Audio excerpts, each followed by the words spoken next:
अभय आर्यन ने अपने सामने दुल्हन के जोड़े में खड़ी उस लड़की को देखा और अपने एक छोटे से बदले के लिए बंदूक की नोक पर उससे शादी कर ली।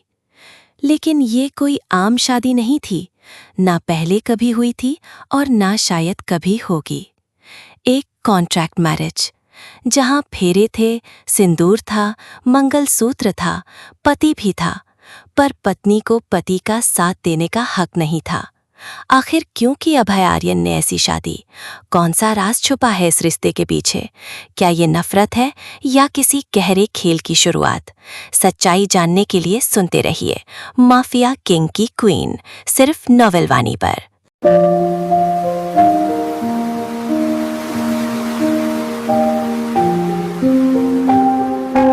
चस 71 अभय ने पी शराब, अब तक अपने पड़ा। उसे सब जगह से ब्लॉक कर उसके चेहरे को पकड़ उसके होठों पर अपने होठ रख दिए, उसे जबरदस्ती किस करने लगा। रूही अपने हाथों से मरने लगी। अभय ने उसका अपने एक हाथ से उसके दोनों हाथ पकड़ लिए। रूही उसे छुड़ाने के लिए दूर करने लगी। अभय उसे छोड़ ही नहीं रहा था। रूही की आंखों से आंसू बह निकले। अभय को जब उसके आंसू समझ आए वो दूर हुआ। उसने रूही के होठों को छोड़ा। उसके छोड़ते ही रूही ने उसे धक्का दे दिया। रूही अंदस को अभय फिर उसके पास आकर कहा, दूर रहो मुझे, क्यों बार बार मेरे दिल को तोड़ देते हो। कितना समझाऊं, खुद को खिलौना बन गई हूं मैं तुम्हारे लिए। जब मन चाहा प्यार किया, जब मन चाहा छोड़ दिया अंदस को, रूही ने रोते हुए चिल्लाते हुए कहा। अभय उसकी बात सुन उसके पास आना चाहा। उसने अपने हाथ बढ़ाए। अब आगे। रूही ने पास रखा वास उठा फोड़कर अभय को दिखते हुए कहा, अंडस को अगर पास आए मैं इससे अपने आप को कुछ कर लूंगी। दूर रहो मुझसे। रूही छोड़ो उसे, फेंको उसे। मैं दूर हूँ, नहीं आऊंगा पास में, कुछ नहीं करूंगा, प्लीज उसे फेंक दो अंडस को। अभय ये देख घबरा गया। वो बोला, तुम्हारी वजह से मेरा बच्चा आज मेरे पास नहीं है। मैं अपनी जिंदगी में एक खिलौना बन गई हूँ। जब मन चाहा खेल लिया, तब मन चाहा तोड़ दिया। फिर जोड़ने की कोशिश मत करो, मत जोड़ो मुझे, मैं ऐसे ही ठीक हूँ। क्यों बार बार मेरे करीब आते हो? घिन आने लगी है खुद से अंडस को, रूही ने रोते हुए कहा। वो वही घुटनों के बल बैठ गई। छोड़ दो मुझे, मेरी हालत पर नहीं चाहिए मुझे प्यार, में ऐसे ही ठीक हूँ अंडस को, रूही कहते कहते वही बेहोश हो गई। अभय ये देख जल्दी से उसके पास आया। पूरे जमीन में वास के टुकड़े डाले थे, उसे लग जाते। अभय ने रूही को गोद में उठाया और बाहर चला गया। जैक ने जब अभय को रूही को उठाते देखा तो वो भी डर गया। सर मैडम को क्या हुआ अंडस को, जैक ने पूछा। कुछ नहीं, बेहोश हो गई है अंडस को। अभय रूही को लेकर घर के निकल गया। अभय ने रूही को आराम से बेड पर सुलाया, उसके माथे पर एक किस किया, अच्छे से कंबल को उड़ा दिया, इस बड़ी ही को सेट किया और बाहर निकल गया। वो रूम से निकल घर के पीछे वाले सर्वेंट रूम में चला गया, जहां कोई भी नहीं था, बस गार्ड खड़े थे। अभय वहां आया, जैक भी वही खड़ा था। अभय रूम के अंदर चला गया। पूरे रूम में अंधेरा था, बस एक लाइट जल रही थी। रूम से अजीब अजीब सी आवाज आ रही थी, पूरा अंधेरा था। अभय की इंटर होते ही लाइट चालू हो गई। सामने एक बर्फ की चादर पर आलिया को बांध रखा था। आलिया का रो रो कर बुरा हाल था, उससे भी ज्यादा बुरा था उसके पापा आशीष का, उन्हें भी गॉड ने बहुत टॉर्चर किया था। अभय वहां पर एक चेयर में बैठ गया। मिस्टर आर्यन, हमसे गलती हो गई, हमें माफ कर दीजिए अंडस को, आशीष ने अभय के सामने हाथ जोड़ कहा। मेरी डिक्शनरी में माफी शब्द नहीं है। तुमने और तुम्हारी बेटी ने जो किया है उसकी सजा मुझे पहले ही दे देनी थी अंडस को, अभय ने आलिया और आशीष को देख कहा। अभय मुझे माफ कर दो, ये सब पापा का प्लान था, रूही का एक्सीडेंट, सब उन्हें मर दो, मुझे छोड़ दो अंडस को। आलिया ने अपना पूरा इल्जाम आशीष के ऊपर डाल दिया।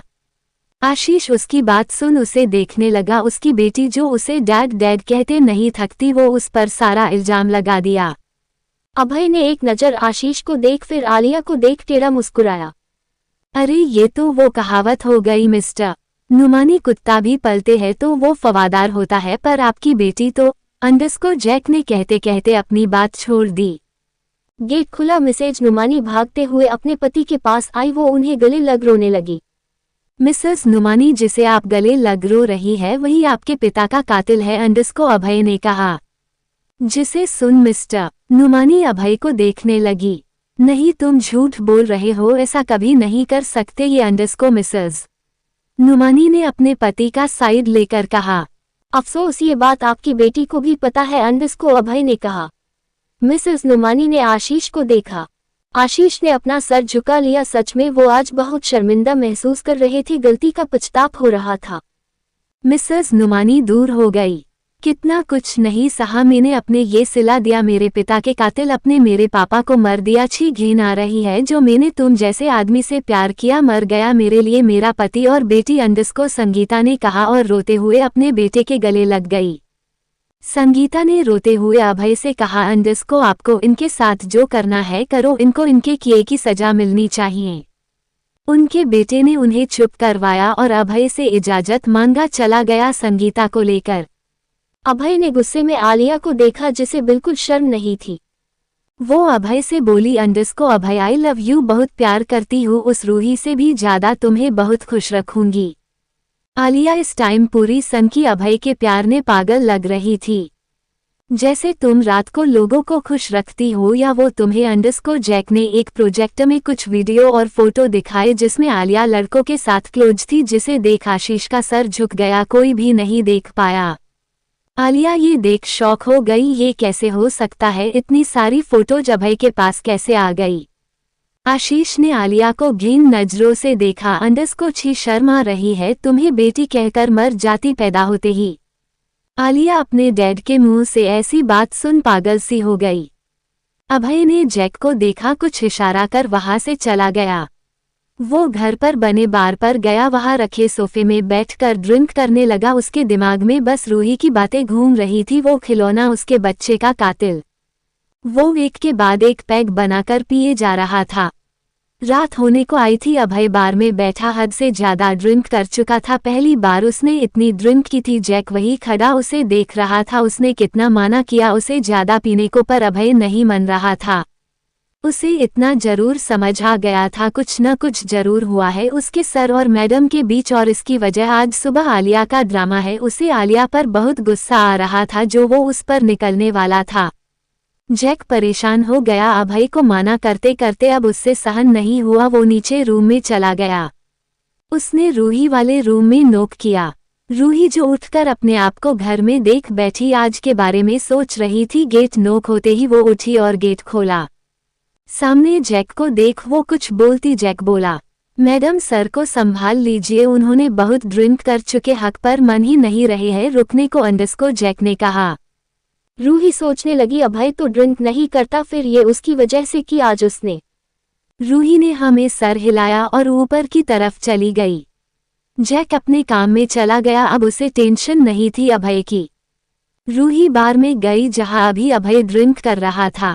उसने अभय को देखा जो अभी ड्रिंक कर रहा था। वो उसके पास जाकर खड़ी हो गई। अभय एक ग्लास पीने वाला था। रूही ने ग्लास पकड़ लिया। अभय ने अपनी शराबी नज़र से रूही को देखा, फिर ग्लास छुड़ा कर पी गया। बहुत हो गया, चलो रूम में। अंडरस्को रूही ने अभय से कहा। तुम जाओ, मैं यही ठीक हूँ अंडरस्को अभय ने कहा। उसकी विल पावर इतनी थी कि 5 बॉटल पीने के बाद भी वो रूही को और अपने आसपास हो रहे सब चीज को अच्छे से पहचान रहा था। चलो बहुत पी ली है तुमने अंडरस्को रूही ने कहा। वो अभय के हाथों को पकड़कर खींचने लगी।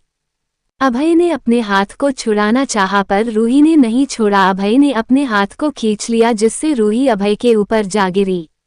अभय अपनी नशीली आंखों से रूही को देख रहा था। रूही शराब की स्मेल से अजीब जामुन बना लिया, पर अभी भी अभय की बॉडी से उसकी परफ्यूम की स्मेल गई नहीं थी। रूही अच्छे से महसूस कर रही थी ये स्मेल उसे पागल कर देती है। जब जब वो अभय के करीब आती थी तो सब भूल जाती थी।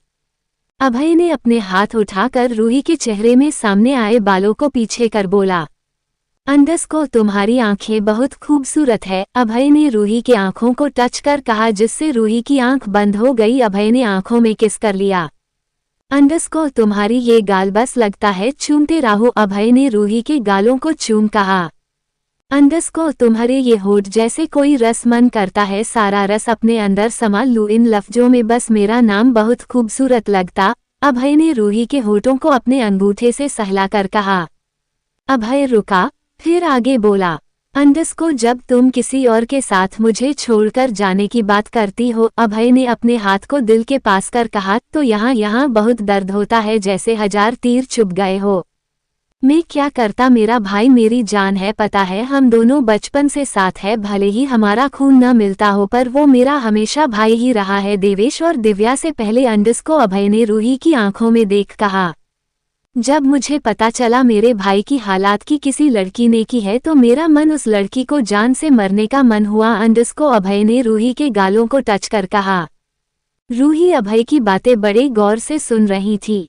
जब पता चला मेरे भाई की हालात किसी और ने नहीं, मेरे पहली नज़र के प्यार ने कर ली, जिसे मैं ढूंढ रहा हूँ अपना बनने को, वो मेरे भाई की हालात की जिम्मेदार है। मेरे दिल से पूछो कितना टूटा था मैं, अंडस्को अभय ने कहा। उसकी आंखों से आंसू बह निकले। जब जब तुम्हें टॉर्चर किया है तब तब मेरा दिल कितना रोया है, ये सिर्फ मैं जानता हूँ। अंडस्को अभय ने अपनी शर्ट के ऊपर की 2 बटन खोलकर अपनी शर्ट कांधे लाकर रूही को दिखाकर बोला। रूही उसके दिल के पास अपना नाम देख शॉक हो गई। कितने प्यारे अक्षर में रूही लिखा था। रूही ने अपने हाथों को उठा, उस अक्षर को टच किया, उसकी आंखों से आंसू गिरने लगे। अभय ने अपने हाथ उठाकर रूही के आंसू साफ किए। रो मत, तुम्हारी आंखों में आंसू अच्छे नहीं लगते, अंडस्को अभय ने कहा। रूही ने अपना चेहरा दूसरे साइड कर लिया। ऐसे चेहरा मत मोड़ो, अंडस्को अभय ने रूही का चेहरा अपने साइड कर कहा। मैं सच में नहीं जानता कि हम दोनों का बच्चा आने वाला है। मैं कभी ऐसी कोई गलती नहीं करता जिससे उसे या तुम्हें कोई प्रॉब्लम हो। मैं आज तक वो बात दिल में दबा बैठा हूँ। कितना दिल दुखता है जब तुम मुझे हमारे बच्चे का कातिल बोल मेरे दिल को चीर देती हो, अंडस्को अभय ने अपनी आंख बंद कर कहा। उसकी आंख से आंसू गिर गए। रूही उसकी बात सुन रही थी। हाँ, अगर अभय को पता होता तो शायद वो कभी उसे या उसके बच्चे को नुकसान नहीं पहुंचता। किसके लिए किया उसने? ऋत्विक के लिए, जो कि उसका सगा भाई है। कौन करता है आज की दुनिया में किसी और के लिए? अरे खुद का खून नहीं करता। अभय ने रूही के साथ ऐसा किया जिसे सुन रूही और ज्यादा शौक हो गई। आगे पढ़ने के लिए पढ़ते रहिए मेरी स्टोरी। माफिया किंग की क्वीन मुकुट दिल। कमेंट करिए, लाइक करिए, रिव्यू दीजिए प्लीज। कोई कमेंट ही नहीं करता यार, ऐसा थोड़ी होता है, कमेंट करो। सबको मेरे तरफ से happy Diwali party popper partying face. भगवान आपको आपके परिवार हमेशा खुश रखे। Web link 72। अभय रूही फिर एक। अब तक अपने पढ़ा। रूही ने अपना चेहरा दूसरे साइड कर लिया। ऐसे चेहरा मत मोड़ो, अंडस्को अभय ने रूही का चेहरा अपने साइड कर कहा। मैं सच में नहीं जानता कि हम दोनों का बच्चा आने वाला है। मैं कभी ऐसी कोई गलती नहीं करता जिससे उसे या तुम्हें कोई प्रॉब्लम हो। मैं आज तक वो बात दिल में दबा बैठा हूँ। कितना दिल दुखता है जब तुम मुझे हमारे बच्चे का कातिल बोल मेरे दिल को चीर देती हो, अंडस्को अभय ने अपनी आंख बंद कर कहा। उसकी आंख से आंसू गिर गए। रूही उसकी बात सुन रही थी। हाँ, अगर अभय को पता होता तो शायद वो कभी उसे या उसके बच्चे को नुकसान नहीं पहुंचता। किसके लिए किया उसने? ऋत्विक के लिए, जो कि उसका सगा भाई है। कौन करता है आज की दुनिया में किसी और के लिए? अरे खुद का खून नहीं करता। अब आगे। रूही ने गहरी सांस भरी। वो अभय के ऊपर से उठने लगी, पर अभय ने उसे कमर से पकड़कर नीचे कर लिया। वो दोनों बिल्कुल करीब आ गए थे, इतने कि उनकी नाक एक दूसरे से टच हो रही थी। रूम में चलते हैं, अंडस्को रूही ने अभय से कहा। उसे अभय के इतने करीब होने से उसके दिल की धड़कन फास्ट भाग रही थी। रूही अभय से खुद को छुड़ाने लगी। क्या तुम छोड़ देगी मुझे? अंडस्को अभय ने रूही को देख कहा। उसकी बातों में बेचैनी थी जो रूही अच्छे से समझ पा रही थी। उसकी आंखों में अलग ही बेचैनी दिख रही थी। बोलो ना, क्या तुम छोड़ देगी मुझे? ऋत्विक के ठीक होते अंडस्को अभय ने अपनी लड़खड़ाती आवाज में कहा।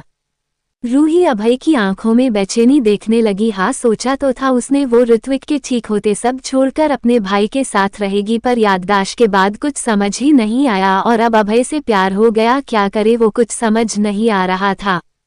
हाँ, मानती है वो कि अभय ने टॉर्चर किया, पर किसके लिए? उसके भाई के लिए। पर कुछ बातें थी रूही के दिल को चीर गई थी, जो उसे आगे बढ़ने नहीं दे रही थी।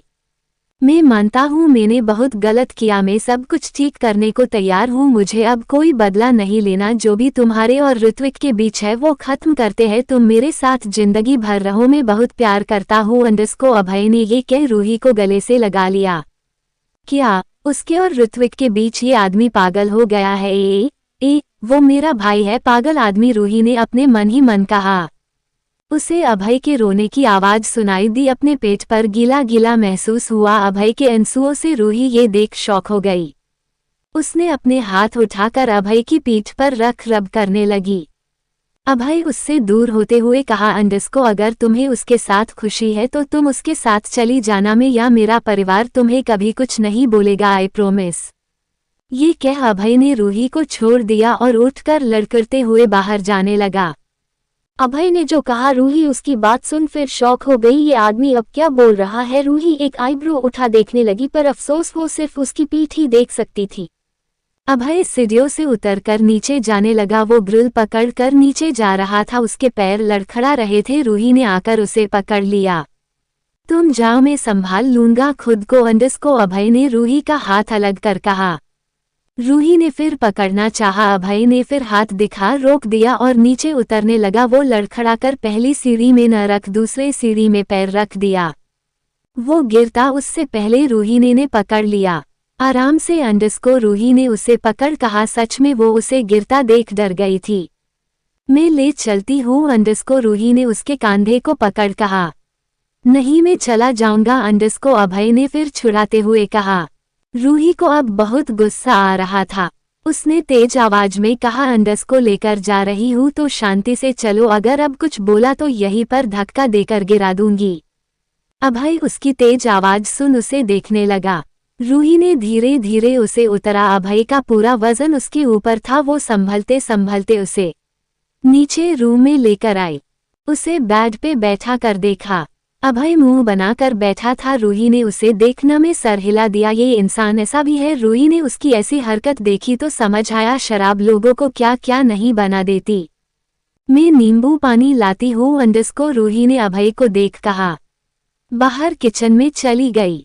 वो नींबू पानी बनकर रूम में लेकर आई। अभय को पूरे रूम में देखने लगी पर उसे कहीं नहीं दिखा। वो बाहर गार्डन वाले कांच की वॉल को देखा जो खुला हुआ था। रूही ये देख सोचने लगी, ये कब आया, मैंने तो नहीं देखा कुछ। वो अपने दिमाग का ख्याल छटक कर वही चली गई। अभय को यहाँ वहाँ देखने लगी। उसे अभय स्विमिंग पूल के पास बैठा दिखा जो पानी में कुछ देख रहा था। रूही उसके पास चली गई। आप यहाँ क्यों बैठे हो, अंडस्को, रूही ने पूछा। अभय ने सर उठा देखा और फिर पानी को देखने लगा। रूही ने उसके सामने ग्लास करते हुए कहा, अंडस्को, इसे पी लो। अभय ने नमे सर हिला दिया और साइड कर दिया। वो पानी में कूद गया। ये क्या कर रहे हो, बाहर आओ, रात बहुत हो गई है, अंडस्को, रूही ने अभय को डांटते हुए कहा। पर अभय क्या ही सुनता। वो पानी में नीचे की सतह पर चला गया। रूही ये देख डर गई। ये आदमी शराब पीने के बाद भी उसे परेशान कर रहा है। रूही ने बहुत देर तक जब उसे बाहर आते नहीं देखा तो वो डर गई। वो क्या करती, उसने ग्लास साइड रखा और धीरे धीरे पानी में जाने लगी। पानी ज्यादा ठंडा तो नहीं था। हवा चल रही थी जिससे उसे ठंड लग रही थी। रूही अभय को यहाँ वहाँ देखने लगी। उसे वो कहीं नहीं दिख रहा था। ये कहाँ गए, बाहर आओ, अंडस्को, रूही उसे यहाँ वहाँ ढूंढते हुए कहा। वो पानी के और बीच में जाने लगी। उसके पानी पेट तक आने लगा। अचानक अभय उसके सामने आ गया। रूही ये देख चीख दी। आहा, रूही अपने चेहरे को अपने हाथ से छुपा लिया। उसकी चीख सुन गार्ड्स उसी साइड आ गए। मैम, आप चिल्ला क्यों रही है, अंडस्को, जैक ने कहा। रूही ने अपने चेहरे से हाथ हटाया और अपने सामने अभय को देखा। उसने गहरी सांस ली। उसने गार्ड्स को देखा जो उन्हें ही देख रहे थे। रूही ने अपने आप को देखा जिसके पूरे कपड़े अस्त व्यस्त थे। उसे थोड़ा अजीब लगा। अभय ये बात अच्छे से समझ गया। उसने गार्ड्स को जाने लग इशारा किया। सारे गार्ड्स चले गए। रूही अपने मन में यही सोच रही थी, क्या सोच रहे होंगे सब।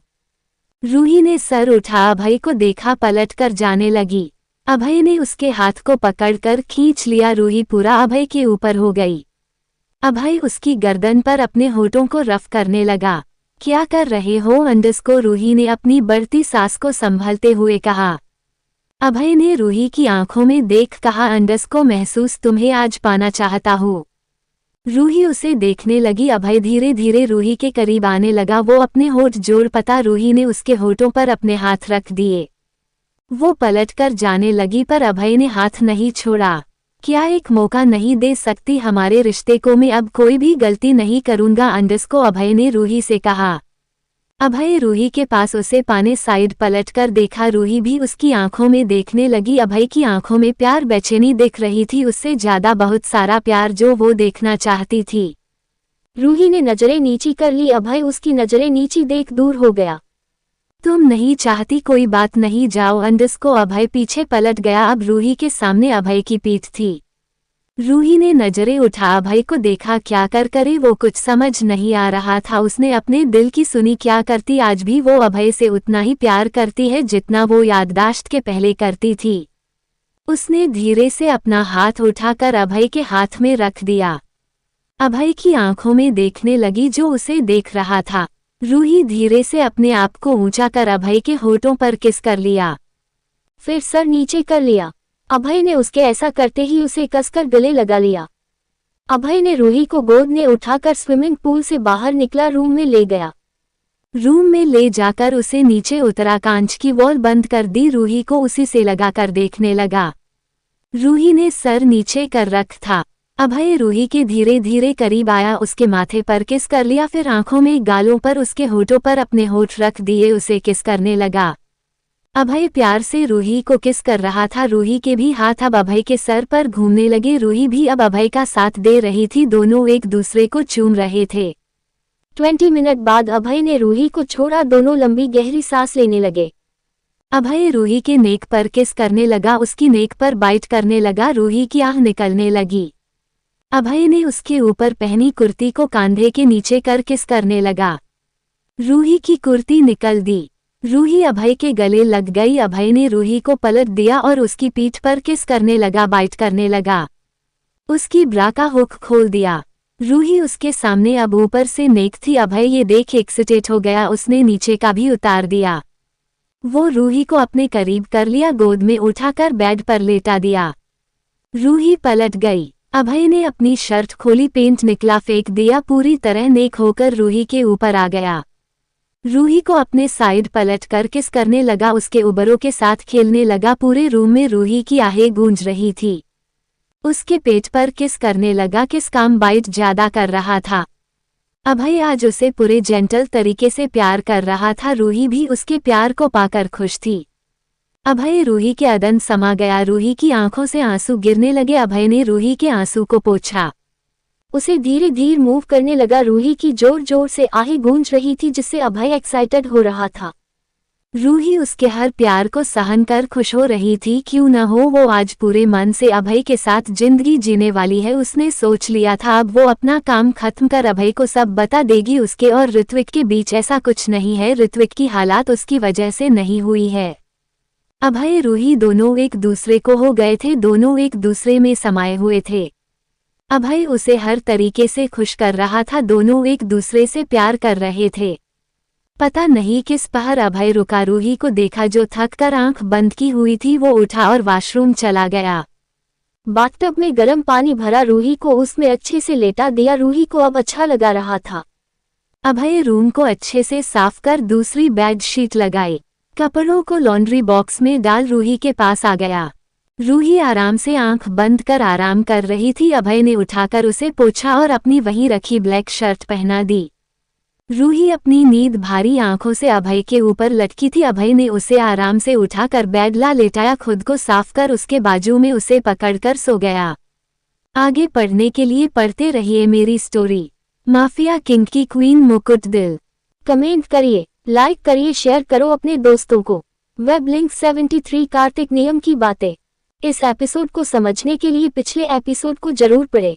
अब तक अपने पढ़ा। अभय उसे हर तरीके से खुश कर रहा था। दोनों एक दूसरे से प्यार कर रहे थे। पता नहीं किस पहर अभय रुका। रूही को देखा जो थक कर आंख बंद की हुई थी। वो उठा और वॉशरूम चला गया। बाथटब में गर्म पानी भरा, रूही को उसमें अच्छे से लेटा दिया। रूही को अब अच्छा लगा रहा था। अभय रूम को अच्छे से साफ कर दूसरी बेड शीट लगाई, कपड़ों को लॉन्ड्री बॉक्स में डाल रूही के पास आ गया। रूही आराम से आंख बंद कर आराम कर रही थी। अभय ने उठाकर उसे पोंछा और अपनी वहीं रखी ब्लैक शर्ट पहना दी। रूही अपनी नींद भारी आंखों से अभय के ऊपर लटकी थी। अभय ने उसे आराम से उठाकर बेड पर लेटाया, खुद को साफ कर उसके बाजू में उसे पकड़कर सो गया। अब आगे। Next morning. अभय की नींद रूही से पहले खुल गई। अपने सीने से लगी सो रही रूही को देखा जो बड़े प्यार से सो रही थी। अभय ने उसके माथे पर किस किया, उसे बहुत देर तो देखता रहा, कभी उसके माथे पर, कभी गाल पर, कभी उसके होठों पर बार बार किस कर रहा था। रूही उसकी इस हरकत पर चिढ़ रही थी, बार बार कुनमुना रही थी। अभय को उसको परेशान करना बड़ा अच्छा लग रहा था, वो बार बार उसे परेशान कर रहा था। रूही ने अपनी आधी आंखें खोली। अंडस को परेशान मत करो, मैं ऑलरेडी बहुत थकी है हूँ। तुम अभी से थक गई, आगे क्या होगा तुम्हारा, अंडस को अभय ने उसे चिढ़ाते हुए कहा। रूही उसकी बात सुन उसे देखने लगी। अभय की नौटी नजरें देख वो शर्मा गई, वो कंबल के अंदर अपना सर छुपा लिया। अभय उसे देख मुस्कुरा दिया, उसने रूही के कंबल को उठाकर देखा, रूही के गाल शर्म से लाल थे।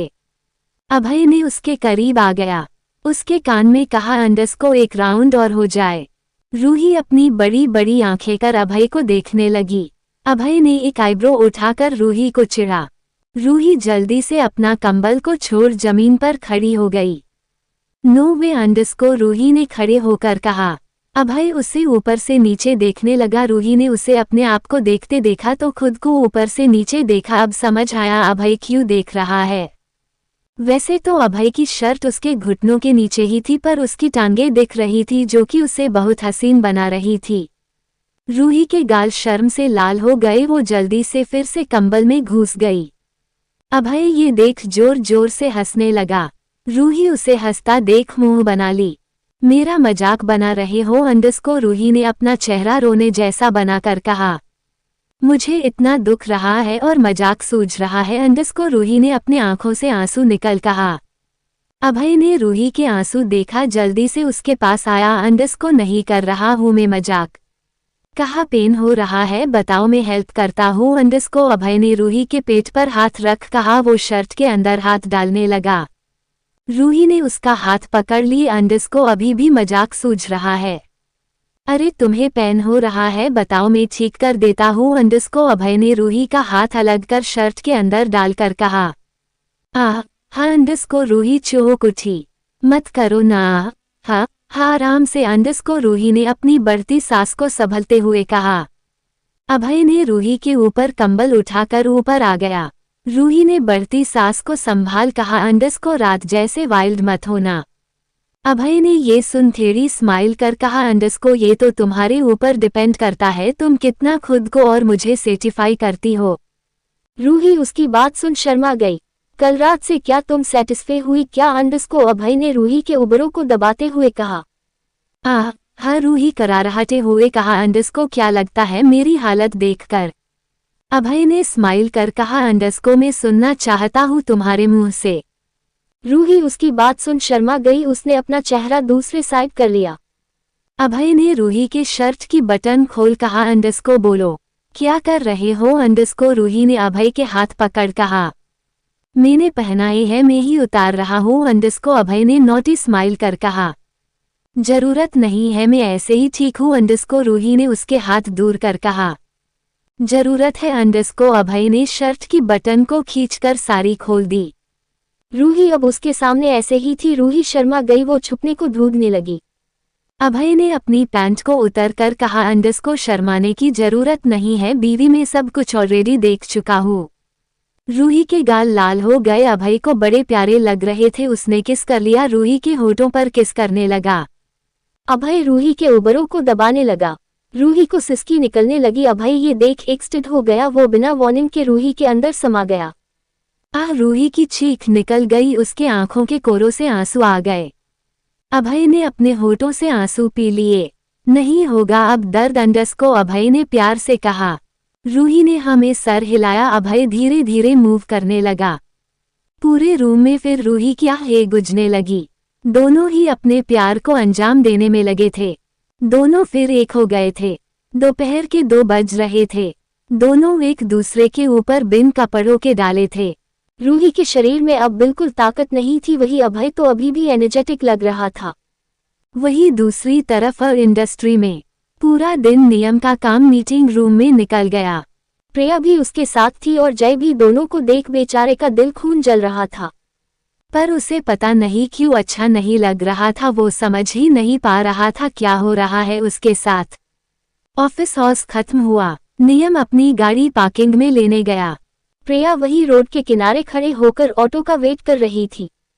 नियम ने उसे देखा, उसके पास गाड़ी ले जाने लगा, पर वो प्रिया के पास गाड़ी लगा पता उससे पहले ही एक बाइक आकर प्रिया के पास खड़ी हो गई।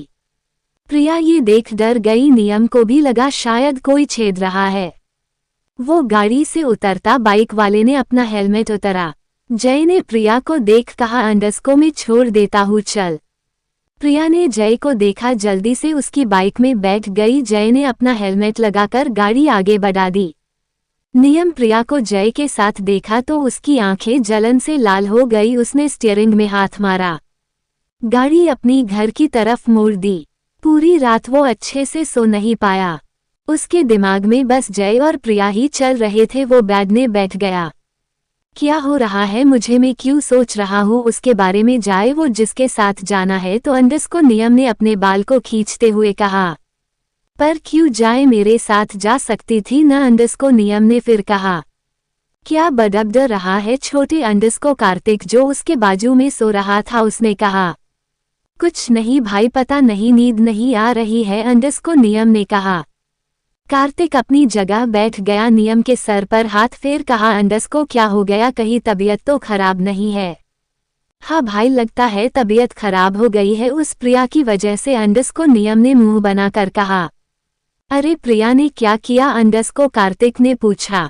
उसने मुझे प्रपोज किया था, मैंने माना कर दिया और आज वो उस जय से हंस हंस कर बात कर रही थी, अंडस्को, नियम ने मुंह बनाते हुए कहा। तूने क्या रिप्लाई दिया, अंडस्को, कार्तिक ने पूछा। क्या कहता, माना कर दिया, मैं बस उसे एक अच्छा दोस्त समझता हूँ और कुछ नहीं, अंडस्को, नियम ने कहा। ये जय कौन है, अंडस्को, कार्तिक ने पूछा। वो हमारे ऑफिस में आया है, नया एम्प्लॉय, अंडस्को, नियम ने कहा। तो तुझे किस बात से प्रॉब्लम है, वो जय से बात कर रही है, अंडस्को, कार्तिक ने पूछा। नहीं, फिर रुककर, वो मुझे इग्नोर कर रही है, जो मैं नहीं सह सकता, वो मुझे इग्नोर करे, मेरे अलावा किसी से बात करे, अंडस्को, नियम ने कहा।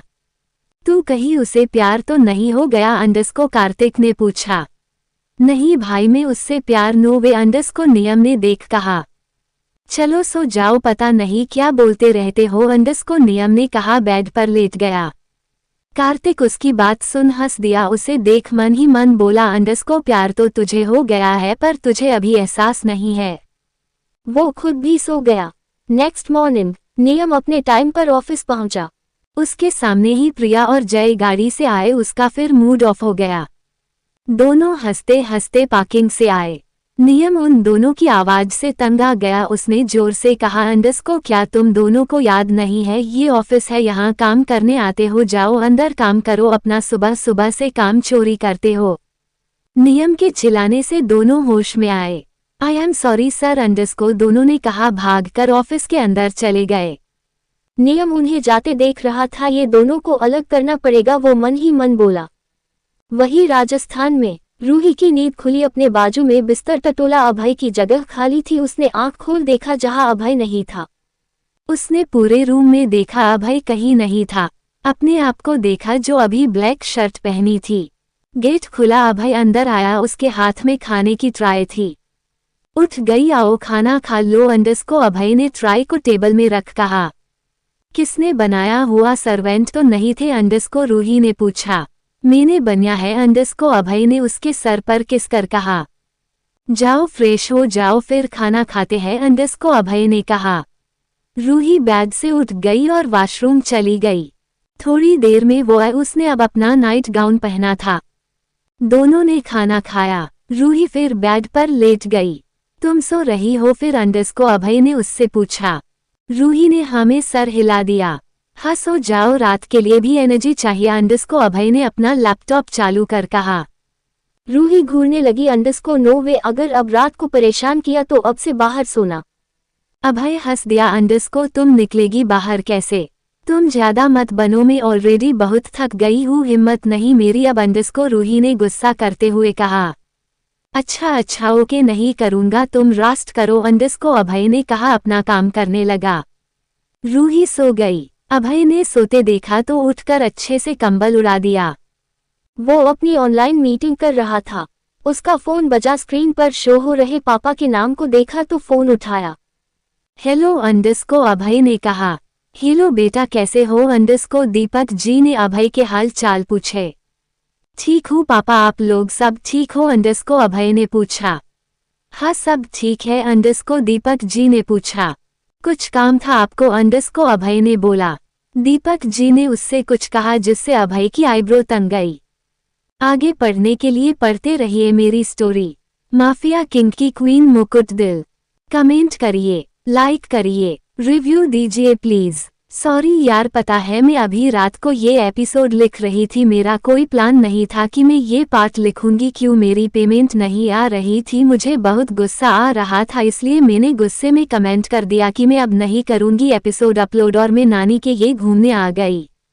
अभी मेरी पेमेंट आई तो तब मैं लिखना चालू किया। अब पता ही है सारे भाई बहन साथ होते हैं तो क्या होता, बस वही हाल मेरी नानी के घर का है। सबसे कैसे भी बचकर मैंने ये पार्ट लिखा है। कमेंट कर लेना, शेयर कर देना प्लीज, मेरी मेहनत सफल करना।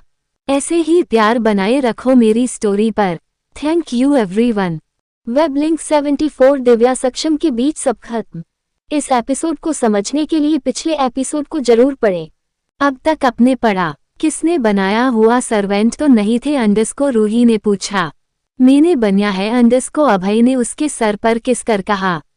जाओ फ्रेश हो जाओ फिर खाना खाते हैं अंडरस्को अभय ने कहा। अभय हंस दिया। अंडरस्को तुम निकलेगी बाहर कैसे, तुम ज्यादा मत बनो, मैं ऑलरेडी बहुत थक गई हूँ, हिम्मत नहीं मेरी अब अंडरस्को रूही ने गुस्सा करते हुए कहा। अच्छा ओके नहीं करूंगा, तुम रास्ट करो अंडरस्को अभय ने कहा। अपना काम करने लगा। रूही सो गई। अभय ने सोते देखा तो उठकर अच्छे से कंबल उड़ा दिया। वो अपनी ऑनलाइन मीटिंग कर रहा था। उसका फोन बजा, स्क्रीन पर शो हो रहे पापा के नाम को देखा तो फोन उठाया। हेलो अंडरस्को अभय ने कहा। अब आगे। हाँ बेटा कैसे हो अंडरस्को दीपक जी ने पूछा। ठीक हूँ पापा आप लोग कैसे हो अंडरस्को अभय ने पूछा। यहाँ सब ठीक है अंडरस्को दीपक जी ने कहा।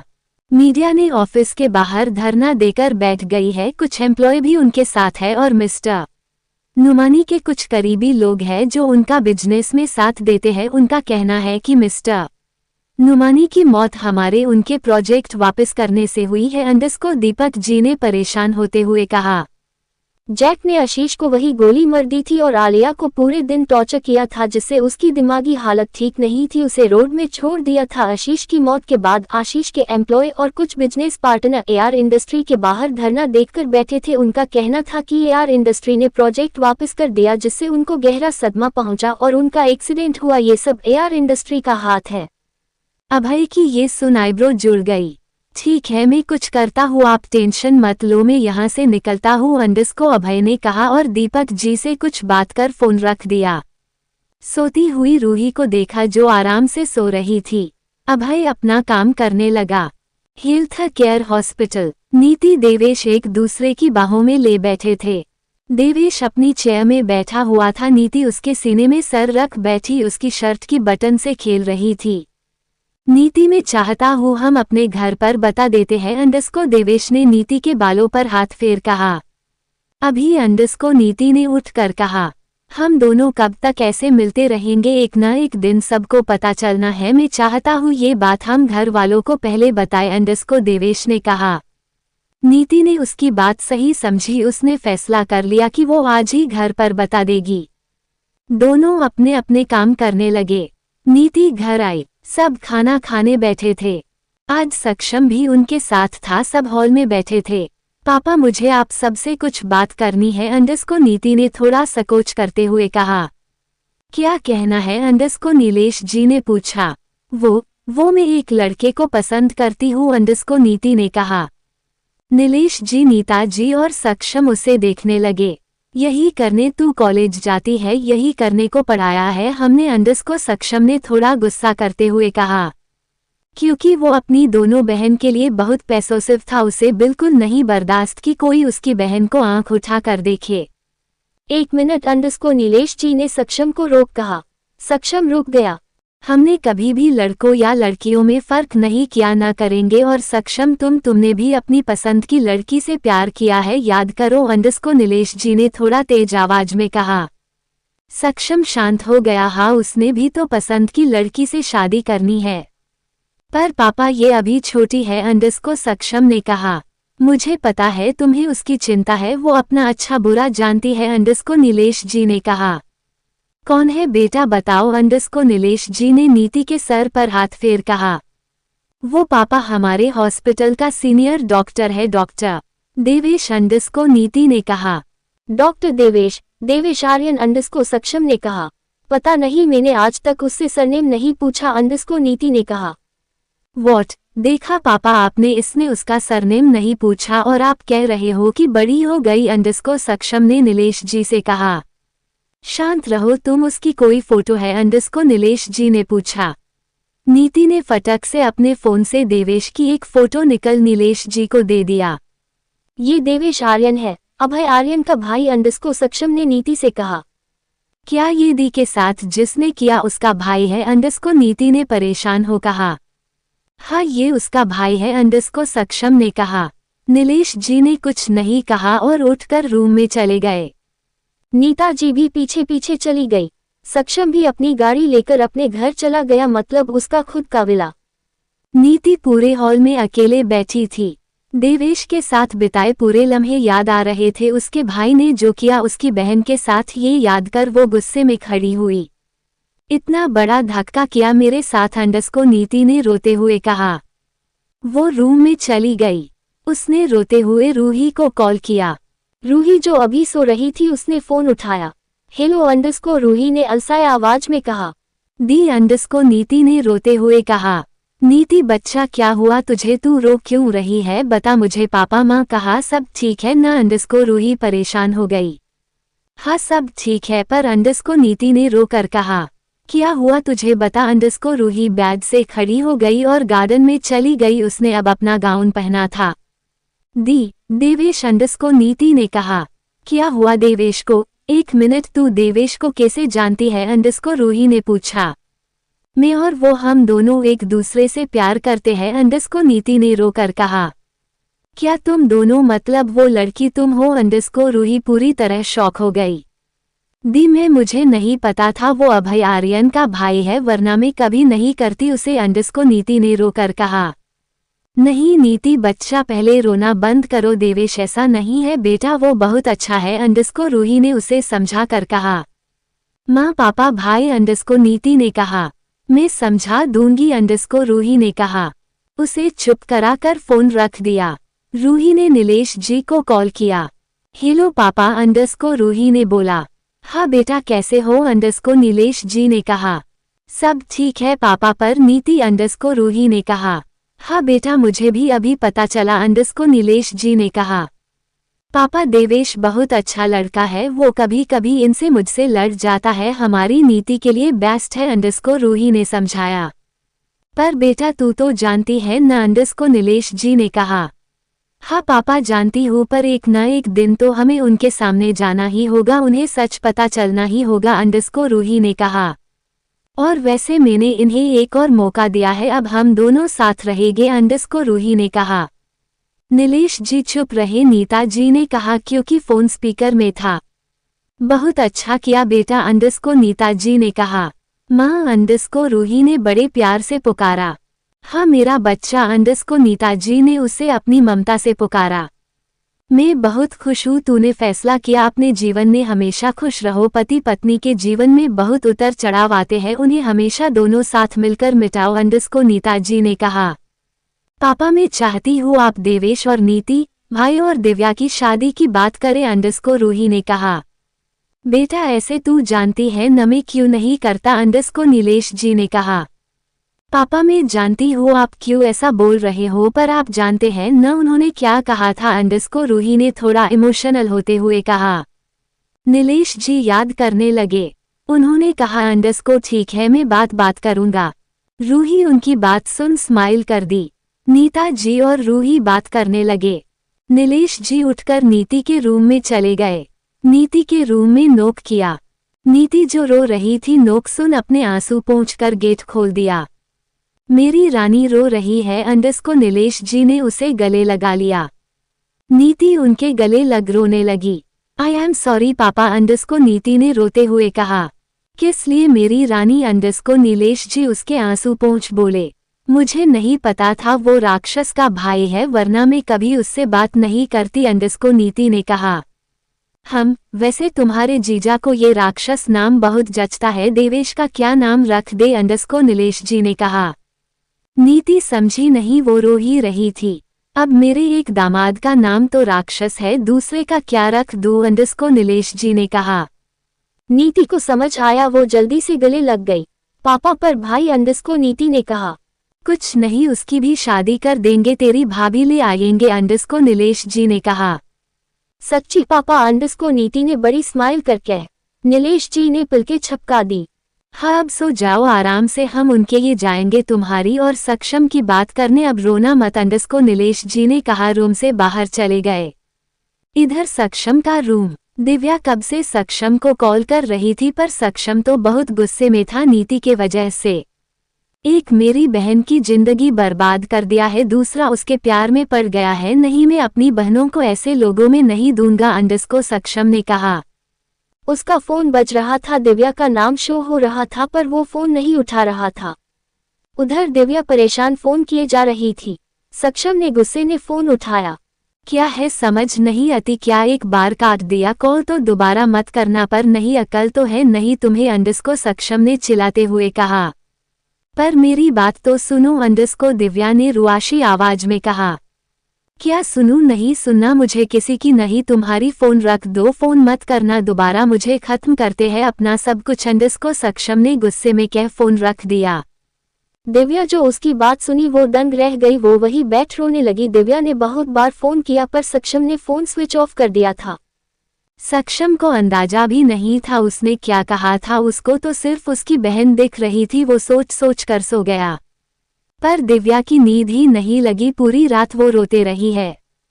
उसका प्यार कैसे बोल सकता है, वो कैसे कैसे उसको छोड़ सकता है, उनके बीच सब खत्म, नहीं ऐसा नहीं हो सकता, कैसे कर सकता है वो उसके साथ, क्या उसने प्यार नहीं किया, सिर्फ उसने ही किया है क्या। दिव्या रोते रोते सो गई। रूही नीता जी से बात कर फिर रूम में आई। अभय सोफे में बैठा हुआ था, रूही को अंदर आते देख कहा अंडस को हो गई घर वालों से बात। हाँ हो गई अंडस को रूही ने कहा। वो बाहर जाने लगी। कल हमें निकलना है घर के लिए अंडस को अभय ने कहा। रूही रुक अभय को देखने लगी। वहाँ पर पापा को जरूरत है, मेरी यहाँ का काम हो ही गया है, बाकी वो खुद देख लेंगे, तुम पैकिंग कर लेना अंडस को अभय ने कहा। रूही ने हमें सर हिलाया और किचन में चली गई। उसने जाकर सिया को कॉल किया। हेलो अंडस को सिया ने कहा। सिया मैं कल जा रही हूँ घर, हम इसे कुछ दिन बाद मिशन चालू करेंगे, पर तुम उस पर नजर रखे रहना, उसे कुछ दिन जी लेने दो अंडस को रूही ने कहा। पर कल क्यों अचानक ऐसे अंडस को सिया ने पूछा। सोचा तो अभी ही सब खत्म करने को, पर वहाँ कुछ एजेंट है, तुम पता करो क्या हुआ है अंडस को रूही ने ऑर्डर देकर कहा। सिया ने हाँ कहा, फोन रख दिया। आगे पढ़ने के लिए पढ़ते रहिए मेरी स्टोरी।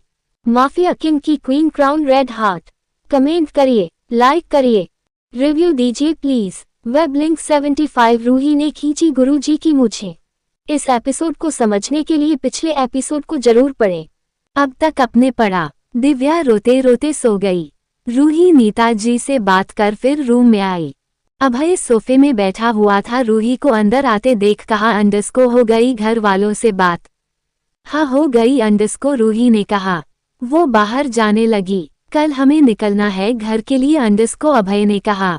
रूही रुक अभय को देखने लगी। वहाँ पर पापा को जरूरत है, मेरी यहाँ का काम हो ही गया है, बाकी वो खुद देख लेंगे, तुम पैकिंग कर लेना अंडस को अभय ने कहा। रूही ने हमें सर हिलाया और किचन में चली गई। उसने जाकर सिया को कॉल किया। हेलो अंडस को सिया ने कहा। सिया मैं कल जा रही हूँ घर, हम इसे कुछ दिन बाद मिशन चालू करेंगे, पर तुम उस पर नजर रखे रहना, उसे कुछ दिन जी लेने दो अंडस को रूही ने कहा। सिया ने हाँ कहा, फोन रख दिया। अब आगे। रूही किचन में खाना बनने लगी, उसे रात के लिए खाना बनाना था। उसने हल्का फुल्का ही खाना बनना था, उसने पनीर की सब्जी और रोटी बना रही थी। अभय का काम खत्म हुआ, वो रूही को ढूंढता हुआ किचन में आया। रूही अपना मन लगा कर रोटी बना रही थी। ये देख अभय वही गेट की टिक कर रूही को देख रहा था। रूही बार बार अपने सामने आ रहे बालों को पीछे कर रही थी। उसके आधे बाल कल्चर से फेस थे, आधे निकलकर सामने आ रहे थे। वो बार बार परेशान होकर उन्हें पीछे कर रही थी। अभय उसे हंस दिया। वो उसके पास चला गया, उसे पीछे से उसके बालों को केल्चर में फंसा कहा, जब कोई तुम्हें परेशान करता है तो उसे हटा लो। अंडस्को अभय ने कहा। अच्छा, बालों को काट कर टकली हो जाओ अंडस्को, रूही ने देख कहा। हाँ कर सकती हो अंडस्को, अभय ने सोचकर कहा। बेकार नहीं लगूगी अंडस्को, रूही ने मुंह बना कहा। तुम कैसी भी लगो, मुझे तुम पर प्यार दिन पर दिन बढ़ता जाएगा अंडस्को, अभय ने रूही के माथे पर किस कर कहा। इतना प्यार करते हो अंडस्को, रूही ने बेलन अभय की गर्दन पर रख दिया और दोनों हाथों से पकड़ लिया। हाँ अंडस्को, अभय ने रूही की कमर पकड़ करीब कर कहा।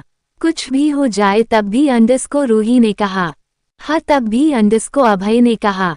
रूही की नज़र गैस पर चढ़े तवे पर गई जिसमें उसकी बनाई रोटी जल रही थी। ये देख रूही जल्दी से अभय से दूर हुई। अंडस्को देखो, ये सब आपकी वजह से हुआ है, जल गई न रोटी। अरे मैंने क्या किया, अभय ने कहा। यहाँ आकर मुझे बातों में किसने फंसाया, रूही ने कमर पर हाथ रख कहा। मैं तो बहुत कुछ फंसने को तैयार हूँ, तुम कहो तो चले अंडस्को, अभय ने रोमांटिक शरारती होते हुए कहा। हटो, बस यही सूझता है तुम्हें जब देखो अंडस्को, रूही ने कहा। अरे इसमें गलत क्या है अंडस्को, अभय ने अपने दोनों हाथ हवा में लहरा कहा। थकते नहीं हो क्या अंडस्को, रूही ने कहा। मेरी विल पावर देखी कहा है, अभय ने रूही के कमर पर हाथ रख कहा। नहीं देखना, पहले खाना खाओ, मुझे पैकिंग करनी है अंडस्को, रूही उससे दूर होकर बोली। अच्छा अंडस्को, अभय मुंह बना के बाहर चला गया। रूही ने उसे देख न में सर हिलाया, अपना काम करने लगी। दोनों ने खाना खाया। रूही अपने सामान की पैकिंग करने लगी। अभय गार्ड से कल की तैयारी करने को बोला। नेक्स्ट मॉर्निंग अभय रूही दोनों घर आने को प्लेन में बैठ गए थे। यहाँ आर्यन विला में पूरा घर चहक रहा था क्योंकि आज उनकी बेटे बहू आ रहे थे। कितने दिन बाद ज्योति जी ने कितने ही पकवान बना लिए थे उनकी बहू बेटी जो आ रही थी। अरे जल्दी जल्दी करो, वो देखो वहां पर अभी अच्छे से नहीं हुआ है अंडस्को, दादी ने फूल वाले को डांट कर कहा। माँ आप जल्दी से रेडी हो जाए, हम उनके आते ही मंदिर चले गए, गुरुजी ने बुलाया है अंडस्को, ज्योति जी ने कहा। हाँ हाँ मुझे याद है, जा रही हो रेडी होने अंडस्को, दादी ने कहा और रूम में चली गई। माँ मैं भाई भाभी को लेने जा रहा हूँ अंडस्को, देवेश सीढ़ियों से उतर कर कहा। हाँ जा, और सुनाते टाइम रूही की पसंद की जलेबी लेते आना, उसे बहुत पसंद है अंडस्को, ज्योति जी ने कहा। हाँ माँ ले आऊंगा अंडस्को, देवेश ने कहा। तुम कब तक जा रहे हो, उनकी प्लेन बस लैंड होने वाली है अंडस्को, दीपक जी ने टाइम देख रूम से बाहर आते हुए कहा। बस पापा अभी जा रहा हूँ अंडस्को, देवेश ने कहा। बाहर जाने लगा।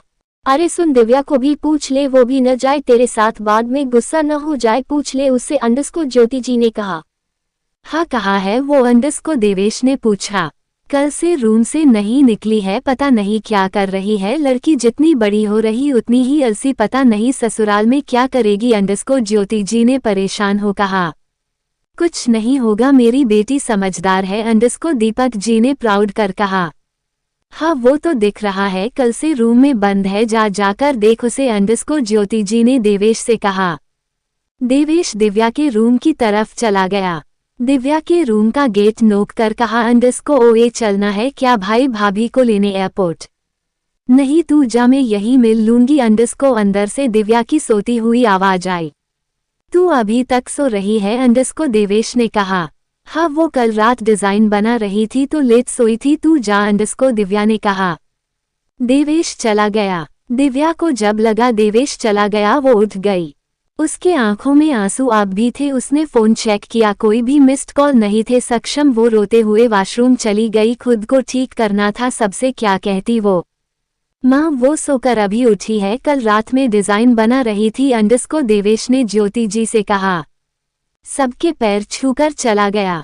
देखा कहा था मैंने, सो ही रही होगी अंडस्को, ज्योति जी ने दीपक जी से कहा।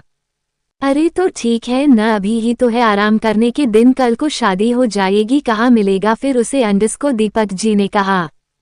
ज्योति जी अपना काम करने लगी। दीपक जी ऑफिस का हाल चाल पूछे लगे। अभी भी आशीष के करीबी धरना देकर बैठे थे।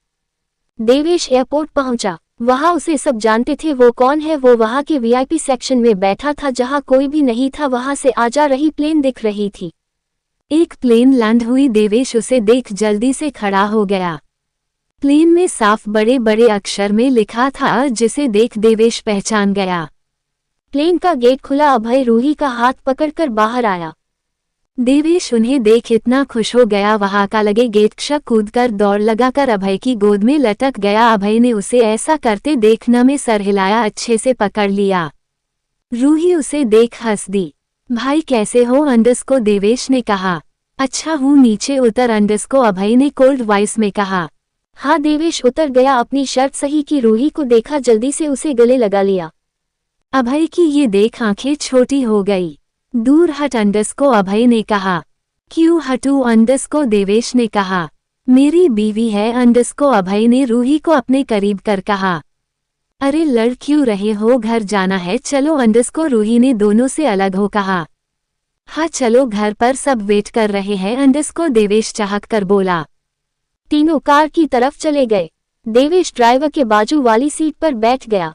रूही और अभय पीछे। अभय नियम को फोन कर सारे ऑफिस के अपडेट लेने लगा। रूही कार से बाहर देख रही थी। उसे तो घर जाने को बड़ी जल्दी थी, सबसे मिलना जो था उसे। उनकी कार आर्यन विला में एंटर हुई। गार्ड्स उन्हें देख खुश हो गए। क्यों ना हो, मालिक मालिक होता है। गार्ड ने जल्दी से गेट खोले। तीनों कार से बाहर आए। रूही ने पूरा घर अच्छे से देखा। कितने दिन बाद वो घर आई थी, उसे अच्छा लग रहा था। सारे गार्ड उससे बात करने लगे। रूही भी उनका हाल चाल पूछे लगी। अभय उन सबको घूर रहा था। सब रूही के आसपास खड़े थे। वो भी तो आया था, उससे भी तो पूछो। सर चलिए, आपको कोई नहीं पूछेगा को जैक ने कहा। अभय उसे देखने लगा। ऐसे साधु अकड़ गुस्से में रहोगे तो कौन ही पूछेगा। अब भाभी को देखो कितने प्यार से बात कर रही है सबसे को देवेश ने कहा। अभय उसे घूरने लगा। चले को अभय ने रूही को देख कहा। हाँ चलो, मैं आती हूँ, फिर सबके पास होके आराम से बात करेंगे को रूही ने बड़े प्यार से बात की। स्माइल कर अभय के साथ अंदर जाने लगी। गेट के पास दीपक जी, ज्योति जी, दादी दादा, दिव्या खड़े थे। देवेश भी अंदर चला गया। नौकर भी खड़े थे। ज्योति जी ने आरती उतारी। दोनों की तिलक कर नजर उतरी। दादी ने पैसों से नजर उतरकर नौकरों से कहा, सब में बांट लो। दोनों की नजर उतरकर अंदर आने की कहा। दोनों अंदर आए। पूरा घर अच्छे से तैयार किया था। दोनों ने सारे बड़ों के पैर छुए। ज्योति जी ने रूही की बलाई ली, उसे गले से लगा लिया। अभय बेचारा क्या कहता, सब उससे छीन गया था। माँ मैं भी हूँ को अभय ने मुंह बनाकर कहा। हाँ आजा को ज्योति जी ने उसे भी गले लगा लिया। रूही सबसे मिली। आखिरी में बारी दिव्या की आई। देवी कैसी हो? को रूही ने गले लगा पूछा। अच्छी हूँ भाभी, आप कैसे हो?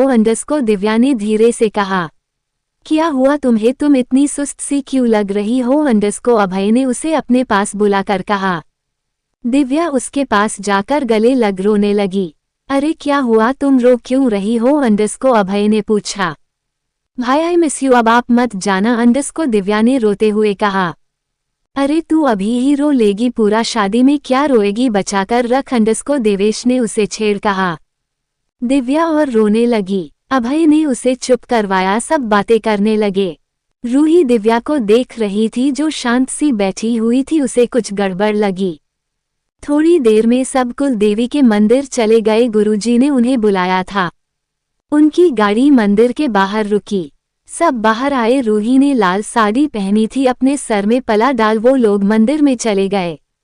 मंदिर में पूजा कर एक पुजारी से पूछा, गुरुजी कहाँ है? उस पुजारी ने रास्ता बता दिया। सब वही चले गए। एक बड़े पुराने पेड़ के नीचे गुरुजी आंख बंद कर जप कर रहे थे। उन्होंने आंख बंद ही रहते कहा, को आ जाओ मेरे बच्चों। सब उनकी बात सुन उनके पास चले गए। जोड़ों में पैर छुआ। बहुत किस्मत वाले हो जो एक दूसरे का साथ मिला। पर याद रहे, रिश्ते में भरोसा सबसे बड़ी चीज है। अगर वो नहीं तो रिश्ता का कोई महत्व नहीं। ये बात हमेशा याद रखना। आने वाली जिंदगी बहुत चुनौतियों से भारी है, जिसे डांटकर सामना करना है। को गुरुजी ने सबको देख कहा। उनका इशारा तो किसी और के लिए था, पर शायद ही वो समझा हो। थोड़ी देर बात कर सब घर के लिए निकलने लगे। गुरु जी का आशीर्वाद लेकर वो मंदिर से जाने लगे। पर रूही वही खड़ी हुई थी गुरु जी के पास। अब वहां सिर्फ गुरु जी और रूही थे। रूही गुरु जी को देख उनके पास आई। गुरु जी उसे देख हंस दिए। पहचान तो आप गए होंगे अंडस्को, रूही ने अपनी आवाज में कहा। गुरु जी हंस दिए। रूही उनके पास आई, उनके मूंछों को खींचकर सबके पास भाग गई। गुरुजी उसकी इस हरकत पर हंस दिए। कभी नहीं सुधार सकती जो बचपन में थी, अब भी वही चंचलता है, पर कहीं खो न जाए। आगे पढ़ने के लिए पढ़ते रहिए मेरी स्टोरी। माफिया किंग की क्वीन मुकुट दिल। कमेंट करिए, लाइक करिए, रिव्यू दीजिए प्लीज। वेब लिंक 76 सक्षम का एक्सीडेंट। इस एपिसोड को समझने के लिए पिछले एपिसोड को पढ़े। अब तक अपने पढ़ा। थोड़ी देर बात कर सब घर के लिए निकलने लगे। गुरु जी का आशीर्वाद लेकर वो मंदिर से जाने लगे। पर रूही वही खड़ी हुई थी गुरु जी के पास। अब वहां सिर्फ गुरु जी और रूही थे। रूही गुरु जी को देख उनके पास आई। गुरु जी उसे देख हंस दिए।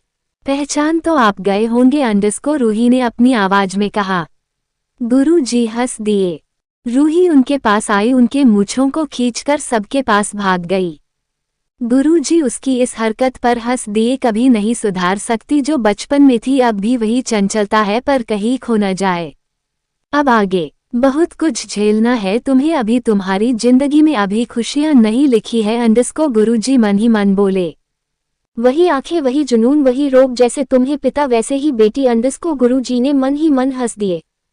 पूरी आर्यन फैमिली घर आ गई थी। ज्योति जी डाइनिंग टेबल में रूही को खाना खिला रही थी। कितने दिन बाद बहू बेटी मिली थी, सारा प्यार लूटा रही थी। सब खाना खा रहे थे। माँ बस अब नहीं, बहुत हो गया अंडस्को, रूही ने ज्योति जी रोक कहा हुआ है, अभी क्या खाया ही तूने, कुछ भी नहीं, कितनी पतली हो गई है, क्या काम किया तूने वहाँ ऐसा जो कितनी कमजोर दिख रही है अंडस्को, ज्योति जी ने कहा। उनके कहते ही रूही खांसने लगी। अरे अरे आराम से, कितनी जल्दी है अंडस्को, ज्योति जी सर पर हाथ फेर कहा, उसे पानी पिलाया।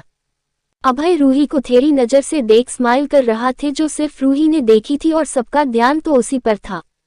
ले मुंह खोल, खा खत्म कर इसे अंडस्को, ज्योति जी उसे खिलाते हुए कहा।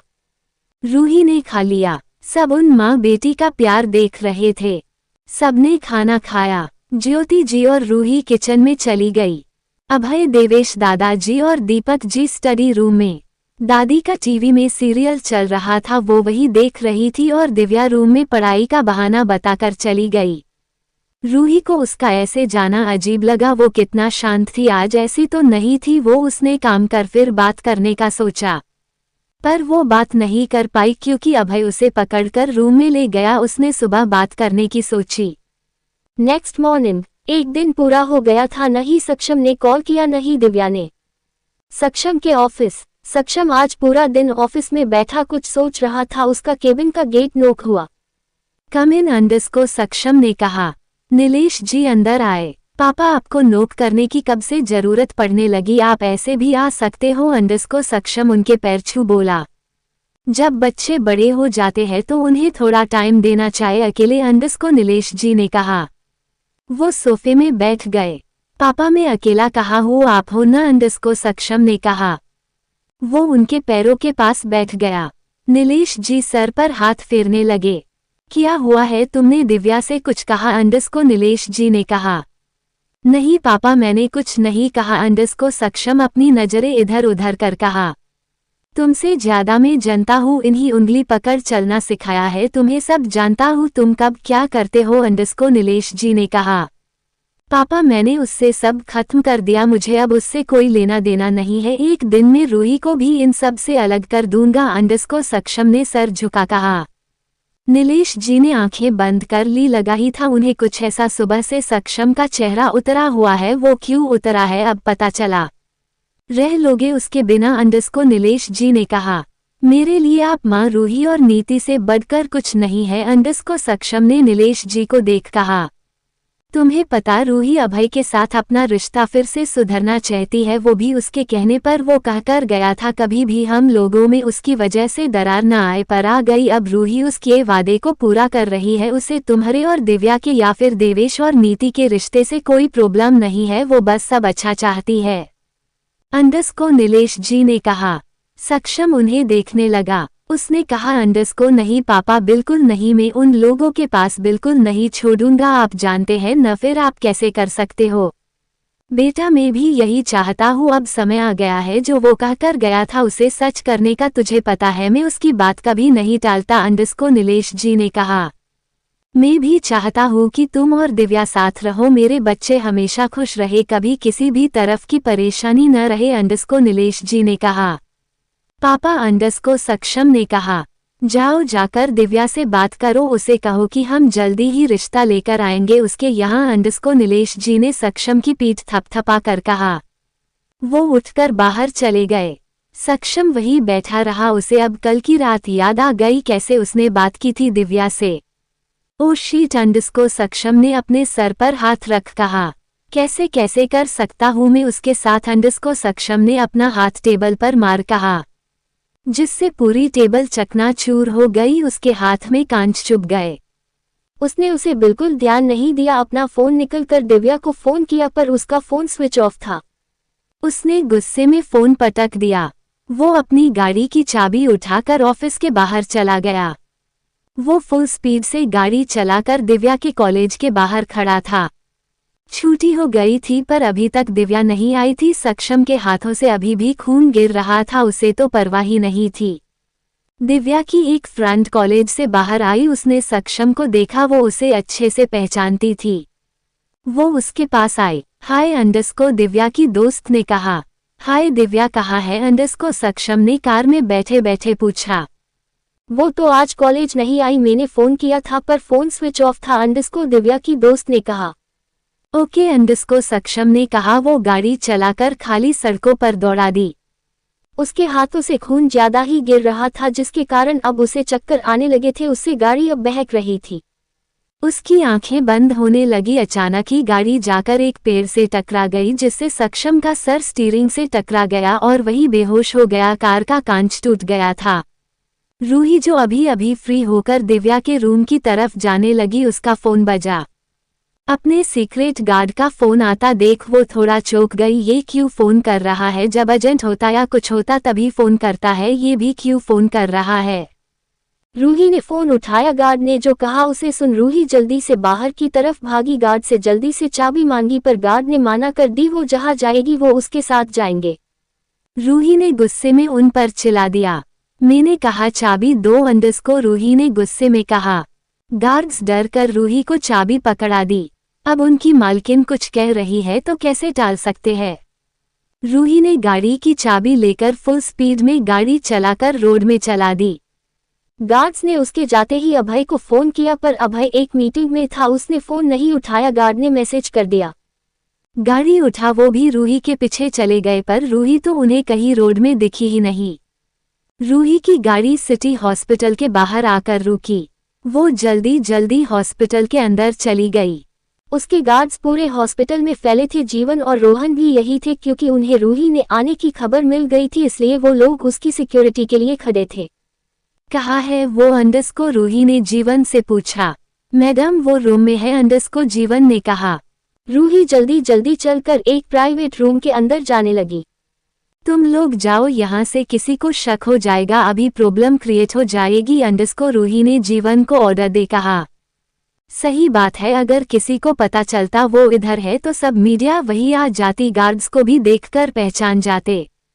जीवन उसकी बात मानकर सबको भेज दिया। रूही रूम के अंदर गई। बेड पर सक्षम आंख बंद कर बैठा था। भाई अंडस को रूही ने उसे देख कहा। सक्षम ने आंख खोल रूही को देखा। उसे देख आईब्रो उठाकर जैसे बोल रहा हो, तू इधर क्या कर रही है? रूही उसके पास आ गई।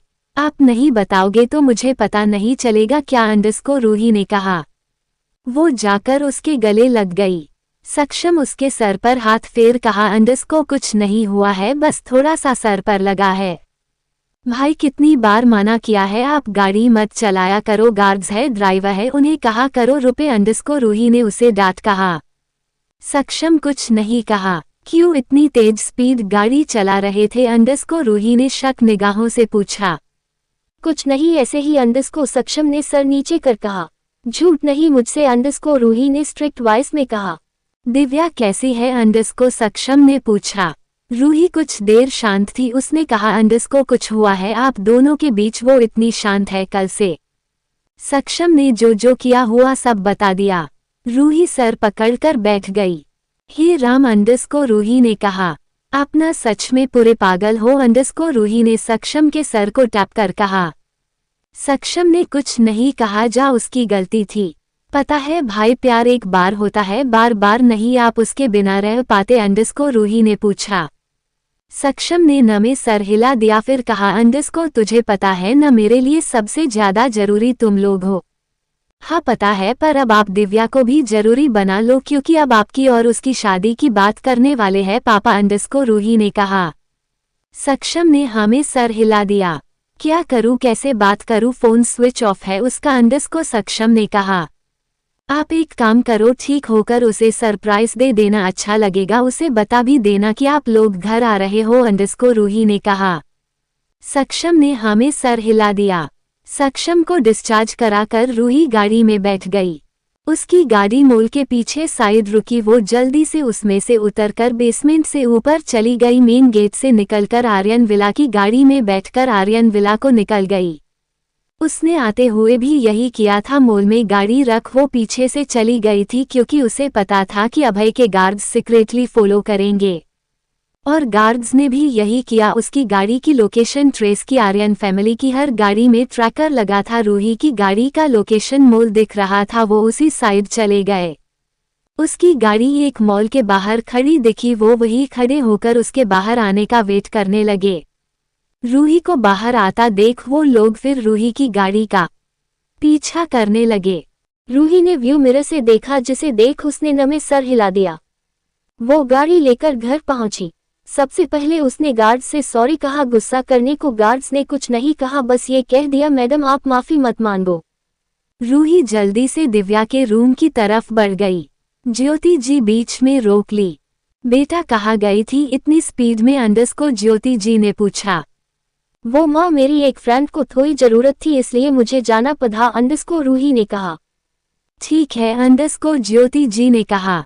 आगे पढ़ने के लिए पढ़ते रहिए मेरी स्टोरी। माफिया किंग की queen crown red heart. Comment करिए, लाइक करिए, रिव्यू दीजिएगा प्लीज। किसी को मेरी स्टोरी पसंद नहीं आ रही है क्या? कोई भी कमेंट नहीं करता, करो यार कमेंट। वेब लिंक 77 अभय ने मारी रूही सामने गोली। इस एपिसोड को समझने के लिए पिछले एपिसोड को जरूर पढ़ें। अब तक अपने पढ़ा। उसकी गाड़ी एक मॉल के बाहर खड़ी दिखी, वो वही खड़े होकर उसके बाहर आने का वेट करने लगे। रूही को बाहर आता देख वो लोग फिर रूही की गाड़ी का पीछा करने लगे। रूही ने व्यू मिरर से देखा, जिसे देख उसने न में सर हिला दिया। वो गाड़ी लेकर घर पहुंची। सबसे पहले उसने गार्ड से सॉरी कहा, गुस्सा करने को गार्ड्स ने कुछ नहीं कहा, बस ये कह दिया मैडम आप माफी मत मांगो। रूही जल्दी से दिव्या के रूम की तरफ बढ़ गई। ज्योति जी बीच में रोक ली।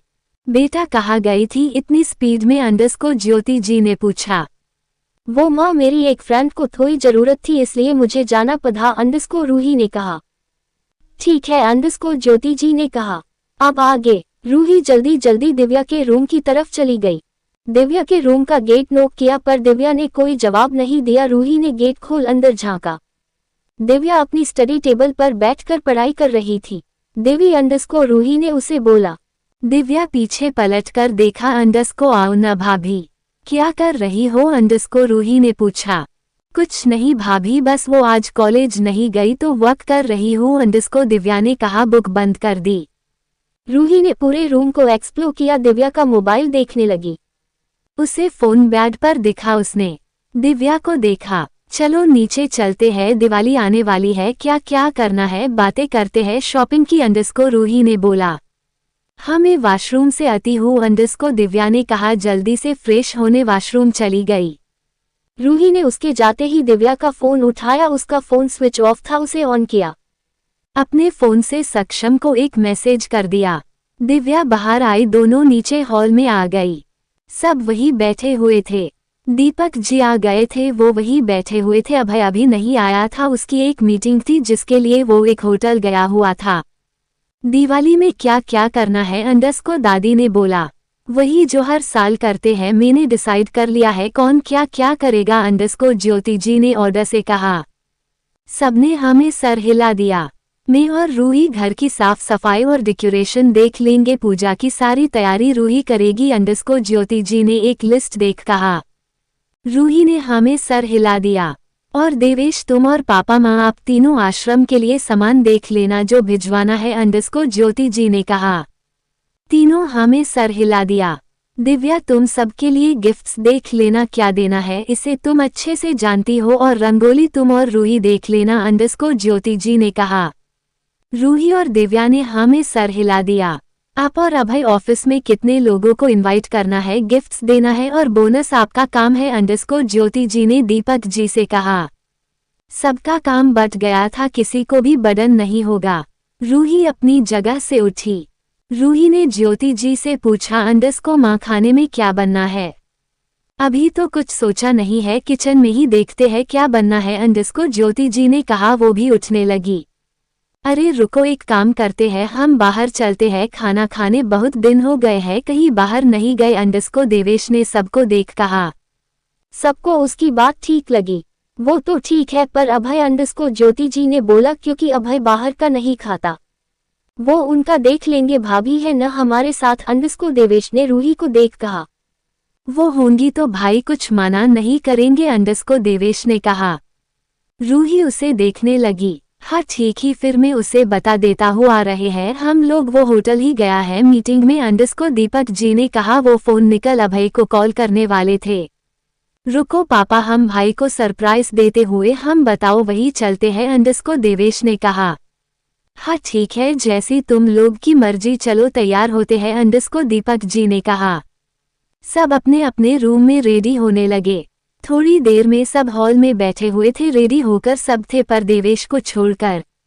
लड़कियों को टाइम लगता है, पर यहाँ तो ये लड़का टाइम लगा रहा है ज्योति जी ने ऊपर देवेश के रूम की तरफ देखा। दिव्या जो चुपचाप बैठी हुई थी, उसने पिंक अनारकली सूट पहना था। वो उसमें बहुत प्यारी लग रही थी, पर स्माइल तो कहीं गायब ही थी। रूही ने उसे देखा और अपने फोन से एक मैसेज किया।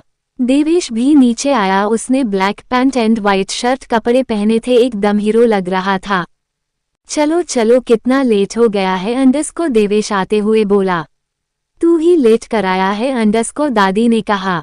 अरे मेरी सोनी डार्लिंग, रेडी होने में टाइम लगता है, आप देखो आपकी नजरें मुझ पर टिकी है, दादू को कहीं जलन ना हो जाए मुझे से देवेश ने दादी के गाल पर किसकर अपनी शर्ट को ठीक कर कहा। चलो चलो दीपक जी ने कहा। सब बाहर आकर गाड़ी में बैठ गए। पहली में दादा दादी, दूसरे में ज्योति जी और दीपक जी, तीसरे में रूही, देवेश और दिव्या। दिव्या शांत होकर बाहर देख रही थी। देवेश ने पलटकर पीछे सीट पर देखा जिसमें रूही दिव्या बैठे थे। देवेश ने रूही को इशारा किया दिव्या से बात करने का। रूही ने नमे सर हिला दिया। देवेश सामने देखने लगा।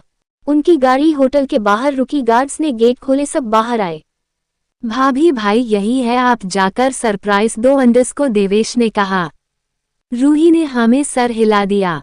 नियम जल्दी जल्दी चलकर होटल के अंदर से आया। सबके पास आकर उसने पैर छुए। भाई को बताया तो नहीं न, हम लोग आए हैं देवेश ने बोला।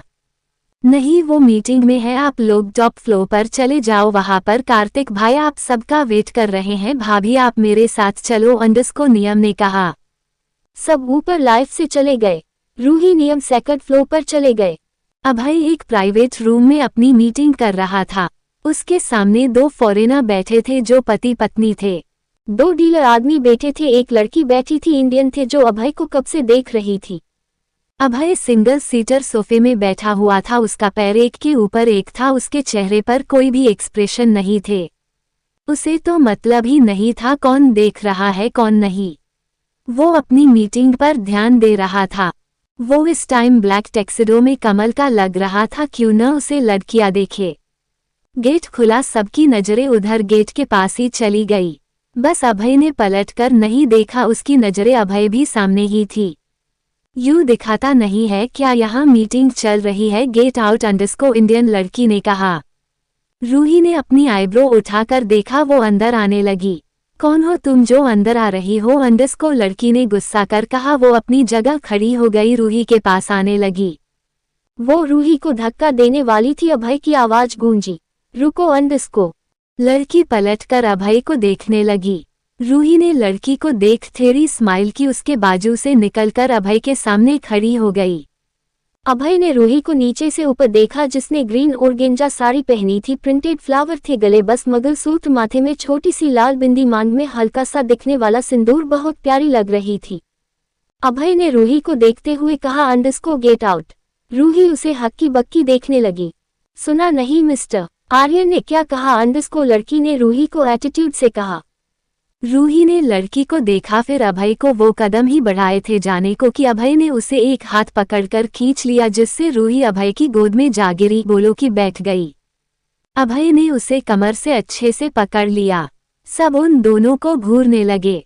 ये लड़की कौन है? और मिस्टर आर्यन के साथ उन्हें तो लड़कियां बिल्कुल पसंद नहीं है, फिर ये कौन है जिसे गोद में बैठाया है? लोग ये नहीं कहते कि यह इंडस्ट्री का सीईओ गया है। यहाँ तक को कोई भी लड़की उसके करीब आती थी या सिड्यूस करती थी, दूसरे दिन उसका काम तमाम होता था। कितनी बड़ी बड़ी एक्ट्रेस ने अभय को सेड्यूस किया, दूसरे दिन उनको इंडस्ट्री से निकल दिया, यहाँ तक कि उसे पूरा बैंकराट कर दिया, उसे कहीं नौकरी नहीं मिली। Get out all of you अंडस को अभय ने अपनी दमदार आवाज में कहा। सब अपनी जगह खड़े हो गए। अभय को नाराज करना वो लोग अफोर्ड नहीं कर सकते थे। दोनों फ्रोना बाहर चले गए। दो लड़के तो बस रूही को ही देख रहे थे। साड़ी से झकती कमर देख उनका मन डोल रहा था, पर शायद वो जानते नहीं थे कौन है वो जिसे देख रहे हैं। अभय ने रूही के चेहरे में आए बालों को उसके कान के पीछे कर उसकी गर्दन को पकड़ करीब कर उसके होठों में होठ रख दिए। वहाँ वो दोनों लड़के और लड़की शॉक हो गए। अभय किस कर रहा है किसी लड़की को। रूही भी उस लड़की को देख अभय की दोनों हाथों को गर्दन में डाल दिए और किस करने लगी। दोनों एक दूसरे को किस कर रहे थे। उस लड़की को देख वो इतना जरूर समझ गई थी, उस लड़की के दिमाग में अभय के लिए कुछ है जिसे देख उसे जलन हो रही थी। अभय ने अपने एक हाथ से पीछे से गन निकली और दोनों लड़कों को वही सूट कर दिया। रूही गोली की आवाज सुन वो धनक गई, अभय से दूर होने लगी, पर अभय ने उसे दूर न कर किस करने लगा। लड़की ये देख चौंक गई, वो बहुत ज्यादा डर गई। तीसरी गोली उसके माथे के पार हो गई। तीसरी गोली चलाते ही रूही अभय के सीने में मरने लगी, पर अभय ने अपनी गन रख दोनों हाथों से पकड़ किस करने लगा। गोली लगते ही वो लड़की सीधे जमीन पर लेट गई। अभय रूही को किस करते करते गोद में उठाकर वॉशरूम ले गया। उसके जाते ही गार्ड्स अंदर आए, नियम भी उनके साथ था। सालों का आज अंतिम दिन था, लग ही रहा था इनकी हरकतों से। अंडस को नियम ने कहा, और उन सबको उठाकर किंगडम विला के जंगल में फेंकने को कह दिया, जंगली जानवर को भूख मिटाने को, सब कुछ साफ करने को कह दिया। अभय रूही को लेकर वॉशरूम की पट्टी में बैठा दिया। रूही उसके सीने में मुक्के मार रही थी, पर अभय को फर्क नहीं पड़ा, वो तो बस किस करने में मगन था। रूही की अब सांस उखड़ने लगी थी। अभय ने ये देख छोड़ा। रूही उसके छोड़ते ही लंबी लंबी सांस लेने लगी।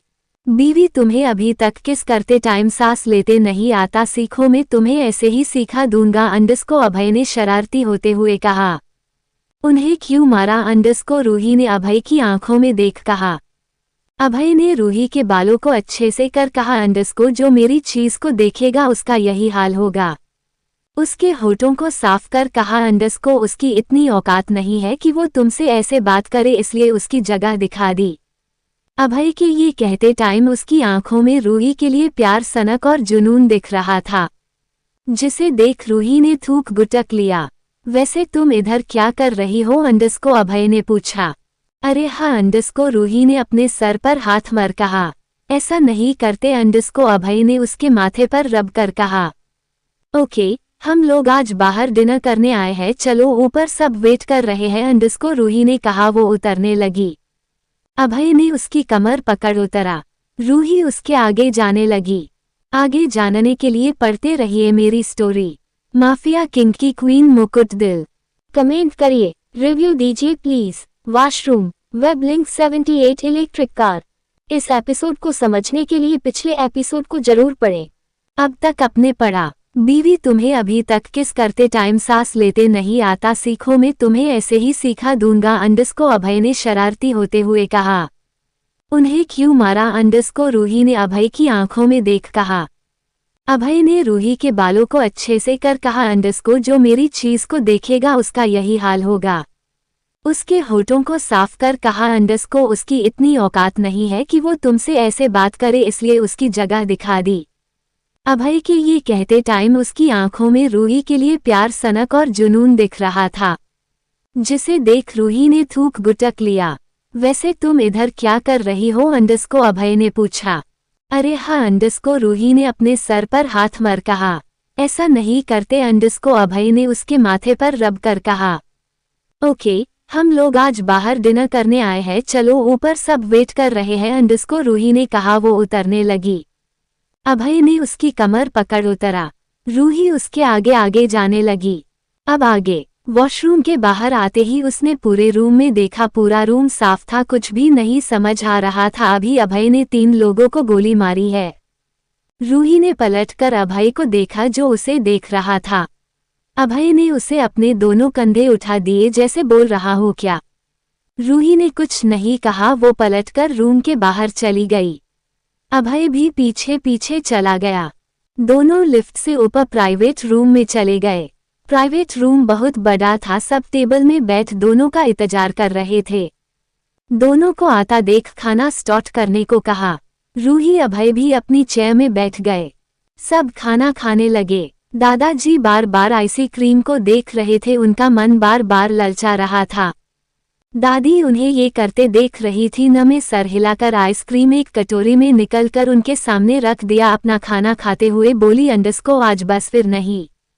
दादाजी ये देख खुश हो गए, उन्होंने दादी के गालों पर किस कर लिया। ये देख सब हूटिंग करने लगे। देवेश ने रूही को इशारा किया अपनी वॉच दिखाकर। रूही ने अपनी पलक झपकते हुए इशारा किया। लिफ्ट खुली, सबकी नजरें उधर ही चली गई। सक्षम अपने रोब से चलता हुआ अंदर आया। सबको देख नमस्ते किया। अरे सक्षम बेटा आओ अंडस को दीपक जी ने कहा। सब दीपक जी को देखने लगे। मैंने सक्षम को इनवाइट किया है, उससे शादी की भी बात करनी थी इसलिए अंडस को दीपक जी ने कहा। दीपक जी ने देवेश और रूही को देखा, अपनी आंखें झपका दी। अभय ये देख रहा था, उसने रूही को एक आईब्रो उठा पूछा अंडस को क्या चल रहा है। रूही ने अपना अभय के कान में कहा अंडस को दीवी और सक्षम की लड़ाई हो गई है किसी बात पर। तो रूही ने अपनी बात आगे छोड़ दी जिसे अभय समझ गया। आओ बेटा बैठो अंडस को दादाजी ने कहा।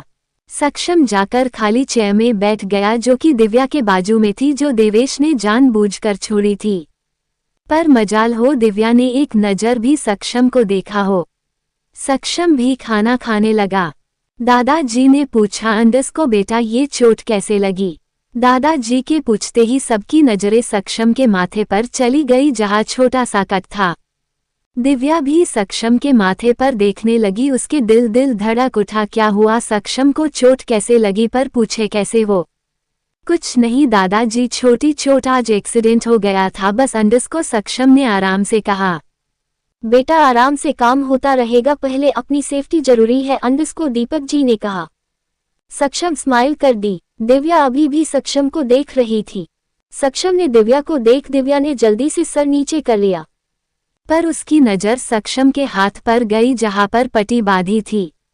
वो अपने हाथ उठाकर सक्षम के हाथ पर रखने वाली थी, उसे याद आ गया सक्षम ने सब खत्म कर लिया। वो उसने हाथ अपने पास कर लिए, उसके आंखों से आंसू गिरने को बेकार थे, पर सबके सामने वो कैसे रोती, खुद को कंट्रोल कर वो शांत थी।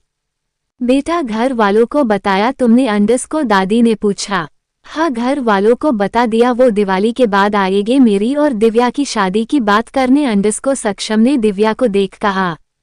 दिव्या उसकी बात सुन शॉक हो गई, वो सक्षम को देखने लगी। वो कुछ कहती उससे पहले सक्षम ने उसके हाथों पर हाथ रख दिया। वो लोग चाहते हैं शादी जल्द से जल्द हो जाए अंडस को सक्षम ने कहा। ठीक है अपने घर वालों से कहना, हम सब उनका इंतजार करेंगे अंडस को दादाजी ने कहा। सक्षम ने हमें सर हिला दिया, उसने एक नज़र रूही को देखा, रूही ने धीरे से पलकें झपका दी। दिव्या सक्षम से बार बार हाथ छुड़ाने की कोशिश कर रही थी, पर सक्षम ने कसकर पकड़ रखा था जिसमें वो छुड़ाए न। क्या हुआ दिव्या, खाना क्यों नहीं खा रही हो? अंडरस्कोर ज्योति जी ने पूछा। हाँ माँ, खा रही हूँ अंडरस्कोर दिव्या ने कहा। सक्षम से अपना हाथ छुड़ाना बंद कर दिया और खाना खाने लगी। सक्षम भी उसके ऐसा करते शांत हो गया, वो भी खाना खाने लगा। यहाँ पर अभी गेम जोन खुला है, डिनर के बाद हम वही चले अंडरस्कोर देवेश ने कहा। रूही ने जल्दी से हाँ में सर हिला दिया। दादी ने दादाजी की ओर देख कहा, अंडरस्कोर नहीं नहीं, हम नहीं जाएंगे, तुम लोग घूम लो में और ये घर जाएंगे। हाँ हम भी घर जाएंगे अंडरस्कोर दीपक जी ने कहा।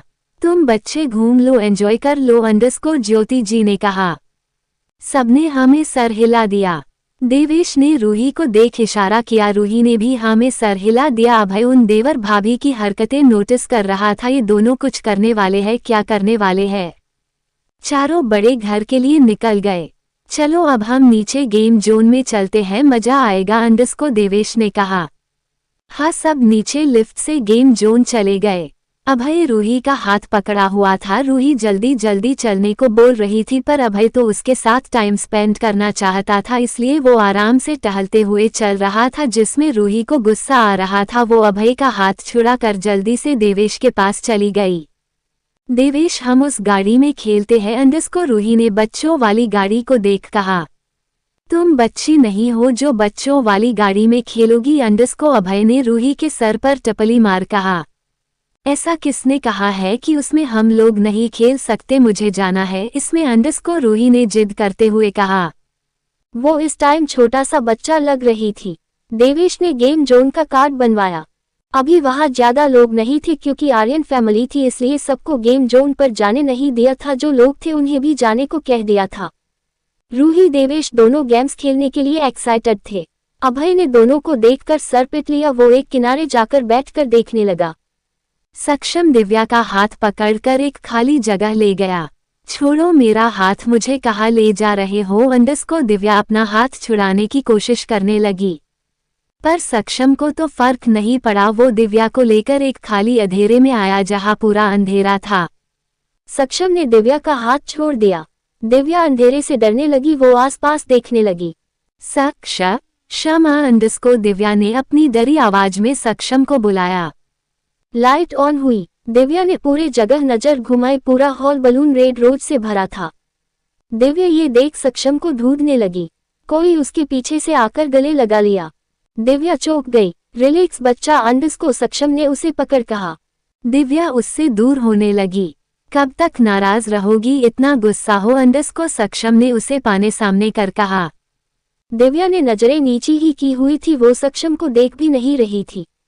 सक्षम ने उसका चेहरा पकड़ ऊपर किया, पर दिव्या की आंखें बंद थी। उसकी बंद आंखों से आंसू बह गए।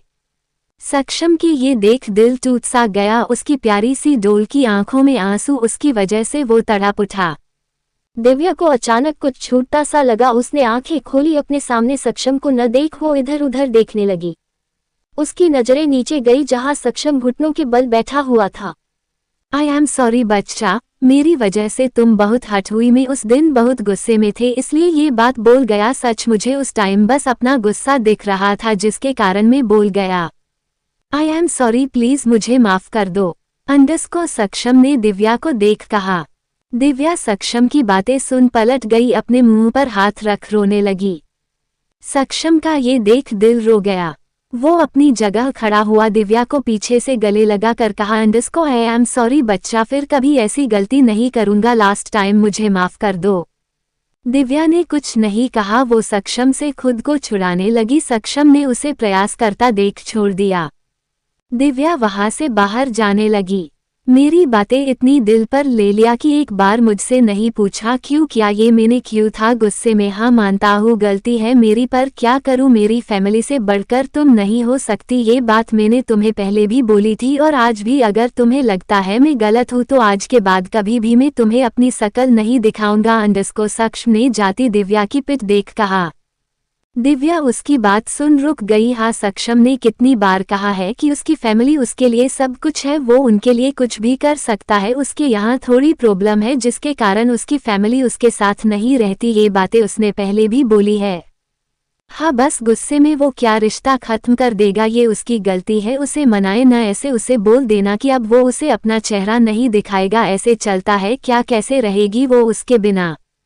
दिव्या ने पलटकर उसकी तरफ देखा, सक्षम नीचे देख रहा था। दिव्या दौड़कर उसके पास आकर गले लग गई। सक्षम उसके गले लगने से सबल गया, उसने दिव्या को भी गले लगा लिया। I am sorry, I love you अंडरस्को सक्षम ने दिव्या के माथे पर किस कर कहा। अगर दोबारा ऐसा बोला तो देखना तुम सर फोड़ दूंगी मैं अंडरस्को दिव्या ने कहा। सक्षम ने हाँ में सर हिला दिया। दोनों अभय और रूही के पास आ गए। अभय जो बैठा सामने देवेश रूही को लड़ते हुए गेम खेलते देख रहा था। उसने सक्षम दिव्या को हाथों में हाथ लिए आते देखा तो समझ गया दोनों के बीच सब ठीक हो गया। रूही देवेश ने भी देखा, वो दोनों खुश हो गए। भाभी देवेश आप दोनों कौन सा गेम खेल रहे हो अंडरस्को दिव्या उन दोनों को गेम खेलते देख उनके पास चली गई। दोनों आराम से एक जगह बैठ सामने देख रहे थे। तीनों की राइड खत्म हुई, तीनों बाहर आए। उनकी हालत देख कोई भी कह सकता था वो तीनों ने बहुत एंजॉय किया था। अभय ने उन तीनों को आते देखा तो कहा अंडरस्को चलो घर चलते हैं। तीनों ने चिल्लाकर कहा अंडरस्को नहीं, वहां से अलग अलग दिशा में भाग गए। सक्षम अभय ने एक दूसरे को देखा, गहरी सांस भरी, अपनी अपनी वाली के पीछे चले गए। आगे पढ़ने के लिए पढ़ते रहिए मेरी स्टोरी माफिया किंग की क्वीन मुकुट दिल। कमेंट करिए, लाइक करिए, रिव्यू दीजिए प्लीज। मेरी रिव्यू बढ़ ही नहीं रहे हैं। Pleading face, pensive face. किसी को भी मेरी स्टोरी पसंद नहीं आ रही है, कोई कमेंट ही नहीं करता, प्लीज यार करो, बताओ मुझे कैसी लग रही है स्टोरी। वेब लिंक 79 औरतों की जिंदगी। इस एपिसोड को समझने के लिए पिछले एपिसोड को जरूर पढ़ें। अब तक अपने पढ़ा। रूही देवेश ने भी देखा, वो दोनों खुश हो गए। भाभी देवेश आप दोनों कौन सा गेम खेल रहे हो अंडरस्को दिव्या उन दोनों को गेम खेलते देख उनके पास चली गई। दोनों आराम से एक जगह बैठ सामने देख रहे थे। तीनों की राइड खत्म हुई, तीनों बाहर आए। उनकी हालत देख कोई भी कह सकता था वो तीनों ने बहुत एंजॉय किया था। अभय ने उन तीनों को आते देखा तो कहा अंडरस्को चलो घर चलते हैं। तीनों ने चिल्लाकर कहा अंडरस्को नहीं, वहां से अलग अलग दिशा में भाग गए। सक्षम अभय ने एक दूसरे को देखा, गहरी सांस भरी, अपनी अपनी वाली के पीछे चले गए। अब आगे। रूही चलो घर, बहुत टाइम हो गया है अंडरस्को अभय ने रूही को देख कहा। अभी नहीं, मैंने कितने दिनों बाद ये गेम खेले हैं, मुझे खेलना है अंडरस्को रूही ने टॉयज गेम खेलते हुए कहा। हम कभी दिन में आ जाएंगे अंडरस्को अभय ने रूही के हाथ पकड़ खींचते हुए ले जाते कहा। नहीं नहीं नहीं, मुझे अभी खेलना है अंडरस्को रूही ने जिद करते हुए वहां बने ग्रिल को कसकर एक हाथ से पकड़ लिया। अभी उसे खींच रहा था। रूही छोड़ो, उसे लग जाएगी अंडरस्को अभय ने उसका हाथ छुड़ाते हुए कहा। नहीं मुझे खेलने दो अंडरस्को रूही ने अभय को पापी फेस बनाकर कहा। अभय ने उसके चेहरे को देखा, उसका चेहरा देख पिघल गया। उसने हमें सर हिला दिया। रूही खुश हो गई। पर मेरी एक शर्त है अंडरस्को अभय ने रूही के करीब आकर कहा। मुझे सारी शर्तें मंजूर है, जाने दो मुझे अंडरस्को रूही ने बिना सोचे समझे कह दिया। सुन तो लो, बाद में मत कहना मैंने बताया नहीं अंडरस्को अभय ने कहा। अरे मैं नहीं कहूंगी, जाने दो ना मुझे अंडरस्को रूही ने अजीब सा चेहरा बनाकर कहा। ओके जाओ अंडरस्को अभय ने कहा। पर याद रखना अंडरस्को अभय ने कहा। हाँ याद रखूंगी अंडरस्को रूही ने कहा। रूही वहां से दौड़ती हुई गेम खेलने चली गई। वो पूरी बच्ची बनी हुई थी। सक्षम दिव्या के पीछे पीछे आया। दिव्या रुको, लग जाएगी तुम्हें अंडरस्को सक्षम ने कहा। पहले मुझे पकड़ो अंडरस्को दिव्या ने पीछे पलट कर देख कहा। रुको अभी अंडरस्को सक्षम ने उसके पीछे चलते हुए कहा। उसका चलना दिव्या के भागने से एक ही था। दिव्या भागते भागते गार्डन में आ गई। पकड़ो मुझे अंडरस्को दिव्या ने सक्षम से कहा। दिव्या आराम से लग जाएगी अंडरस्को सक्षम ने उसे वाटरफॉल के पास जाते देखा तो कहा। हाँ दिव्या की दर्द भरी आवाज सुनाई दी। कहा था ना आराम से चलो अंडरस्को सक्षम उसके पास आ गया। दिखाओ कहाँ लगी अंडरस्को सक्षम ने दिव्या का पैर पकड़ कहा। यहाँ पर अंडरस्को दिव्या ने पैर की छोटी सी उंगली को दिखा कहा जो वेटरफॉल को दीवार से लग गई थी। कोई नहीं, कुछ नहीं हुआ, बस अभी ठीक हो जाएगा अंडरस्को सक्षम ने उसकी उंगली को रब करते हुए कहा। अब आराम से चलाना, चलो अंदर, सब हमारा वेट कर रहे होंगे। अंडस्को सक्षम ने दिव्या को उठाते हुए कहा। दिव्या ने मुंह बना लिया। वो दोनों अंदर चले गए। वो दोनों अंदर रूही अभय के पास आए। सक्षम ने रूही को गेम खेलते देखा, वो बस एकटक उसे देख रहा था। रूही बच्चों की तरफ जंपिंग गेम में जंप कर रही थी। उसकी हंसने की आवाज सक्षम के कानों में गूंज रही थी। सक्षम की आंखों से आंसू आ गए। उसने जल्दी से छुपा भी लिए। कितना खुश, तुझे पहली बार देखा है, बस भगवान से यही दुआ है कि तुझे कभी किसी की नजर न लगे। अंडस्को सक्षम ने मन ही मन रूही को देख कहा।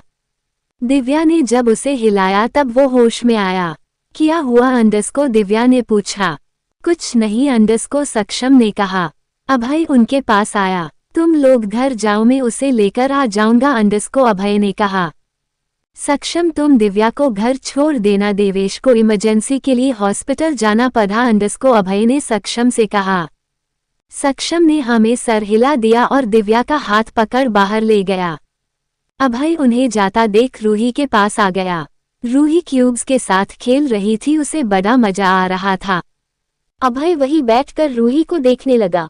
अपना फोन निकलकर उसकी वीडियो फोटोज क्लिक करने लगा। रूही अब बहुत ज्यादा गेम खेलते खेलते थक गई थी। उसकी आंखें बोझिल होने लगी। वो अभय के बाजू में आकर बैठ गई, उसके कंधे पर सर रख बैठ गई। अभय ने उसे पानी दिया। रूही ने पानी पी लिया। थक है अंडस्को, अभय ने उसके सर पर हाथ फेर कहा। हाँ बहुत, मुझसे चला भी नहीं जाएगा अंडस्को, रूही ने थकी आवाज में कहा। अभय ने उसे गोद में उठा लिया, होटल के बाहर ले गया। सारे गॉड्स अभय को घेर लिया। सब दूर से रूही को खेलते हुए देख रहे थे। सब ने उन दोनों पर नजर रखे हुए थे। रूही ने आराम से उसके कंधे पर हाथ रख लिया। अभय उसे लेकर गाड़ी में आया। गार्ड्स ने उन्हें देख गेट खोले। अभय रूही को लेकर आराम से बैठ गया। रूही ने अपने सर को अच्छे से अभय के सीने में एडजस्ट किया। अभय के इशारे से गाड़ी ड्राइवर ने आगे बढ़ा दी। अभय आराम से रूही को लेकर बैठा, उसे देख रहा था। रूही जो अपना मासूमियत लेकर उसके सीने में छुपी सो रही थी। थोड़ी देर में उनकी गाड़ी आर्यन विला में एंटर हुई। अभय रूही को लेकर आराम से उतरा और घर के अंदर ले गया। रूम में बेड पर अच्छे सुला दिया। वॉशरूम में खुद के कपड़े चेंज कर बाहर आया। रूही को देखा जो अपने कपड़े को अलग कर सोने की कोशिश कर रही थी। उसे ब्लाउज थोड़ी टाइट लग रहा था, पर नींद के कारण कर नहीं पा रही थी। अभय वार्डरोब से नाइट गाउन लेकर आया, रूही के पास बैठ गया। उठो और कपड़े चेंज कर लो, अंडस्को अभय ने रूही के हाथ को पकड़ खींचते हुए उठाते हुए कहा। रूही कुछ बोली ही नहीं, वो तो आराम से सपने की दुनिया में थी। अभय रूही के पास आकर उसके ब्लाउज का हुक खोलकर उसके कपड़े पहनना लगा। साड़ी की प्लेट को निकल दिया। उसे अच्छे से नाइट गाउन पहनाकर खुद उसके बाजू में आकर लेट गया। बहुत टाइम हो गया था। थोड़ी देर में उसे नींद आ गई। नेक्स्ट मॉर्निंग रूही की नींद खुली। उसने अपने बाजू में टटोला, पर वहां की जगह खाली थी। उसने पूरी आंखें खोलकर अभय को चारों साइड ढूंढा। उसकी नजर दीवार पर लगी घड़ी पर गई। 9 बज रहे थे। ओह तेरी, 9 बज गए, मैं इतनी देर तक सोती रही, अंडस्को रूही जल्दी जल्दी बेड से उतरकर वॉशरूम नहाने चली गई। 15 मिनट में वो रेडी होकर नीचे आई। अरे अरे आराम से अंडस्को, दादी ने रूही को सीढ़ियां तेजी से उतरते देखा तो कहा। रूही उनकी बात सुन धीरे धीरे चल कर आई। सॉरी वो आज थोड़ी देर हो गई, अंडस्को रूही ने सर नीचे कर कहा। थोड़ी या ज्यादा, अंडस्को ज्योति जी ने स्ट्रिक्ट वॉइस में कहा। वो माँ रात को थोड़ा लेट हो गया था, अंडस्को रूही ने उनकी बात सुन कहा। तो बहू का काम है जल्दी उठना और काम करना, अब से तुम्हारा बाहर जाना बंद और घर पर रहकर काम करना बस, अंडस्को ज्योति जी ने उसे डांटते हुए तेज आवाज में कहा। रूही उनकी बात सुन सर ऊपर कर देखा, जिसमें दादी भी सर हाँ में हिला रही थी और दादी और ज्योति जी गुस्से में देख रही थी। रूही ये देख सर नीचे कर हाँ में हिला दिया। ज्योति जी और दादी ने एक दूसरे को देखा, फिर रूही को जोर जोर से हंसने लगी। हाँ हाँ हाँ पागल लड़की, अंडस्को ज्योति जी उसके पास आकर सर पर टपली मार कहा। रूही उन्हें इनोसेंट फेस बनाकर देखने लगी। अरे मैं और माँ तेरे साथ मजाक कर रहे थे पगली, अंडस्को ज्योति जी ने उसके गालों को पुचकार कहा। रूही उन्हें और दादी को देखने लगी, जिसमें दादी ने भी हाँ में सर हिला दिया। तुझे कभी मना किया है क्या? तू ही काम करने में लगी रहती है। इतने लोग हैं, कर लेंगे, अभी ही तो है घूमने का, फिर कहाँ मिलेगा? फिर तो बच्चे और फिर टाइम कभी नहीं मिलता अंडरस्कोर ज्योति जी ने कहा। हाँ बेटा, औरतों की जिंदगी होती ही ऐसी है, कभी टाइम रहता है तो वो एंजॉय नहीं कर पाती, एक चार दीवार के बीच फंस जाती है, उन्हें बाहरी दुनिया नहीं देख पाती अंडरस्कोर दादी ने उसे अपने पास बैठा कहा। रूही उनके बाजू में बैठ गई, ज्योति जी भी बैठ गई। बेटा अभी मौका बहुत है, घूमो फिरो, एंजॉय करो लाइफ, अभी ही सब कुछ है, बाद में जब बच्चे हो जाते हैं उनकी जिम्मेदारी, फिर घर की जिम्मेदारी सब उन पर आ जाती है, कभी टाइम ही नहीं मिलता है तो उनके पतियों के पास नहीं रहता, अभी खूब खाओ घूमो एंजॉय करो लाइफ अंडरस्कोर दादी ने कहा। रूही उनकी बात पर स्माइल कर दी। माँ सब ऑफिस चले गए अंडरस्कोर रूही ने इधर उधर देख कहा। हाँ सब चले गए, उनकी एक मीटिंग थी अर्जेंट तो आज सब गए हुए हैं ऑफिस, देवेश और पापा भी गए हैं अंडरस्कोर ज्योति जी ने कहा। क्यों अंडरस्कोर रूही ने पूछा। पता नहीं, कोई कॉन्फ्रेंस की बात कर रहे थे, ये कुछ परेशान भी थे अंडरस्कोर ज्योति जी ने परेशान होते कहा। ऐसी कौन सी कॉन्फ्रेंस है जिसमें सब गए हैं अंडरस्कोर रूही मन ही मन बोली। ठीक है माँ, मैं ब्रेकफास्ट कर लेती हूँ अंडरस्कोर रूही ने उठते हुए कहा। जल्दी जल्दी चलकर किचन के अंदर चली गई। उसने अपना फोन निकला और एक नंबर डायल किया। वहां से फोन उठते ही रूही ने बोला, अंडरस्कोर एआर इंडस्ट्री में कौन सी कॉन्फ्रेंस है, पता कर बताओ। वहां से जीवन ने उसे एआर इंडस्ट्री के बारे में बताया, जिसे सुन रूही की आईब्रो तंग गई। तुम इस मैटर को जल्द से जल्द सॉल्व करो, कोई तो है इसमें बड़ा हाथ जो एआर इंडस्ट्री को बर्बाद करना चाहता है अंडरस्कोर रूही ने अपनी कड़क आवाज में कहा। यस मैडम, मैं कुछ करता हूँ अंडरस्कोर जीवन ने कहा। रूही ने ओके कहकर कॉल रख दिया। रूही अपना ब्रेकफास्ट लेकर बाहर आई, सोफे में वही सबके पास बैठ गई। नज ऋत्विक को हॉल में लेकर आई थी। रूही ऋत्विक को देख उसके बाजू में बैठ गई और बात करते करते ब्रेकफास्ट करने लगी। रूही के फोन पर एक मैसेज आया। रूही ने सबको एक नज़र देखा जो सब दिवाली की बातों में बसी थे। रूही ने धीरे से फोन उठाकर फोन चालू किया। उसमें जीवन का कुछ व्हाट्सएप मैसेज था जो कि जीवन ने उसे कुछ फोटोज दी, जिसे देख रूही ने उसको मैसेज कर दिया। माँ मैं आज ऑफिस चली जाऊँ अंडरस्कोर रूही ने कहा। हाँ जा चली जा अंडरस्कोर ज्योति जी ने कहा। रूही हमें सर हिलाकर रूम में चली गई। ऋत्विक जो व्हील चेयर में बैठा हुआ था वो रूही को जाता देख रहा था। उसने रूही के फोन पर वो फोटोज देखी जिसे देख वो कुछ बोलना चाहता था पर कैसे बोलता वो। रूही जल्दी जल्दी रेडी होकर नीचे आई। माँ मैं जाती हूँ अंडरस्कोर रूही ने कहा। जाती हूँ नहीं आती हूँ अंडरस्कोर ज्योति जी और दादी ने साथ में कहा। हाँ बाबा आती हूँ अंडरस्कोर रूही ने कहा। बाहर निकल गई। मुझे ऑफिस जाना है अंडरस्कोर रूही ने ड्राइवर से कहा। ड्राइवर ने हाँ में सर हिला दिया, क्योंकि अभय के अब ऑर्डर थे वो जहाँ जाए जाने दे, दूर से ही सिक्योरिटी रखे। ड्राइवर ने गाड़ी ऑफिस की तरफ बढ़ा दी। थोड़ी देर में उनकी गाड़ी एआर इंडस्ट्री के बाहर कुछ ही दूर में रुक गई। अचानक ही उनकी गाड़ी वहीं रोक दी गई। ये पुलिस वाले ने रोकी थी। मैडम यहाँ इतने लोग हैं, आप कैसे जाएंगी अंडरस्कोर ड्राइवर ने परेशान होकर रूही से कहा। भैया कुछ ना कुछ तो करना होगा अंडरस्कोर रूही अपने बैग से मास्क निकल कहा। मैडम आप बाहर नहीं जा सकती, ऐसे खतरा है अंडरस्कोर ड्राइवर ने रूही से कहा। भैया अभी मेरे पति को मेरी जरूरत है अंडरस्कोर रूही ने ड्राइवर से कहा। ड्राइवर ने कुछ नहीं कहा, उसने हमें सर हिला दिया। आगे पढ़ने के लिए पढ़ते रहिए मेरी स्टोरी। माफिया किंग की queen crown red heart. Comment करिए, लाइक करिए, रिव्यू दीजिए please. Web links 80 conference room. इस एपिसोड को समझने के लिए पिछले एपिसोड को पढ़े। अब तक अपने पढ़ा। ड्राइवर ने गाड़ी ऑफिस की तरफ बढ़ा दी। थोड़ी देर में उनकी गाड़ी एआर इंडस्ट्री के बाहर कुछ ही दूर में रुक गई। अचानक ही उनकी गाड़ी वहीं रोक दी गई। ये पुलिस वाले ने रोकी थी। मैडम यहाँ इतने लोग हैं, आप कैसे जाएंगी अंडरस्कोर ड्राइवर ने परेशान होकर रूही से कहा। भैया कुछ ना कुछ तो करना होगा अंडरस्कोर रूही अपने बैग से मास्क निकल कहा। मैडम आप बाहर नहीं जा सकती, ऐसे खतरा है अंडरस्कोर ड्राइवर ने रूही से कहा।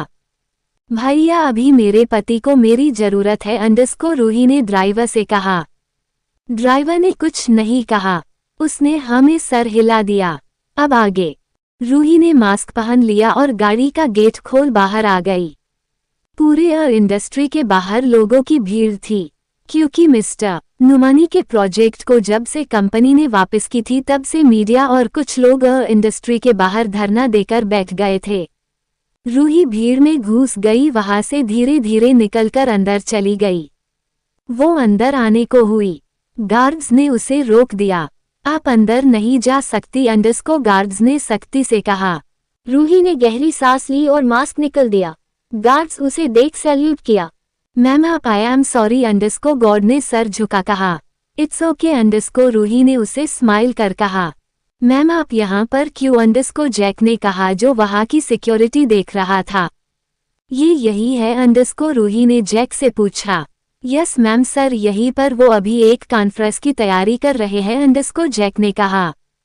ठीक है तुम मुझे अंदर ले चलो उनके पास, अंडस्को रूही ने जैक से कहा। पर मैम अभी हम नहीं जा सकते, अंडस्को जैक ने रूही से कहा। क्यों, अंडस्को रूही ने पूछा।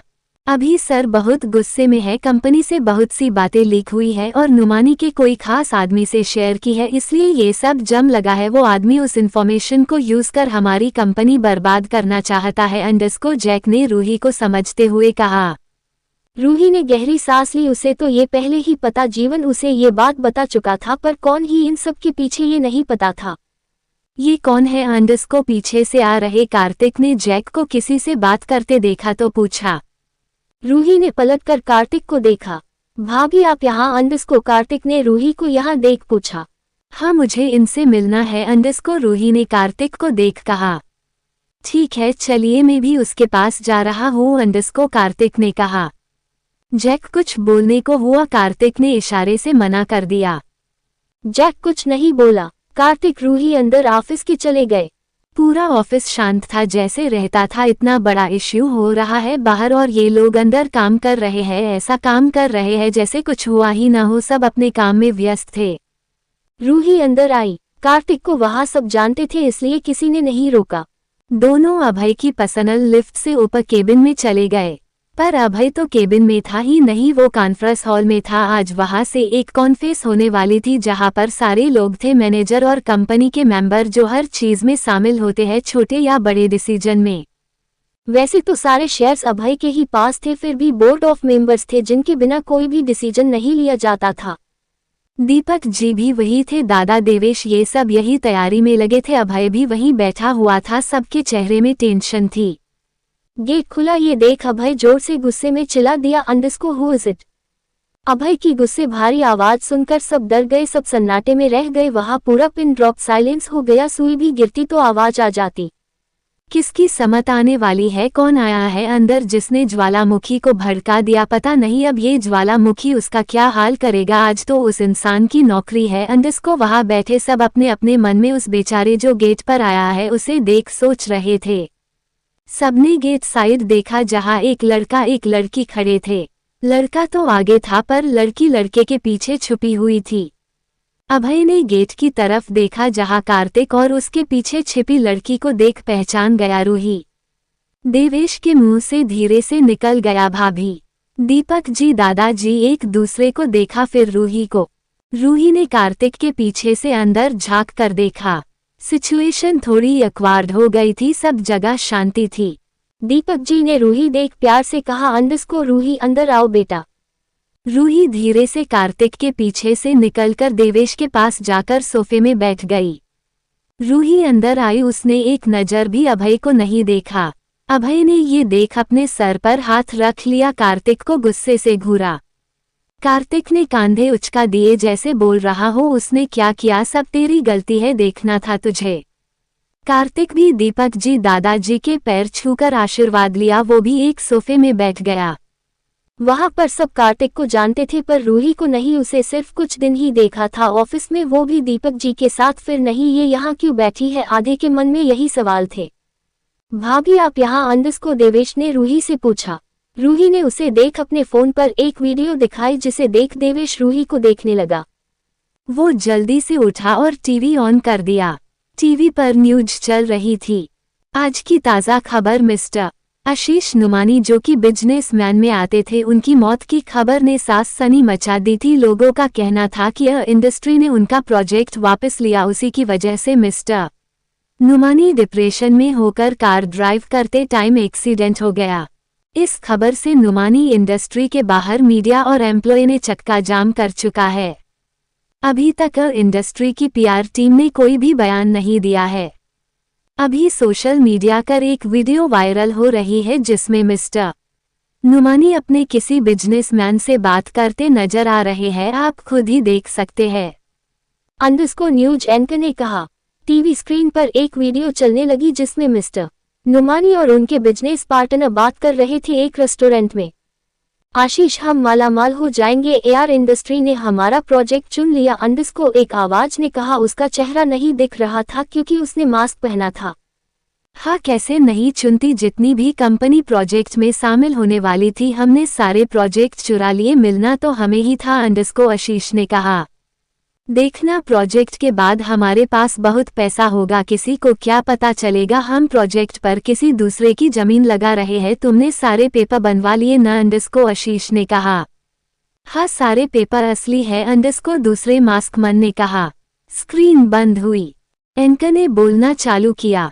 इस वीडियो में ये दिखाया जा रहा है मिस्टर आशीष नुमानी और उनके साथी इंडस्ट्री के साथ धोखा कर रहे थे, जिसके कारण इंडस्ट्री ने उनसे सारे प्रोजेक्ट छीन लिए। ये बात सच है या झूठ अब ये तो इंडस्ट्री की पीआर टीम ही बता सकती है। अंडरस्कोर एंकर ने कहा।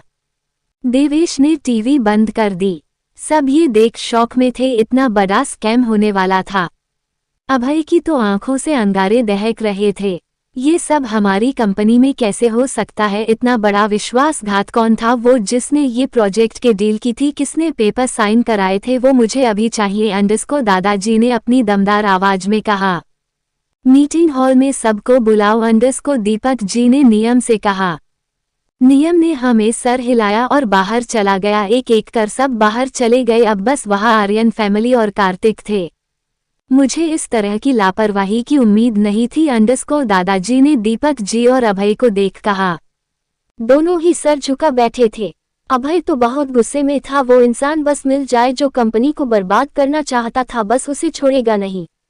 रूही ने टेढ़ी नजर से अभय को देखा जो सर झुका बैठा था। उसने पहली बार उसे ऐसा देखा था, वो भी बस दादाजी के सामने। उसके अंदर कितना बड़ा ज्वालामुखी फैल रहा है सिर्फ वो जानती है।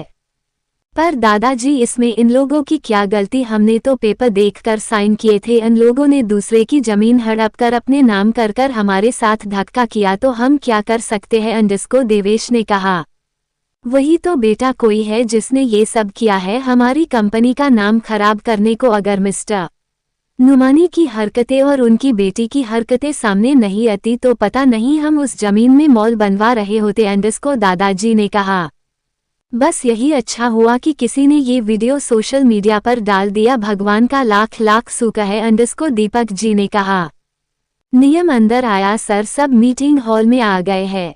सब मीटिंग हॉल की तरफ चले गए। रूही सबसे पीछे चल रही थी। उसे एक लेडी एम्प्लॉय वॉशरूम की तरफ छुप छुप कर जाती दिखी, जिसे देख वो उसके पीछे जाने लगी। वो लेडी एम्प्लॉय वॉशरूम के अंदर चली गई। वो बहुत ज्यादा घबराई हुई थी। वो किसी को फोन पर बात कर रही थी। देखो यहाँ पर शक हो गया है, सबको मीटिंग रूम बुलाया गया है। अंडरस्कोर उस लेडी एम्प्लॉय ने कहा। वहां से कुछ बोला गया। हाँ, मैं किसी को कुछ नहीं बताऊंगी। अंडरस्कोर लेडी एम्प्लॉय ने कहा।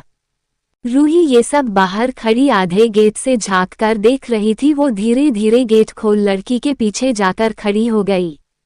लड़की ने किसी का पीछे आभास लगा तो पीछे पलटकर देखने को हुई। उससे पहले रूही ने उसका सर पकड़कर दीवार पर धंसा दिया। वो लड़की वही बेहोश हो गई। उसने उसका फोन उठाया। हेलो हेलो, क्या हुआ बोलो ना? अंडरस्कोर उस साइड से एक मर्द की आवाज आए और फोन काट गया।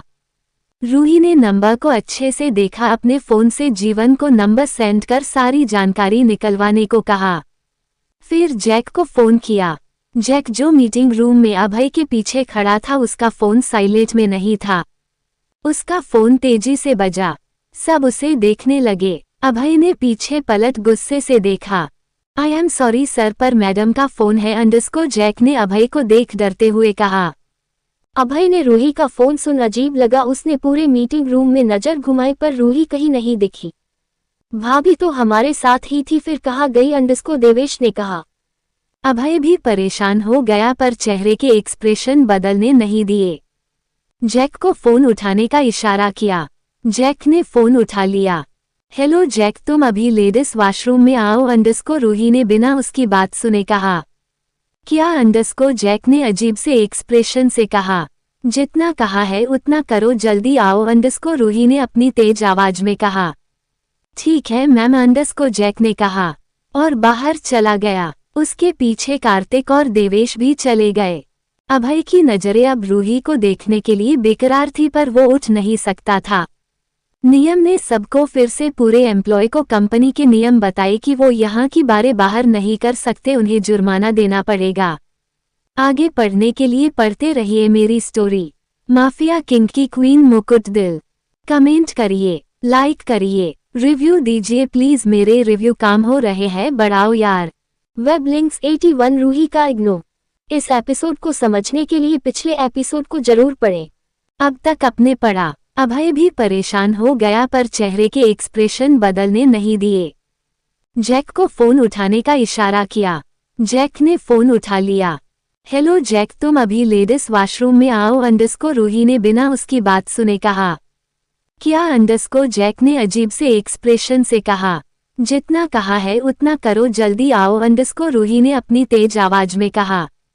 ठीक है मैम अंडरस्कोर जैक ने कहा और बाहर चला गया। उसके पीछे कार्तिक और देवेश भी चले गए। अभय की नजरें अब रूही को देखने के लिए बेकरार थी पर वो उठ नहीं सकता था। नियम ने सबको फिर से पूरे एम्प्लॉय को कंपनी के नियम बताए कि वो यहाँ की बातें बाहर नहीं कर सकते, उन्हें जुर्माना देना पड़ेगा। अब आगे। जैक जल्दी जल्दी वॉशरूम साइड गया। उसके पीछे देवेश और कार्तिक भी थे। भाभी आप कहाँ हो अंडरस्कोर जैक ने लेडीज वॉशरूम के बाहर से बोला। अरे मैं अंदर हूँ, आ जाओ अंडरस्कोर रूही ने उसकी आवाज सुन कहा। जैक, कार्तिक और देवेश एक दूसरे को देखने लगे। लेडीज वॉशरूम के अंदर जाना, बाबा ये तो कभी नहीं किया उन्होंने। तीनों पता नहीं क्या क्या सोच रहे थे। रूही अंदर खड़ी खड़ी गुस्से में अलग उबाल रही थी। जैक जब अंदर नहीं आया तो उसने गेट खोल दिया। गेट खुलते ही तीनों ने रूही को देखा। भाभी अंडरस्कोर देवेश ने कहा। अंदर आने में कितना टाइम लगते हो अंडरस्कोर रूही ने गुस्से में जैक से कहा। मैम लेडीज वॉशरूम है अंडरस्कोर जैक ने कहा। रूही ने सर पकड़ लिया, चलो अंदर, और अंदर जाने लगी। उसकी बात सुन तीनों अंदर आने लगे। दीवार के सहारे एक लड़की को बेहोश देख वो रूही को देखने लगे। भाभी इसे क्या हुआ अंडरस्कोर देवेश ने पूछा। बेहोश है अंडरस्कोर रूही ने कहा। अरे ये बेहोश कैसे हो गई अंडरस्कोर कार्तिक ने पूछा। इसे मैंने बेहोश कर दिया, अब सवाल मत पूछो, इसे उठाकर बाहर लेकर चलो अंडरस्कोर रूही ने कहा। तीनों रूही को देखने लगे, फिर उस बेहोश पड़ी लड़की को। अरे देख क्या रहे हो, उठाओ अंडरस्कोर रूही ने तीनों की शकल देख कहा। भाभी हम लड़के कैसे उठा ले इसे अंडरस्कोर देवेश ने कहा। मैं लेडी गार्ड्स को बुलाता हूँ अंडरस्कोर जैक ने कहा। फोन लेकर बाहर निकल गया। भाभी अपने इसे बेहोश क्यों किया अंडरस्कोर कार्तिक ने रूही को देख पूछा। यही है जिसने ऑफिस की इंफॉर्मेशन किसी दूसरे इंसान को बेची है अंडरस्कोर रूही ने कहा। आपको कैसे पता अंडरस्कोर कार्तिक ने रूही को देख कहा। रूही ने उस लड़की का फोन कार्तिक को दिखा, कहा अंडरस्कोर इसने कुछ प्रूव है और ये इसका मोबाइल है। कार्तिक ने वो फोन ले लिया। जैक दो लेडी गार्ड के साथ आई, उन्होंने उसे उठाकर एक खाली केबिन में रख दिया। थोड़ी देर बाद उस लड़की को होश आया। उसकी आंखें खुली तो सबसे पहले उसे अपने सामने एक लड़की बैठी दिखी जो अपने फोन में मस्त थी।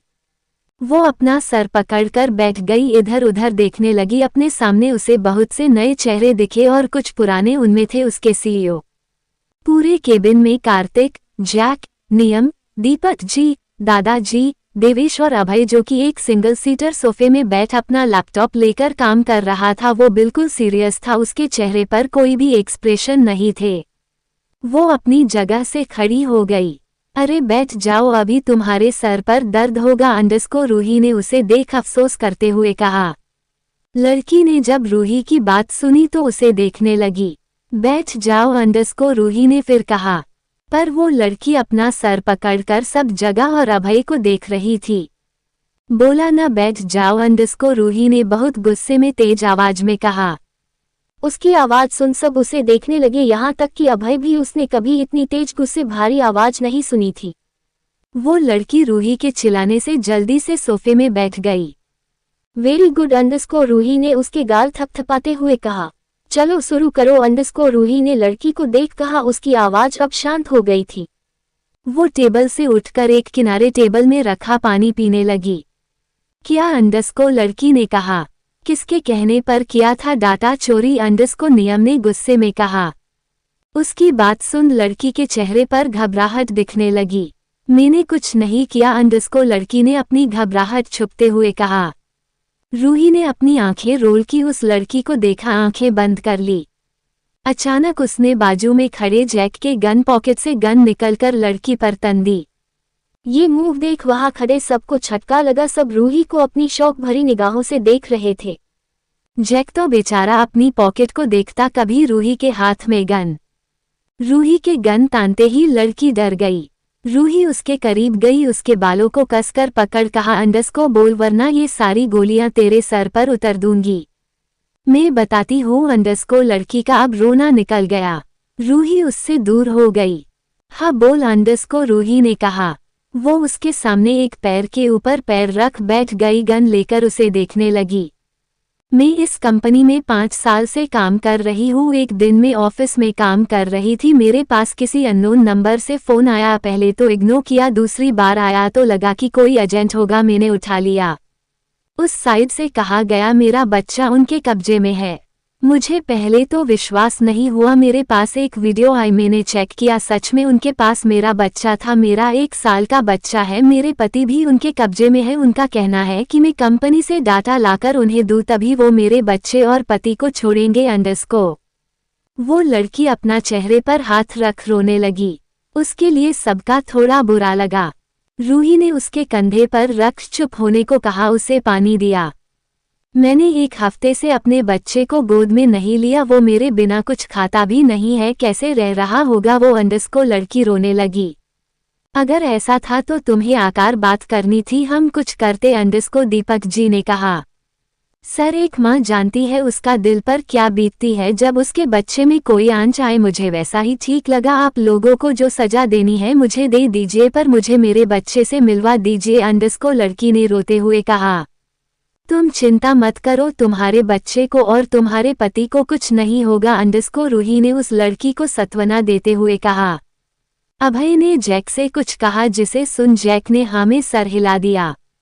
अभय अपने सोफे से उठकर रूही के पास आया। रूही उसे अपने पास आता देख अपने आसपास देखा, सब उन्हें ही देख रहे थे। अभय रूही के पास आकर खड़ा हो गया, उसके हाथों से गन लेकर कहा, अंडरस्कोर ये सब मत किया करो, ये तुम्हारे लिए नहीं है। अभय ने गन जैक को पकड़ा दी। रूही अपना मुंह टेढ़ा कर दूसरे साइड देखने लगी। ये देख अभय की आंखें सख्त हो गई। वो रूही को घूरने लगा, पर क्या ही बोलता, सब थे यहाँ पर। मुझे वो दोनों सही सलामत चाहिए, ये जिम्मेदारी मैं तुम्हें सौंप रहा हूँ। उस इंसान को भी इसकी औकात दिखा दो अंडरस्कोर, दादाजी ने अभय को देख कहा। अभय, जैक, कार्तिक, देवेश सब बाहर चले गए। रूही के फोन पर एक मैसेज आया, जिसे देख रूही वॉशरूम का बहाना बनाकर चली गई। वो लोग यहाँ से निकल गए, उन्हें उनकी लोकेशन तक पहुँचना तुम्हारा काम है अंडरस्कोर, रूही ने जीवन से कहा। जीवन ने हाँ कह फोन रख दिया। रूही बाहर आकर बैठ गई। ज्योति जी और दादी यहाँ न्यूज देख परेशान हो रही थी। उन्होंने रूही को फोन कर दिया। बेटा वहाँ सब ठीक है न अंडरस्कोर, दादी ने रूही से पूछा। हाँ दादी यहाँ सब ठीक है, बस कुछ छोटी सी प्रॉब्लम थी, अब ठीक है अंडरस्कोर, रूही ने दादी को कहा। दादी ज्योति जी को समझाकर फोन रख दिया। अभय की कार एक सुनसान बिल्डिंग के पास रुकी। अभय के गार्ड भी थे, सबने ब्लैक ड्रेस डाला हुआ था, बुलेट प्रूफ। अभय ने सबको इशारा किया पूरी बिल्डिंग को घेरने का। धीरे धीरे वो लोग आगे बढ़े। रास्ते में जितने भी गार्ड्स सामने आ रहे थे सबको उन लोग गोली मारते जा रहे थे। उन्हें बच्चे के रोने की आवाज सुनाई दी। अभय ने देवेश वहां जाने का इशारा किया, जिसे समझकर देवेश एक रूम के अंदर चला गया। रूम में बच्चे को एक बेड पर सुलाकर रखा था जो रो रहा था। उसके बाजू में एक चेयर पर एक आदमी को बांध रखा था। देवेश ने गेट से सटकर पूरे रूम में झांक कर देखा, वहां सिर्फ 3 आदमी थे जिसे देवेश ने गोली मारकर वहीं गिरा दिया। उसने आदमी को छुड़ाने लगा। आदमी ने छुटते ही बच्चे को गोद में लेकर चुप करने लगा। सर हमें यहाँ से निकल दीजिए, अंडस को आदमी ने हाथ जोड़ कहा। आप चिंता मत करो, हम यहाँ आपको बचाने आए हैं, अंडस को देवेश ने कहा और उन्हें बाहर ले जाने लगा। पर अचानक ही उसके सर पर किसी ने बंदूक रख दिया। देवेश ने पीछे पलटकर देखा, कोई आदमी जिसने अपने चेहरे पर मास्क लगा रखा था। चेहरा नहीं दिख रहा था, बस आंखें दिख रही थी। वो आदमी जोर जोर से हंसने लगा।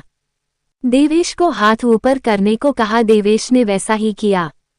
अभय, आर्यन अपनी गन नीचे रख दो, अपने आदमियों को भी बोलो कि गन नीचे रख दे, वरना तुम्हारे प्यारे छोटे भाई को उड़ाने में ज्यादा टाइम नहीं लगेगा, अंडस को मास्कमैन ने कहा। अभय जो एक के बाद एक गोली चला रहा था, उसने ये देखा देवेश उस आदमी के गन पॉइंट में है। ये देख उसने अपनी गन नीचे रख दी। सबको बोला करने को, सबने यही किया। जितने उस आदमी के गार्ड्स बचे थे उन्होंने सब पर गन तान दी। बहुत दिन से सोच रहा था तुमसे मिलने की, बहुत चर्चे है तुम्हारे देश विदेश में, सोचा मिल लूं, अंडस को मास्कमैन ने कहा। चेयर में बैठ गया। उसने अपने सामने रखी चेयर में अभय को बैठने को कहा। अभय भी बैठ गया। क्या सोचकर इन लोगों को बचाने आए थे, क्या हो गया, अंडस को मास्क ने आदमी और बच्चे को देख कहा। अभय उस आदमी को बिना एक्सप्रेशन के देख रहा था। जानना होगा मैं कौन हूँ, बता देता हूँ, मेरा नाम है प्रदीप सोलंकी, आशीष नुमानी का बिजनेस पार्टनर, जिसका तुमने बिजनेस बैंकरप्ट कर दिया था। मेरी कंपनी तुम्हारी वजह से खत्म हो गई, कैसे छोड़ देता तुम्हें, इसलिए किया, अंडस को मास्कमैन ने अपना मास्क उतर कहा। अभय और सब उसका चेहरा देख पहचान गए। ये प्रदीप सोलंकी जो कि एक ड्रग तस्कर था, इसका बिजनेस अभय ने बंद करा दिया था क्योंकि उसके कारण स्कूल कॉलेज के बच्चे बिगड़ रहे थे। वैसे तो मन कर रहा है यही मर दूं, पर तुम्हारे लिए एक डील है, अंडस को प्रदीप सोलंकी ने कहा। अभय ने कोई रिएक्शन नहीं दिए। तुम डाटा ले जाओ, इन लोगों को भी लेको, में कभी परेशान नहीं करूंगा। फिर अंडस को प्रदीप ने अपने दोनों हाथ उठाकर कहा। प्रदीप अपनी जगह खड़ा होकर एक दीवार के पास गया जहां सफेद पर्दा लगा हुआ था। सुनने में आया है तुम्हारे पास एक फूल की काली है जो तुम्हारी रातों को रंगीन करती है, मुझे भी दे दो, मैं भी कर लेता हूँ, अंडस को प्रदीप ने कहते हुए पर्दे को हटा दिया। जहां पूरी रूही ही रूही की तस्वीर थी जिसमें वो बहुत प्यारी स्माइल कर रही थी। अभय ये देख गुस्से में खड़ा हो गया। उसने एक मुक्के से चेयर को तोड़ दिया, जिसे देख वहां सब डर गए, यहाँ तक कि प्रदीप भी। देवेश, कार्तिक और नियम जैक गार्ड्स भी गुस्से में आ गए, पर देवेश उनके गन पॉइंट में था, कुछ नहीं कर सकते थे। औकात में रहकर बात कर, अंडस को अभय ने बहुत गुस्से में कहा। उसकी पूरी आंख लाल हो है थी। आगे पढ़ने के लिए पढ़ते रहिए मेरी स्टोरी। माफिया किंग की क्वीन मुकुट दिल। कमेंट करिए, लाइक करिए, रिव्यू दीजिए प्लीज। वेब लिंक्स 82 रूही को बच्चा चाहिए। इस एपिसोड को समझने के लिए पिछले एपिसोड को जरूर पढ़ें।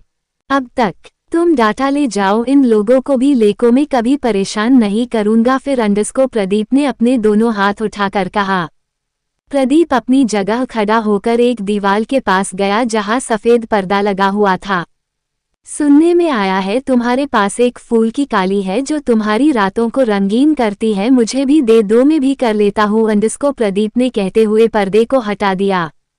जहां पूरी रूही ही रूही की तस्वीर थी जिसमें वो बहुत प्यारी स्माइल कर रही थी। अभय ये देख गुस्से में खड़ा हो गया। उसने एक मुक्के से चेयर को तोड़ दिया, जिसे देख वहां सब डर गए, यहाँ तक कि प्रदीप भी। देवेश, कार्तिक और नियम जैक गार्ड्स भी गुस्से में आ गए, पर देवेश उनके गन पॉइंट में था, कुछ नहीं कर सकते थे। औकात में रहकर बात कर, अंडस को अभय ने बहुत गुस्से में कहा। उसकी पूरी आंख लाल हो है थी। अब आगे औकात की बात मत करना, अच्छे से चारों साइड नजरें घुमाओ, देखो तुम्हारे सारे आदमी मेरी गिरफ्त में है, अंडस को प्रदीप ने कहा।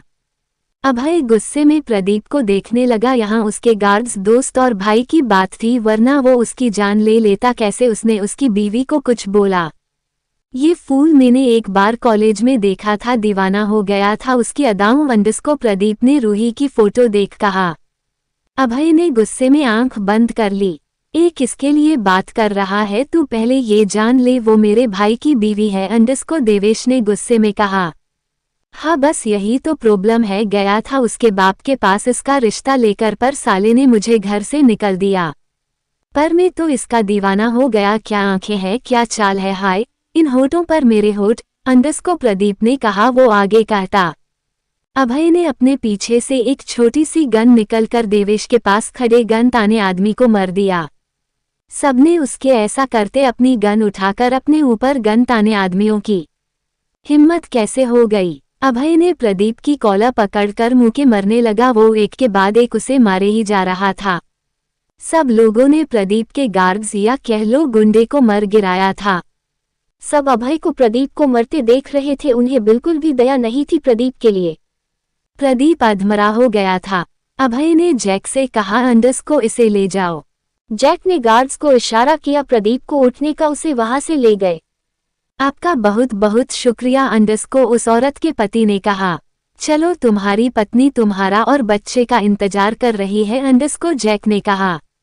सब गाड़ी में बैठकर इंडस्ट्री की तरफ चले गए। थोड़ी देर में वो लोग इंडस्ट्री के बाहर थे। वो लोग उसी केबिन में गए जहां सब थे। औरत ने जैसे ही बच्चे को देखा कसकर गले लगा, रोने लगी, अपने पति को गले लगा लिया। रूही उस औरत के हाथ में बच्चा देख रही थी। अभय लास्ट में अंदर आया। उसकी नज़र रूही पर पड़ी जो बच्चे को देख रही थी। अभय उसके करीब आ गया। उसका माथा चूम बोला, अंडस को चले घर। रूही ने अभय को इग्नोर कर जैक से कहा, अंडस को जैक मुझे घर जाना है, तुम छोड़ दोगे या मैं खुद चली जाऊं। अभय को ये तो समझ आ गया कि रूही उससे गुस्सा है, पर देवेश, दीपक जी, दादाजी से क्यों वो उनसे बात ही नहीं कर रही थी। जैक ने सबको देखा। अभय ने पलके झपकाकर हाँ कह दिया। रूही को देख कहा, अंडस को यस मैम। रूही बिना किसी को देख बाहर चली गई। दादाजी ने भी कहा, अंडस को हम भी घर चलते हैं। सब घर के लिए निकल गए। इंडस्ट्री के पीआर टीम ने ये कह दिया था कि मिस्टर नुमनी उनके साथ धोखा कर रहे थे, इसलिए उन्हें प्रोजेक्ट से अलग कर दिया गया। अब ये प्रोजेक्ट यही बंद होता है, फिर से शुरू से चालू होगा। आर्यन विला में एक के बाद एक गाड़ी एंटर हुई। सब अंदर गेट में एंटर हुए। सामने सोफे में रूही, दादी और ज्योति जी गुस्से में घूरते नजर आए। चाय पिला दो, मजा आ जाएगा, अंडस को दादाजी ने दादी के बाजू में बैठ कहा। फिलहाल को तो भूख लगी है, खाना लगा दो, अंडस को दिलक जी ने ज्योति जी को देख कहा। ज्योति जी बिना कुछ बोले किचन में चली गई, उनके साथ रूही भी।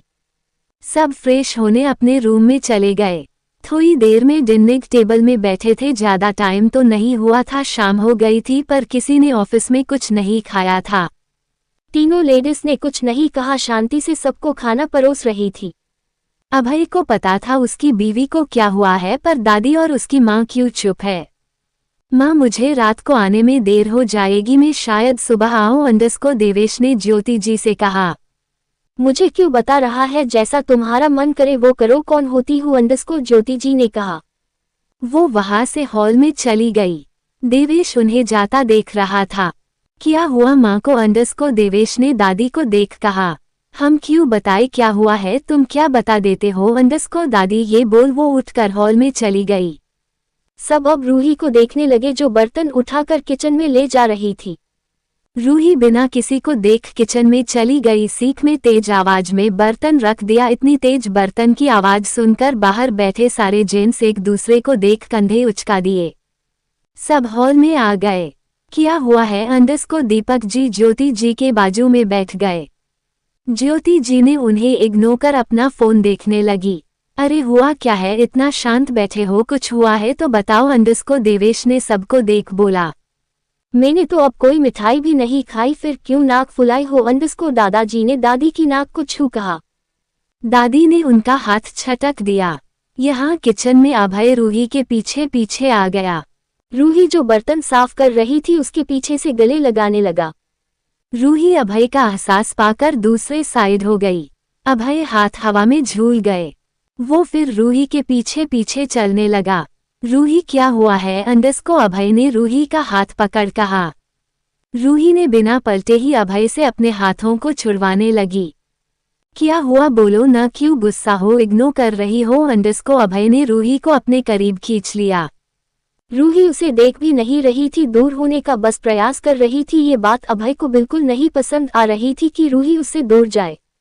क्या हुआ है, कब से देख रहा हूँ दूर हो रही हो, अंडस को अभय ने लगभग रूही को चिल्लाकर दूर कर कहा।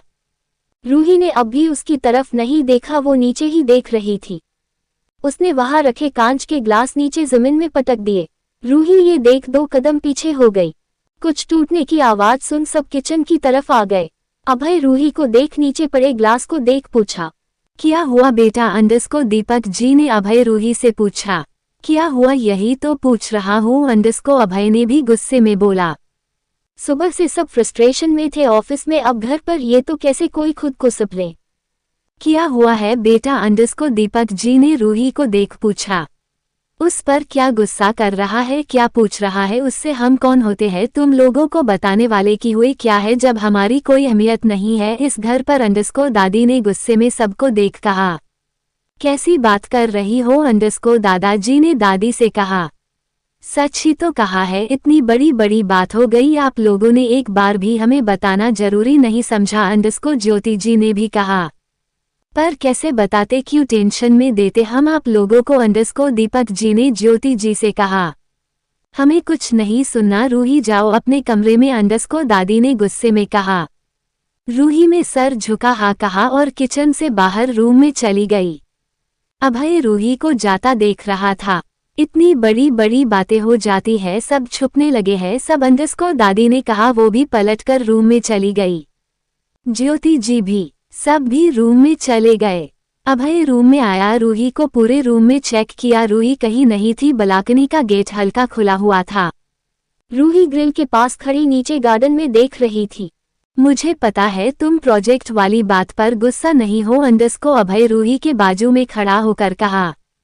रूही की आंखों के कोरों से आंसू बह निकले। अभय ने रूही को अपने सामने किया और उसके आंसू पोंछे माथे पर किसकर कहा, अंडस्को क्या हुआ इन आंसुओं की वजह? रूही ने अपनी नजरें ऊपर की और एक शब्द कहा, अंडस्को बच्चा। अभय ये सुन आंख बंद कर ली। मुझे अब बच्चा चाहिए, हम कर लेते हैं न? अंडस्को रूही ने अभय की कॉलर पकड़ कहा। अभय रूही की आंखों में दिख रहे प्यार ममता को देख रहा था, पर क्या बताता उसको उसका मां बनना पॉसिबल नहीं है। अभी नहीं, अभी तुम ठीक नहीं हो, हम करेंगे ना प्लान, पर अभी नहीं। अंडस्को अभय ने रूही के चेहरे को पकड़ कहा। रूही ने हाँ में सर हिला दिया। चलो सो जाओ, ठंड बढ़ गई है, ऐसे बाहर मत आया करो, अंडस्को अभय ने रूही को अंदर ले जाते हुए कहा। दोनों सो गए। दीपक जी ज्योति जी को समझा रहे थे, पर ज्योति जी ने ये कह दिया वो कोई होती या इम्पोर्टेंट होती तो बताते न। दुख सुख में वादा किया है, साथ में जो भी होगा देख लेंगे, पर अपने बताना तक जरूरी नहीं समझा? इतनी बड़ी बात हो गई कंपनी में। दीपक जी ने उनकी बात समझी और माफी मांगकर फिर ना करने का प्रॉमिस किया। दोनों आराम से सो गए। नेक्स्ट मॉर्निंग अभय रूम में रेडी हो रहा था। रूही उसके लिए कॉफी ले आई। अभय जो टाई बांध रहा था उसके पास जाकर टाई लेकर बंधने लगी। अभय ने उसके कमर पर हाथ रख लिया, अपनी उंगलियों से उसकी खुली कमर पर गोल गोल घुमाने लगा। क्या कर रहे हो? गुदगुदी हो रही है, अंडस्को रूही कसकसते हुए बोली। अभय ने उसकी बात ही नहीं सुनी, वो यही कर रहा था।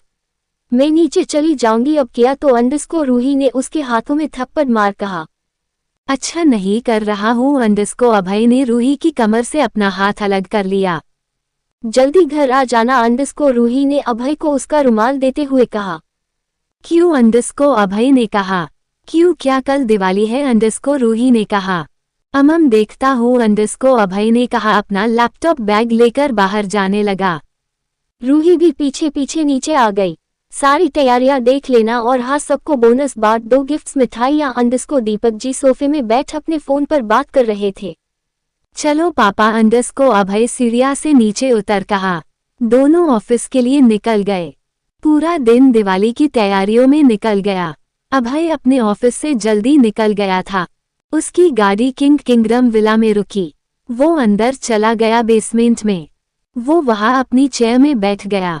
उसके सामने प्रदीप डाला हुआ था जिसकी हालत बहुत बुरी थी। उसका पूरा चेहरा बिगड़ा हुआ था, उसके मुंह से खून निकल रहा था, शरीर में भी खून निकल रहा था। उसे गार्ड ने पानी डाल होश में लाया। उसने अपने सामने अभय को देखा, उसके चेहरे में थोड़ी स्माइल आ गई। आगे पढ़ने के लिए पढ़ते रहिए मेरी स्टोरी माफिया किंग की क्वीन मुकुट दिल। कमेंट करिए, लाइक करिए, रिव्यू दीजिए प्लीज। Web links 83 Diwali. इस एपिसोड को समझने के लिए पिछले एपिसोड को जरूर पढ़ें। अब तक अपने पढ़ा। चलो पापा को अभय सीढ़ियां से नीचे उतर कहा। दोनों ऑफिस के लिए निकल गए। पूरा दिन दिवाली की तैयारियों में निकल गया। अभय अपने ऑफिस से जल्दी निकल गया था। उसकी गाड़ी किंगडम विला में रुकी। वो अंदर चला गया बेसमेंट में। वो वहां अपनी चेयर में बैठ गया। उसके सामने प्रदीप डाला हुआ था जिसकी हालत बहुत बुरी थी। उसका पूरा चेहरा बिगड़ा हुआ था। उसके मुंह से खून निकल रहा था। शरीर में भी खून निकल रहा था। उसे गार्ड ने पानी डाल होश में लाया। अब आगे प्रदीप ने अपने सामने अभय को देखा तो थोड़ी स्माइल करने लगा। अभय की ये देख आंखें सख्त हो गई। प्रदीप हंसने लगा। को सोच रहे होगे मैं इतना दर्द में भी हंस रहा हूँ, पता है क्यों? अभय उसे अपनी तनी आईब्रो से देख रहा था।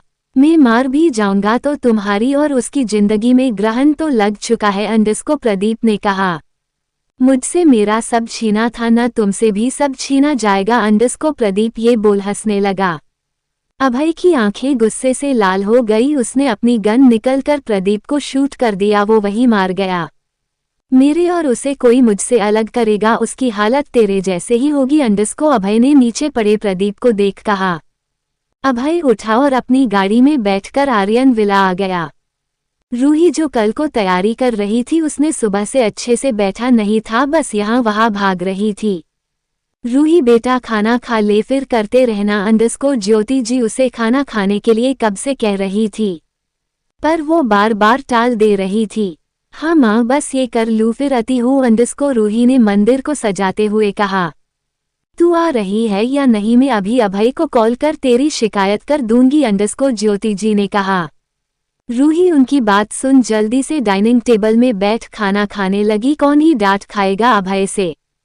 पूरा दिन बस इसी में निकल गया। शाम होते होते पूरा घर चमक रहा था।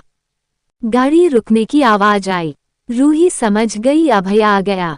उसने किचन से पानी लाकर अभय के सामने कर दिया। अभय ने पानी लेकर किनारे रखा। रूही का हाथ पकड़कर ऊपर रूम में ले गया। अरे क्या कर रहे हो, क्या हुआ? को रूही अभय के पीछे पीछे चल कहा। अभय ने पलटकर रूही को देखा। रूही चुप हो गई, शांति से ऊपर जाने लगी।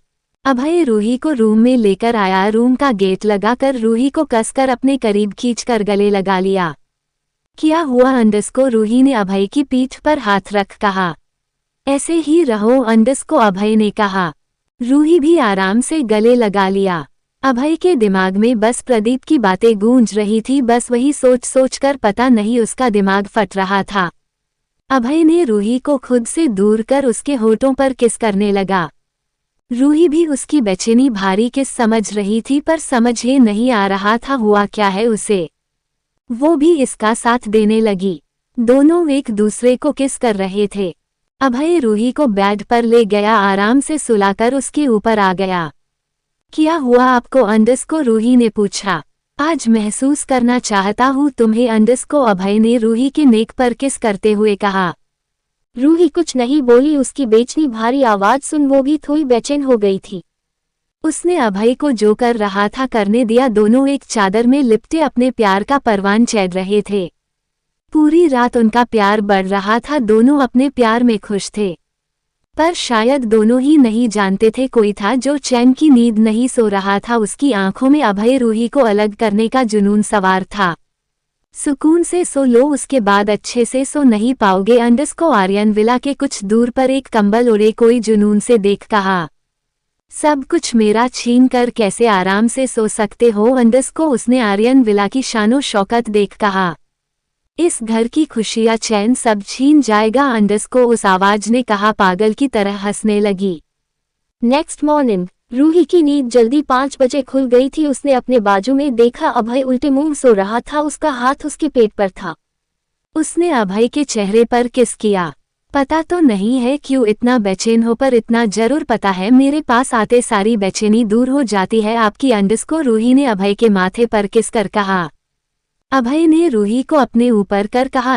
को जब पता है मेरी बेचैनी का हल तुम हो तो हमेशा मेरी बेचैनी ऐसे ही दूर कर देना, बिल्कुल इतने पास। अच्छा। को रूही ने उसके सीने पर मुक्का मार कहा। हैप्पी दिवाली। को रूही ने अभय के गालों में किस कर कहा। ऐसे कोई विश करता है क्या? अंडरस्को अभय ने मुंह बनाकर कहा। हाँ मैं करती हूँ, अंडरस्को रूही ने कहा। रूही अभय से दूर होने लगी। नहीं मुझे यहाँ किस करो फिर जाओ, अंडरस्को अभय ने अपने होठों पर हाथ रख कहा। ओ मुझे पूजा करनी है, दूर हटो, अंडरस्को रूही ने कहा। अच्छा पूजा के बाद मुझे चाहिए, अंडरस्को अभय ने रूही को दूर कर कहा। देखती हूँ, अंडरस्को रूही ने भी पलट कहा। ठीक है फिर रूम के बाहर जाने की सोचना भी मत, अंडरस्को अभय ने अपने दोनों हाथों को सर पर रख कहा। रूही ने पलटकर अपनी दोनों आंखों को छोटी कर देखा। अभय ने उसे एक हवा में किस कर दी। रूही उसे मुंह खोल देख रही थी, ये देख अभय जोर जोर से हंस दिया। रूही समझ गई वो उसका मजाक बना रहा है, ये इंसान बहुत बेकार है, कौन कहेगा ये ऐसा हो सकता है। रूही के वॉशरूम जाते ही अभय फिर सो गया। रूही नहाकर बाहर आई, उसने येलो रेड बॉर्डर में साड़ी पहनी थी। उसकी चूड़ियों की खन खन से अभय फिर उठ गया, सामने रूही को देखने लगा जो अपनी साड़ी सबल रही थी।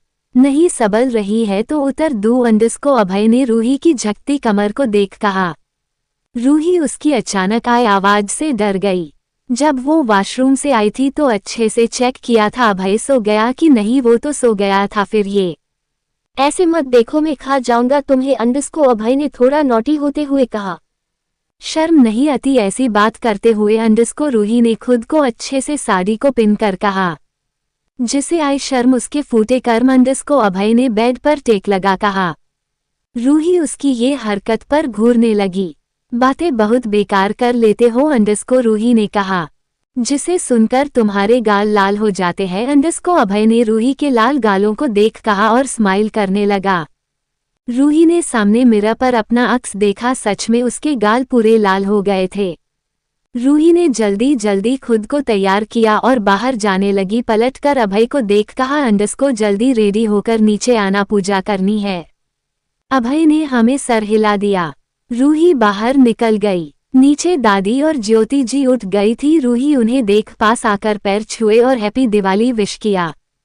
दादी ने रूही को आशीर्वाद दिया, अंडरस्को सदा सुहागन रहो, दूतो नहाओ कुतो फलो। रूही उनकी बात सुन स्माइल कर दी। चलो पूजा की तैयारी करते हैं, अंडरस्को दादी ने कहा। तीनों पूजा की तैयारी करने लगी। पूजा की तैयारी होते होते सब नीचे आ गए थे। अभय नीचे उतर कर आया। उसने आज येलो कुर्ता पहना था जो उसके ऊपर बड़ा जांच रहा था। रूही तो उसकी नजर उतरने तैयार थी। आज सबने जोरों में पूजा की।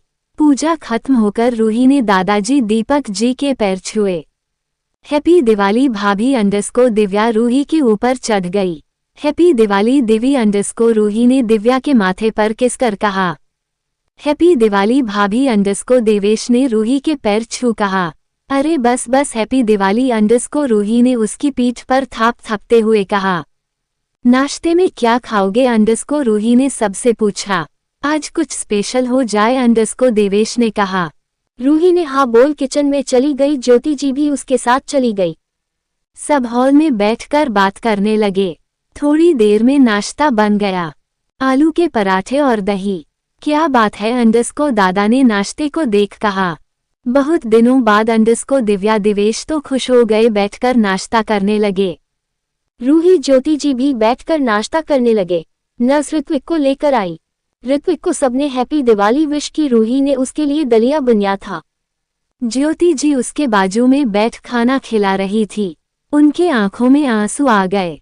क्या हुआ माँ, अंडरस्को रूही ने उनके आंखों में आंसू देख कहा। पिछले साल पूरे घर में भागता हुआ घर की तैयारी कर रहा था, आज बस बैठा है, पता नहीं कब ठीक होगा मेरा बच्चा, अंडरस्को ज्योति जी ने ऋत्विक के माथे पर किस कर कहा। रूही अभय को देखने लगी जो उसे देख रहा था। रूही ने जल्दी ही अपनी नजर हटाकर खाने में ध्यान दिया। सब अपने अपने काम करने लगे। आज दिवाली थी, बहुत काम थे। शाम होते होते रूही और दिव्या ने रंगोली बना ली थी। चलो लड़कियों, बहुत तैयारी हो गई, जाओ रेडी हो जाओ, तुम लोगों को ही टाइम लगता है, अंडरस्को दादी ने कहा। दिव्या और रूही रूम में जाकर रेडी होने लगी। अभय रूम में रेडी हो रहा था। क्या बात है, किसमें आज बिजली गिरानी है, अंडरस्को रूही ने गेट पर टेक लगा कहा। उसने रेड व्हाइट कॉम्बिनेशन में कुर्ता पजामा पहना था। गिर तो ऑलरेडी गई है, जिस पर गिरानी है, अंडरस्को अभय ने रूही के करीब आ कहा। दूर रहो, अभी मैं नहाई नहीं हूँ, गंदे हो जाओगे। अंडस को रूही अभय से दूर होते हुए बोली। अभय रूही के करीब आ कहा, अंडस को तुम्हारे पास आने से कौन ही गंदा होगा, हो जाने दो, चलेगा। अभय बिल्कुल करीब आ गया। रूही अभय को देख रही थी। मुझे पूजा के बाद कुछ बताना है, अंडस को रूही ने अचानक ही कह दिया। जिसे सुन अभय रुक गया। क्या अंडस को, अभय ने कहा। पूजा के बाद अंडस को रूही ये बोल जल्दी वॉशरूम चली गई। अभय अपने सर पर हाथ फेरने लगा, खुद बाहर चला गया। रूही नहाकर बाहर आई, जल्दी जल्दी के चक्कर में कपड़े ही नहीं ले गई। अभय को देखा, समझ गई, बाहर चला गया। वार्डरोब के पास जाने लगी, उसे बैग पर एक पैकेट दिखा जिसे देख रूही उसके पास चली गई। पैकेट को खोल देखा जिसमें एक रेड साड़ी थी, उसके मचीक ज्वेलरी। उसमें एक चिट मिली, बीवी आज यही ड्रेस पहनना, अंडस को उस चिट में लिखा था। रूही ये पर हंसने लगी, समझ गई अभय ने उसके लिए लाया है। रूही साड़ी लेकर उसे पहनने लगी, जल्दी खुद रेडी हो गई। रेड साड़ी, मांग में लाल सिंदूर, हाथों में लाल चूड़ा, रिंग, पैरों में पायल, हार और मंगल सूत्र, चेहरे में हल्का सा मेकअप जो उसे बड़ा खूबसूरत बना रहा था। रूही रेडी होकर अपने आप को देख कुछ फोटोज निकलकर नीति को सेंड कर दिया। नीचे चली गई, सब उसका वेट कर रहे थे। वो नीचे आई, सबकी नजरें उसे ही देख रही थी। अभय तो दीवाना हुआ जा रहा था, उसके पायल की छान छान उसके दिल की धड़कन बढ़ा रही थी। रूही की नजरें सबसे पहले अभय पर ही गई जो उसे दीवानों की तरह देख रहा था। रूही ये देख सर नीचे कर लिया। वाओ भाभी, यू लुकिंग सो प्रीटी, अंडस को दिव्या ने कहा जिसने रेड वाइट में लहंगा पहना था, उसके ऊपर बहुत जांच रहा था, वो बहुत खूबसूरत लग रही थी। दादी ज्योति जी रूही की नजर उतार रही थी, सबने एक फोटो ली।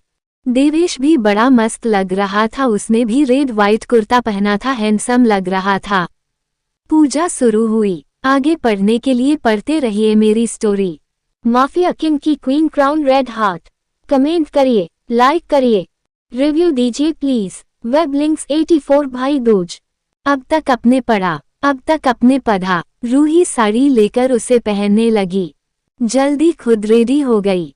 रेड साड़ी, मांग में लाल सिंदूर, हाथों में लाल चूड़ा, रिंग, पैरों में पायल, हार और मंगल सूत्र, चेहरे में हल्का सा मेकअप जो उसे बड़ा खूबसूरत बना रहा था। रूही रेडी होकर अपने आप को देख कुछ फोटोज निकलकर नीति को सेंड कर दिया। नीचे चली गई, सब उसका वेट कर रहे थे। वो नीचे आई, सबकी नजरें उसे ही देख रही थी। अभय तो दीवाना हुआ जा रहा था, उसके पायल की छान छान उसके दिल की धड़कन बढ़ा रही थी। रूही की नजरें सबसे पहले अभय पर ही गई जो उसे दीवानों की तरह देख रहा था। रूही ये देख सर नीचे कर लिया। वाओ भाभी, यू लुकिंग सो प्रीटी, अंडस को दिव्या ने कहा जिसने रेड वाइट में लहंगा पहना था, उसके ऊपर बहुत जांच रहा था, वो बहुत खूबसूरत लग रही थी। दादी ज्योति जी रूही की नजर उतार रही थी, सबने एक फोटो ली। देवेश भी बड़ा मस्त लग रहा था, उसने भी रेड वाइट कुर्ता पहना था, हैंडसम लग रहा था। पूजा शुरू हुई, अब आगे। पूजा खत्म कर सबको प्रसाद दिया, सब वहीं थे, गॉड, उनकी वाइफ, मेड, सब। खाना खाकर सब बाहर आ गए। गार्डन में फटके का इंतजाम किया था, सब फटकों में लग गए। अभय रूही के पास आया जो फटके फोड़ रही थी। आओ अंडस को, अभय ने रूही का हाथ पकड़ किनारे लेकर गया। क्या हुआ अंडस को, रूही ने कहा। अभय ने उसे अपने हाथ सामने कर बलून दिखा दिया। बलून चलो उड़ते हैं, अंडस को रूही बलून देख खुश हो गई। दोनों ने उसे जलाया और आसमान में उड़ा दिया। रूही उड़ते हुए बलून को देख रही थी। अभय उसे, चलो बहुत फटके फोड़ लिए, रूम में चलो। अरे अभी नहीं, अंडस को रूही ने कहा। चलो वरना यहाँ से तुम्हें उठा कर ले जाऊंगा, अंडस को अभय ने रूही के कान में कहा। रूही ने यहाँ वहाँ देखा, सब थे, सबको देख वो अभय को देखी। सच में अगर वो अंदर नहीं गई तो ये इंसान उसे उठाकर ले जाएगा। माँ मैं थक गई हूँ, अंदर जाओ, अंडस को रूही ने ज्योति जी से कहा। हाँ बेटा, हमारा भी हो गया, चलो चलते हैं, सुबह उठना भी है, अंडस को ज्योति जी ने कहा। वो भी अंदर आ गई। रूही ने अभय को गुस्से भरी नजरों से देखा और पैर पटककर अंदर चली गई। अभय ने देवेश और सबको ऑर्डर देकर कहा, अंडस को आराम से फटके फोड़ो और रूम में जाकर आराम करो। ये बोल वो रूम में चला गया। रूही रूम में आकर गुस्से में अपनी साड़ी पिन निकलने की कोशिश कर रही थी पर हो ही नहीं रहा था। अभय रूम में आया। रूम का गेट लगाकर रूही के कंधों को पकड़ अपने साइड किया। जल्दी का काम शैतान का होता है। अंडरस्को अभय ने रूही की साड़ी की पिन निकल कहा। आओ सेल्फी लेते हैं। अंडरस्को अभय ने रूही का पाला ठीक किया। अब रूही का पाला ओपन हो गया था। रूही ने अच्छे से साड़ी की अभय के साथ सेल्फी लेने लगी। दोनों ने ढेर सारी सेल्फी ली। मुझे सेंड करो, मैं इसे अपने वॉलपेपर में लगाऊंगी। अंडरस्को रूही ने फोटो देख कहा। अभय फोटो को देख कहा। अंडरस्को इस फोटो को रूम में इस वॉल पर लगाएंगे। रूही ने भी हाँ कह दिया। अभय रूही के करीब आकर उसके चेहरे को पकड़ लिया। मुझे कुछ बताना है। अंडरस्को रूही ने उसे दूर कर कहा। अभी नहीं, अभी मुझे तुम्हें किस करना है। सुबह से दूर जा रही हो। अंडरस्को अभय ने रूही के चेहरे को अपने पास कर कहा। पर अंडरस्को रूही ने फिर कहा शू। अंडरस्को अभय ने रूही के होठों पर उंगली रख दी। रूही कुछ नहीं बोली। अभय ने रूही को किस करने लगा। रूही भी धीरे धीरे साथ दे रही थी। अभय रूही का प्यार फिर परवान चढ़ चुका था। दोनों अपने में खोए थे। नेक्स्ट मॉर्निंग अभय उठ चुका था, जिम चला गया था, पर रूही अभी भी सो रही थी। कुछ दिन भर की थकान और रात में अभय ने सोने नहीं दिया। उसे बहुत नींद आ रही थी। अभय जिम से रूम में आया। रूही को सोता देख उसके पास आकर कहा अंडरस्को गुड मॉर्निंग, उठ जाओ, अभी सोने दो। अंडरस्को रूही ने कहा। अभय ने रूही को देखा, गोद में उठाकर बाथटब में रख दिया। नहाकर रेडी हो जाओ। अंडरस्को अभय ने रूही के माथे पर किस कर कहा। रूही ने मुंह बना हाँ कह दिया।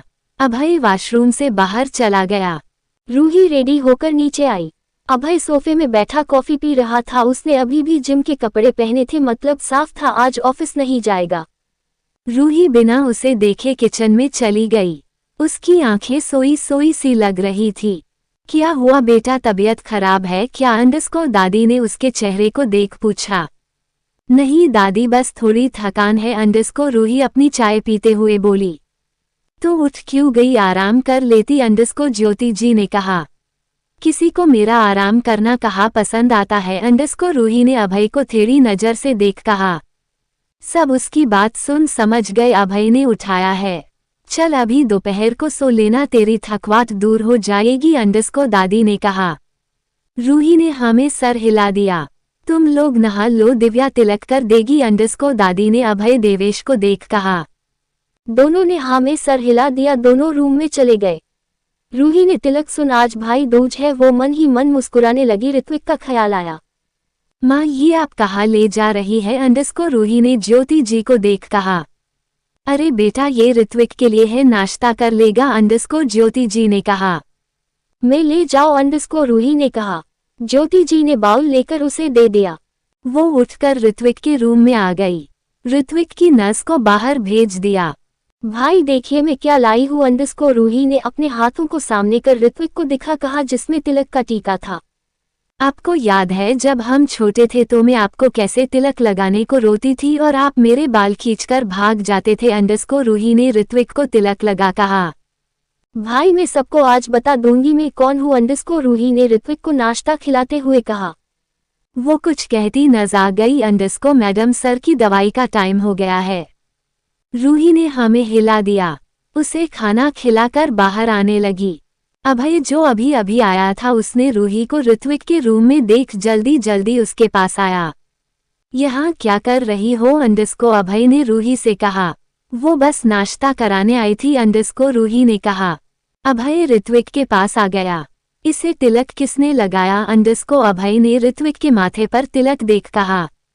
मैंने। अंडरस्को रूही के अचानक मुंह से निकल गया। अभय रूही को देखने लगा। हाँ मैंने कुछ प्रॉब्लम है। अंडरस्को रूही ने अभय को देख कहा।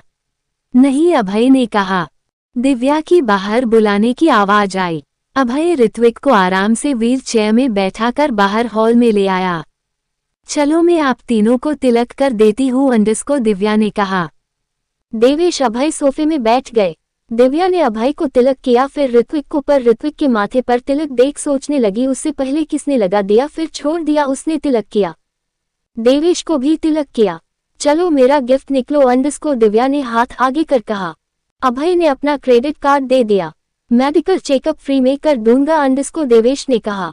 ज्यादा नहीं निकल गिफ्ट। अंडरस्को दिव्या ने कहा। देवेश ने उसके हाथों में एक बॉक्स रख दिया जिसे देख दिव्या ने जल्दी से खोला जिसमें एक वॉच थी। दिव्या खुश हो गई। ओह माय गॉड, एसआर की new designer watch underscore. Divya ने वॉच देख खुश होते हुए कहा। उसे देख सब खुश हो गए। भाई आपसे ने सारा हिसाब चुकता करूंगी बाद में, ये मत सोचना मैंने छोड़ दिया अंडरस्कोर। दिव्या ने ऋत्विक को देख कहा। सब हंस दिए। माँ नाश्ते में क्या है अंडरस्कोर? दिव्या ने पूछा।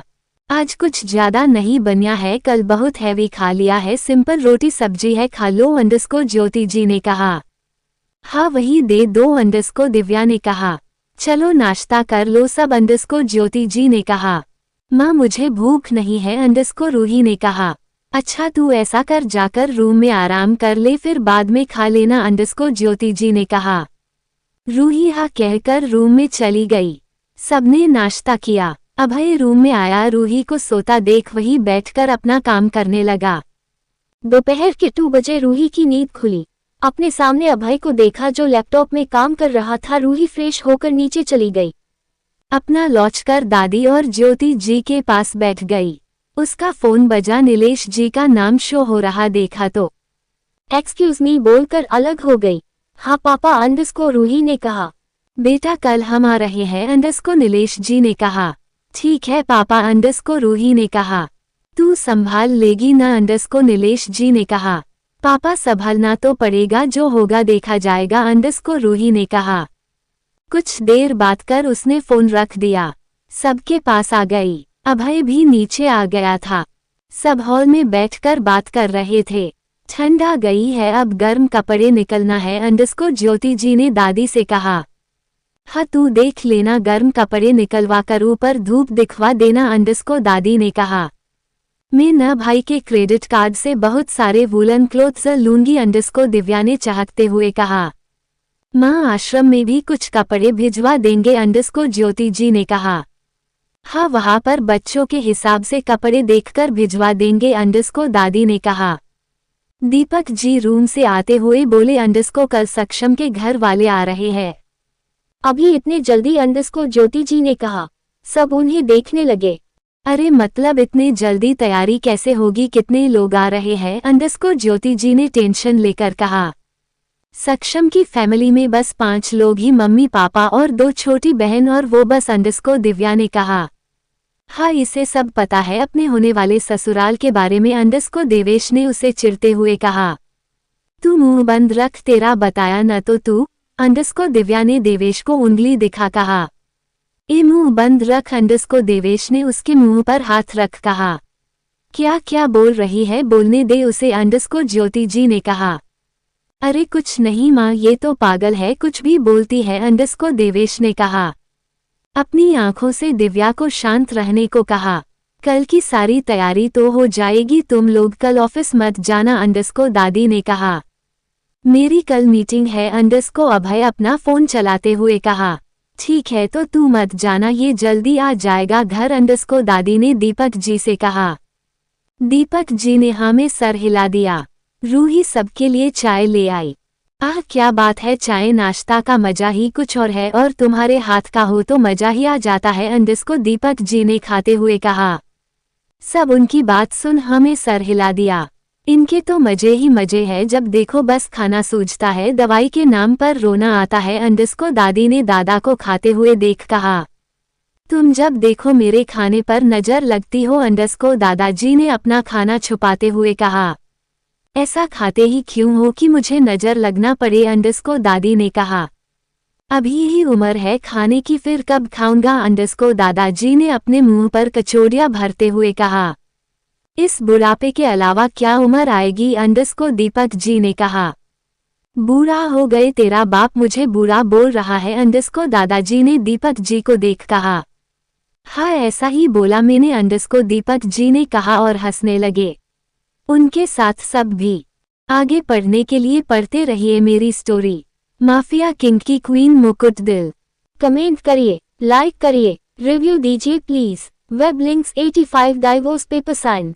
इस एपिसोड को समझने के लिए पिछले एपिसोड को जरूर पढ़ें।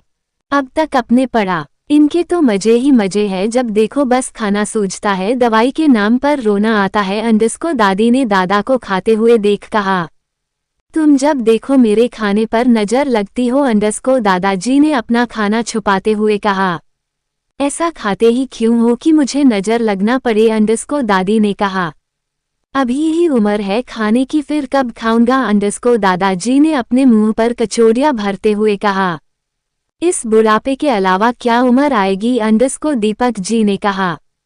बूढ़ा हो गए, तेरा बाप मुझे बूढ़ा बोल रहा है, अंडरस्कोर दादाजी ने दीपक जी को देख कहा। हाँ ऐसा ही बोला मैंने, अंडरस्कोर दीपक जी ने कहा और हंसने लगे। उनके साथ सब भी। अब आगे ऐसे ही रात हो गई, सब अपने रूम में सोने चले गए। रूही किचन का काम खत्म कर एक बार ऋत्विक को देखने उसके रूम में चली गई। उसका रोज का था, रात को एक बार उसके रूम में चेक कर लेती थी, उसे कोई प्रॉब्लम तो नहीं। अभय जो रूही का कब से वेट कर रहा था वो रूही को लेने नीचे आ गया। रूही को ऋत्विक के रूम की तरफ जाता देख उसकी आंखें सख्त हो गई, वो भी उसके पीछे पीछे चला गया। रूही ऋत्विक के रूम में आकर उसके पास बैठ गई। गुड नाइट, अंडरस्कोर रूही ने ऋत्विक के माथे पर किस कर लिया। जल्दी ठीक हो जाओ, अंडरस्कोर रूही ने स्माइल कर कहा। ऋत्विक ने अपनी पलकें झपका दी।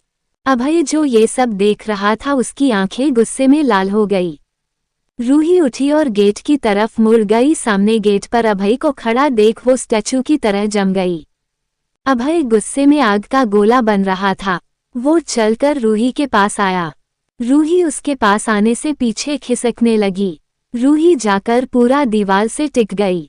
अभय रूही के बिल्कुल करीब आकर उसका हाथ काश कर पकड़कर उसे घसीटते हुए रूम में ले गया। रूही बस दौड़ी उसके पीछे चली गई। अभय रूही को लेकर रूम में हाथ छोड़ दिया, गुस्से में गेट लगा दिया।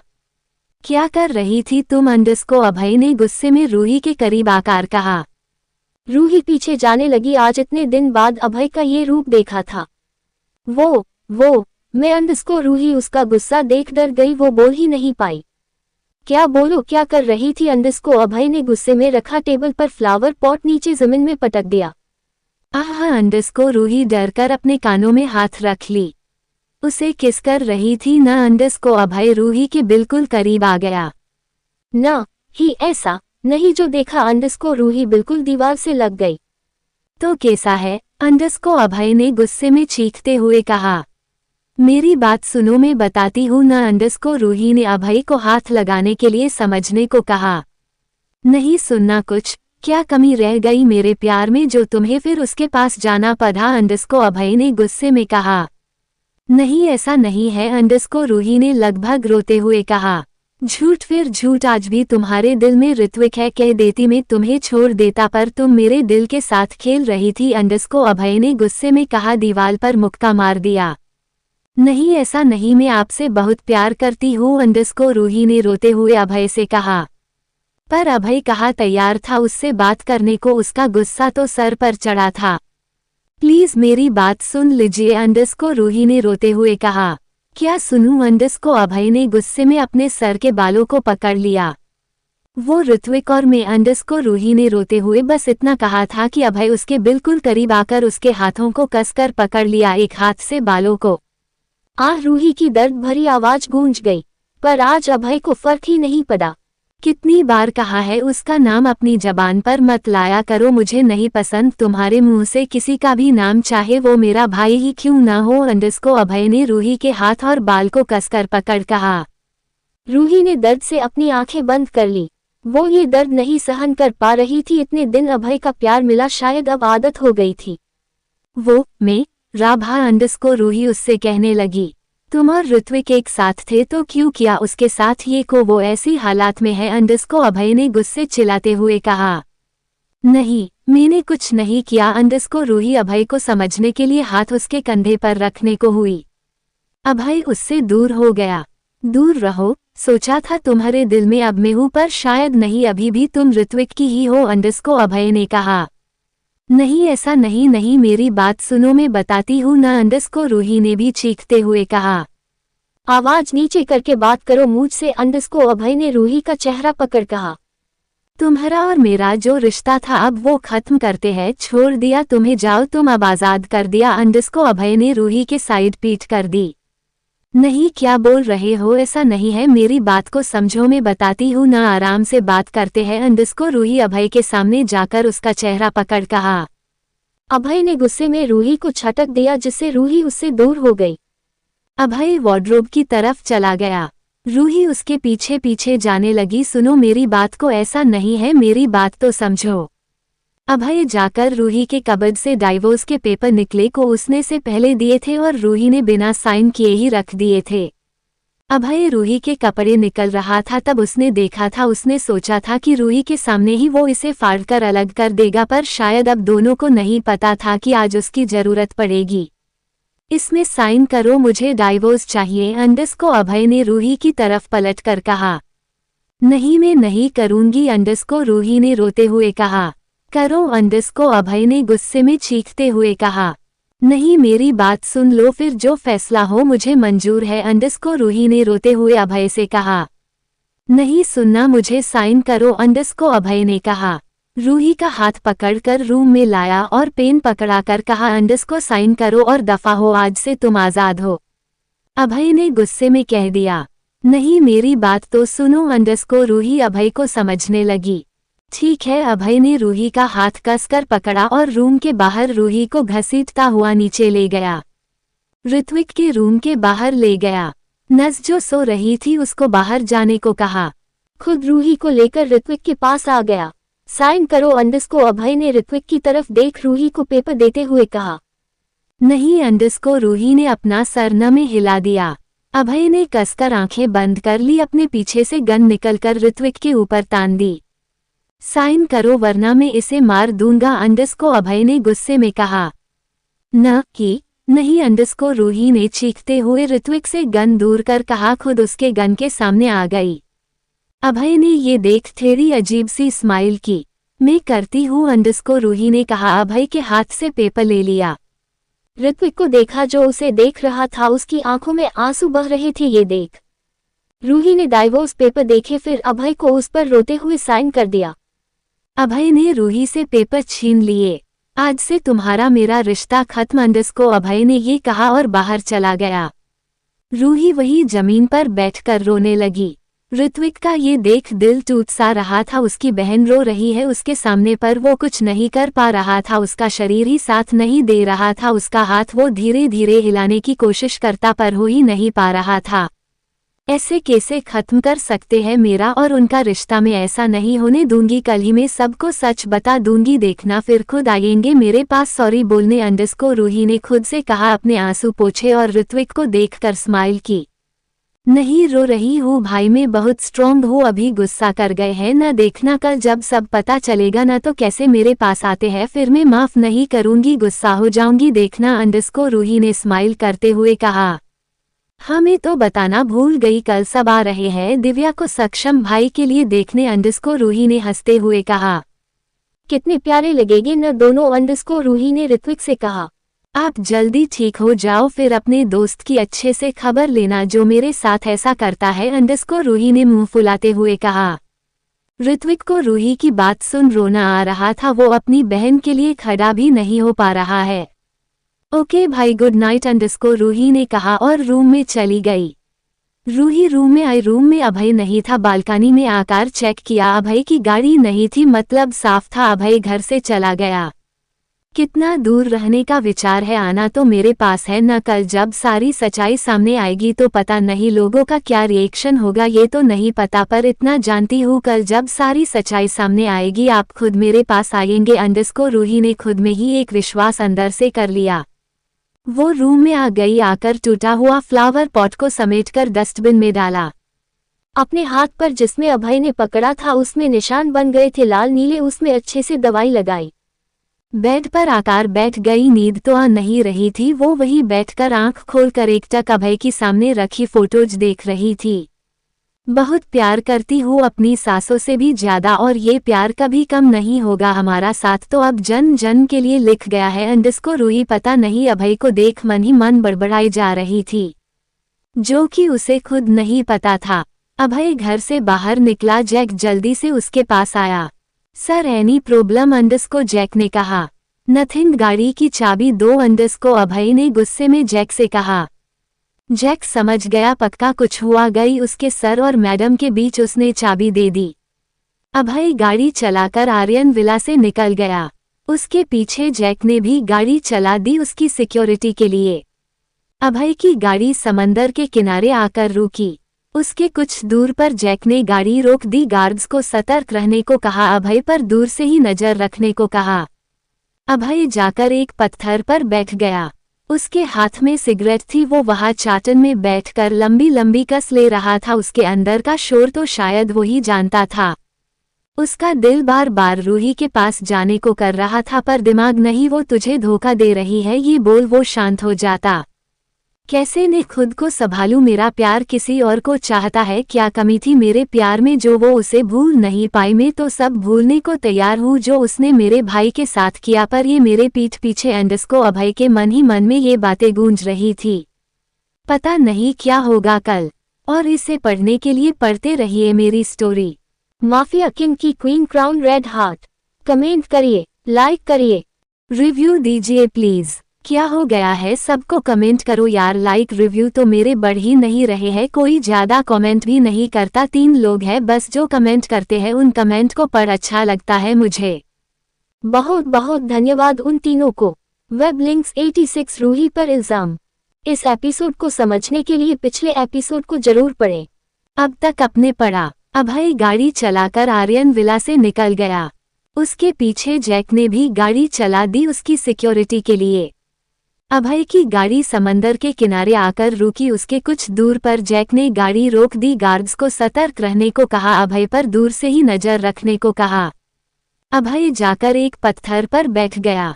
उसके हाथ में सिगरेट थी। वो वहां चाटन में बैठकर लंबी लंबी कस ले रहा था। उसके अंदर का शोर तो शायद वो ही जानता था। उसका दिल बार बार रूही के पास जाने को कर रहा था, पर दिमाग नहीं। वो तुझे धोखा दे रही है ये बोल वो शांत हो जाता। कैसे ने खुद को संभालूं, मेरा प्यार किसी और को चाहता है। क्या कमी थी मेरे प्यार में जो वो उसे भूल नहीं पाई। मैं तो सब भूलने को तैयार हूँ जो उसने मेरे भाई के साथ किया, पर ये मेरे पीठ पीछे अंडस्को। अभय के मन ही मन में ये बातें गूंज रही थी। अब आगे पूरी रात तो ऐसे ही गुजर गई। अभय रात के 3 बजे घर आया। उसका बिल्कुल मन नहीं था घर आने का। रूही भी अब तक सोई नहीं थी। उसके भी दिमाग में ये बातें चल रही थी। अभय रूम में आया। रूही गेट खुलने की आवाज से उस साइड देखने लगी। अभय अंदर आया बिना उसे देखे वॉशरूम में चला गया। सुनिए अंडस्को। रूही अभय के पास चली गई। अभय ने बिना उस पर ध्यान दिए ही तकिया उठाया और रूम में बने स्टडी रूम में चला गया। अंदर से गेट लगा लिया। रूही बाहर से गेट पिट रही थी, सुनिए मेरी, पर अभय का कोई रिस्पॉन्स ही नहीं था। नेक्स्ट मॉर्निंग अभय जल्दी ही उठकर ऑफिस चला गया। रूही पूजा कर किचन में सबके लिए ब्रेकफास्ट बना रही थी। बेटा अभय कहाँ गया अंडस्को, दादी ने पूछा। माँ वो ऑफिस निकल गए अंडस्को, रूही ने कहा। ठीक है उसे फोन कर देना जल्दी आ जाएगा अंडस्को, ज्योति जी ने कहा। रूही ने सर हाँ में हिला दिया। क्या हुआ बेटा अंडस्को, ज्योति जी ने रूही का लटका चेहरा देख कहा। कुछ नहीं माँ अंडस्को, रूही ने कह दिया, पर अंदर ही अंदर पता नहीं बहुत अजीब फीलिंग आ रही थी जैसे कुछ होने वाला है। माँ आप लोग बैठो मैं ब्रेकफास्ट लगा देती हूँ अंडस्को, रूही ने कहा। ब्रेकफास्ट टेबल पर लगाने लगी।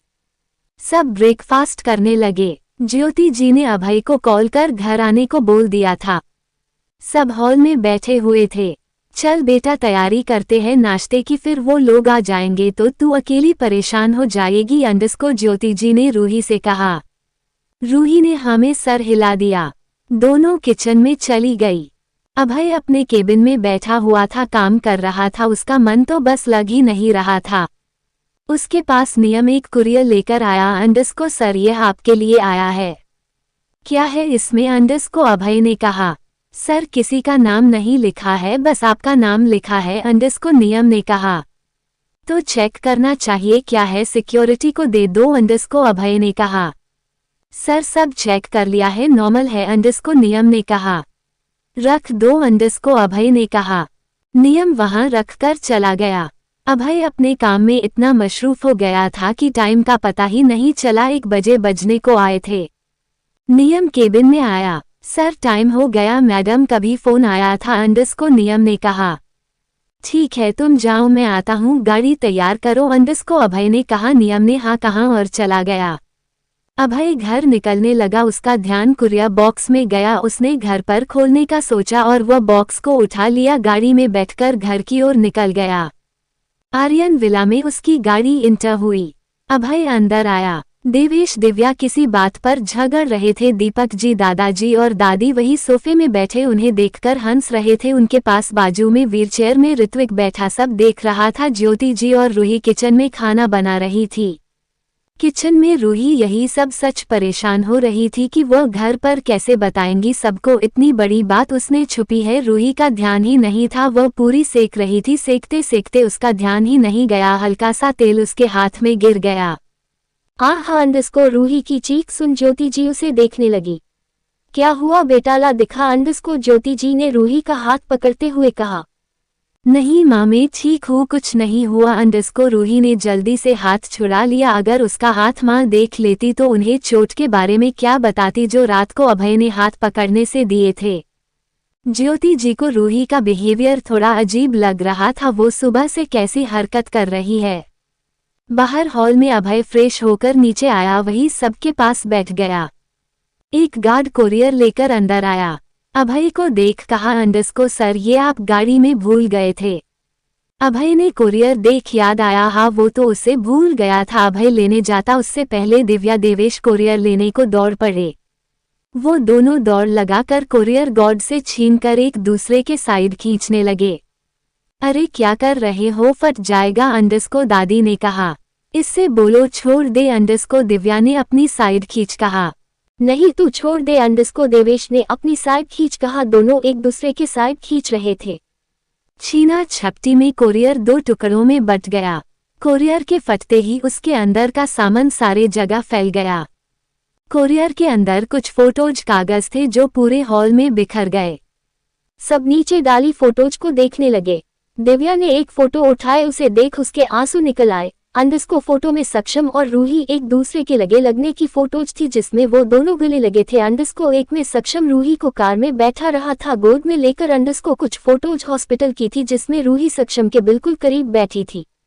ऐसी बहुत सी फोटोज थी जिसमें रूही के साथ अलग अलग लड़कों के साथ थी जिसमें कोई उसे गोद में उठा रहा है कोई उसे पकड़ रहा है। सब फोटोज को देखकर शॉक में थे। अभय की आंखें इस वक्त फोटोज को देखकर लाल हो गई थी। उसके चेहरे की पूरी नशे तन गई थी। ज्योति जी किचन से बाहर आई। चलो खाना रेडी है नाश्ता भी बन गया है लड़के वाले एट होंगे रेडी हो जाओ सब अंडस्को ज्योति जी ने आकर कहा। ज्योति जी ने सबको इतना शांत देखा। सबके पास आकर कहा अंडस्को क्या हो गया। उनकी नज़र दिव्या पर गई जिसके आंख से आंसू गिर रहे थे।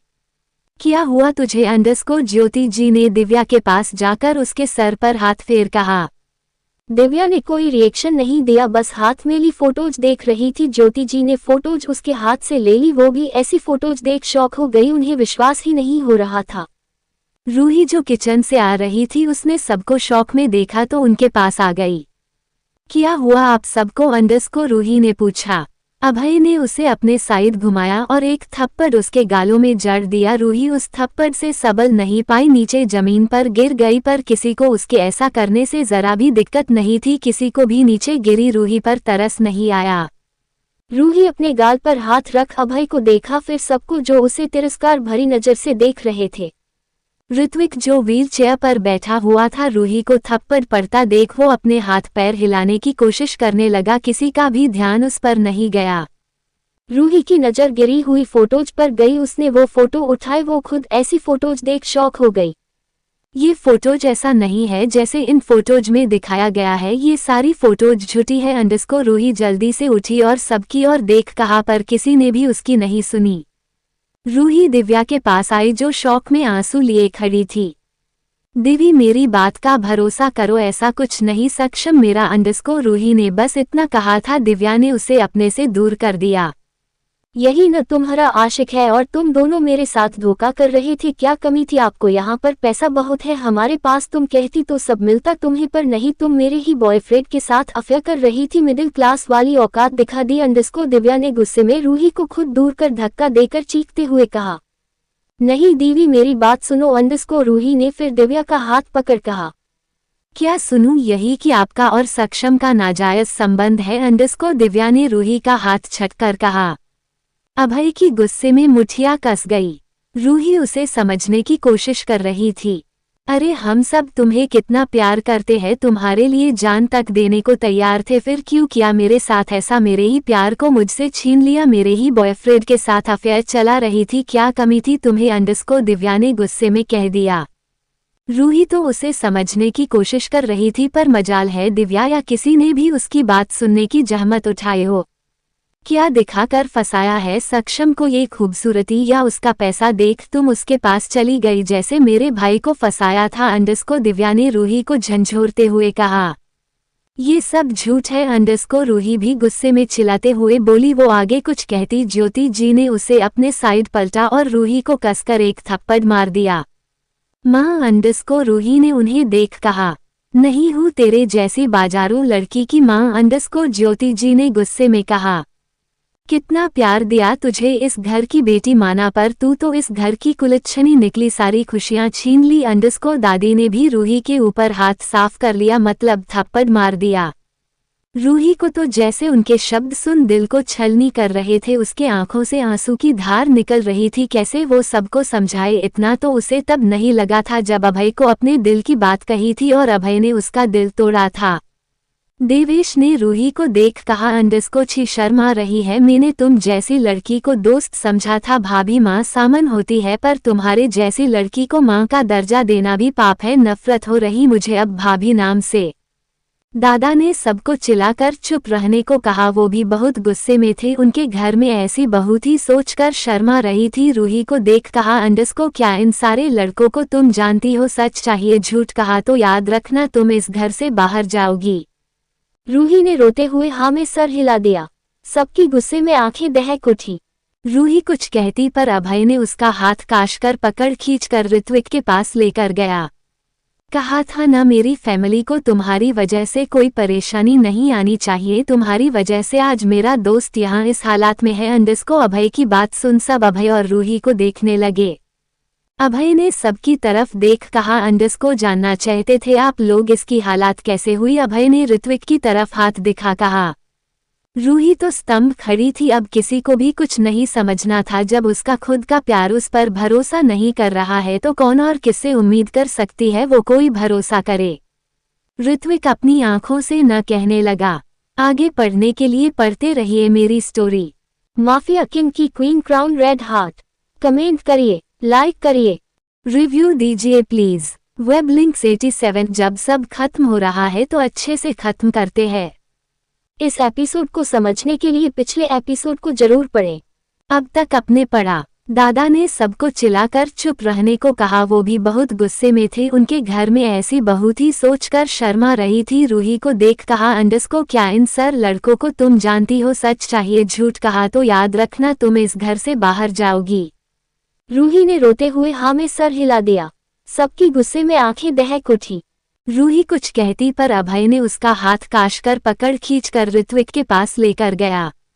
कहा था ना, मेरी फैमिली को तुम्हारी वजह से कोई परेशानी नहीं आनी चाहिए, तुम्हारी वजह से आज मेरा दोस्त यहाँ इस हालात में है। अंडरस्कोर अभय की बात सुन सब अभय और रूही को देखने लगे। अभय ने सबकी तरफ देख कहा। अंडरस्कोर जानना चाहते थे आप लोग इसकी हालात कैसे हुई? अभय ने ऋत्विक की तरफ हाथ दिखा कहा। रूही तो स्तंभ खड़ी थी, अब किसी को भी कुछ नहीं समझना था। जब उसका खुद का प्यार उस पर भरोसा नहीं कर रहा है तो कौन और किससे उम्मीद कर सकती है वो कोई भरोसा करे? ऋत्विक अपनी आंखों से न कहने लगा। इस लड़की की वजह इसने ही धक्का दिया था ऋत्विक को, इसका और ऋत्विक का पहले अफेयर था। इसने ही ऋत्विक पर गोली चलाई जिससे वो जाकर खाई में गिर गया। अंडरस्कोर अभय ने रूही के कंधे को पकड़ कहा। तुम्हें जरा भी शर्म नहीं आई इतना घिनौना काम करते हुए? अंडरस्कोर दादी ने रूही का चेहरा अपने साइड किया। क्या बिगड़ा था मेरे बच्चे ने? तुम्हारा जो मर ही दिया था उसको। अंडरस्कोर ज्योति ने कहा। शर्म कहाँ आएगी, बाजारू लड़की है, ये शर्म तो 10 में बांट दी होगी। अंडरस्कोर दिव्या ने रूही को तरीसकर से कहा।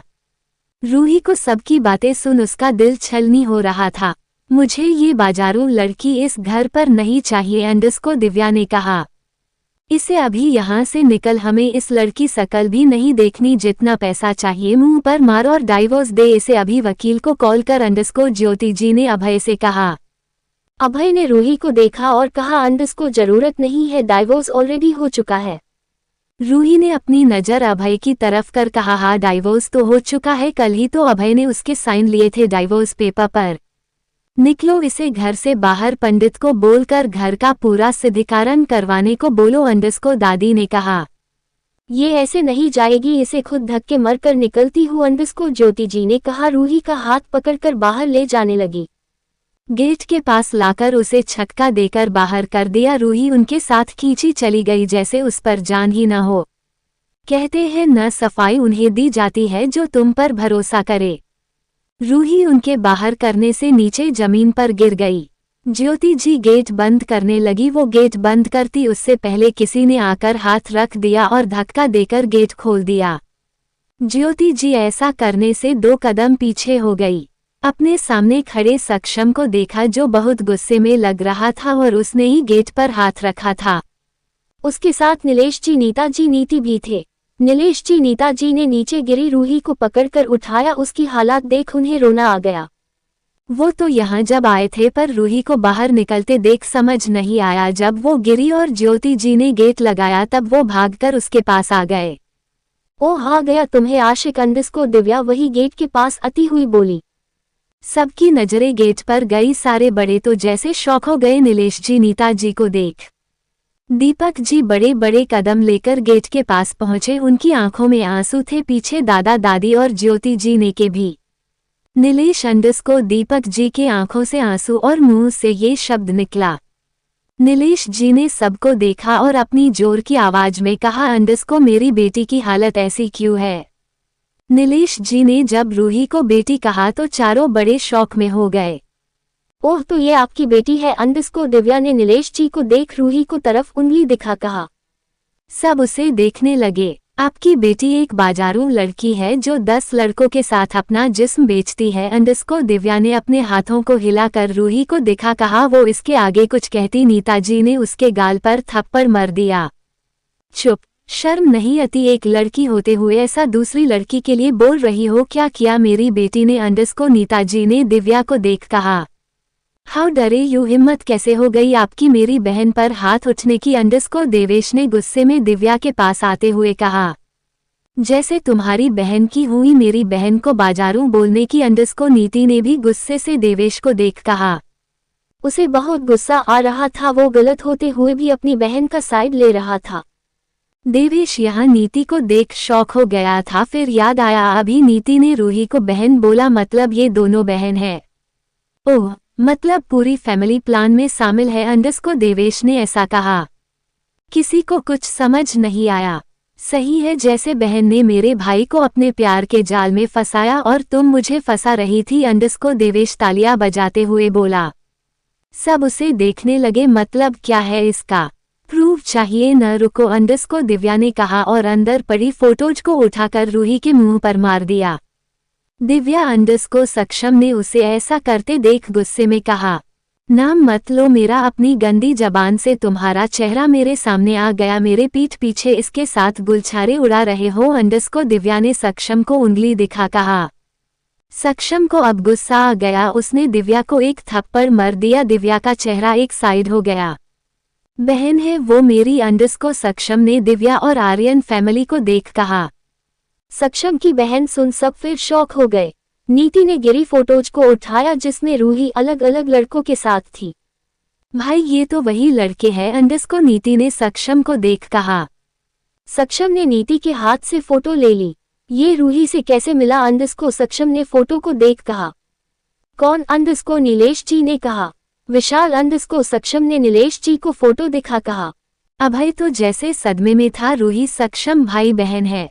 जिस बात का डर था वही हुआ, रूही की जान को अब खतरा है, अंडरस्कोर नीता जी ने रूही को गले लगा कहा। चलो, अंडरस्कोर नीलेश जी ने अपने परिवार को देख कहा। सब जाने लगे। रुको नीलेश, अंडरस्कोर दीपक जी नीलेश जी के पास आते हुए कहा।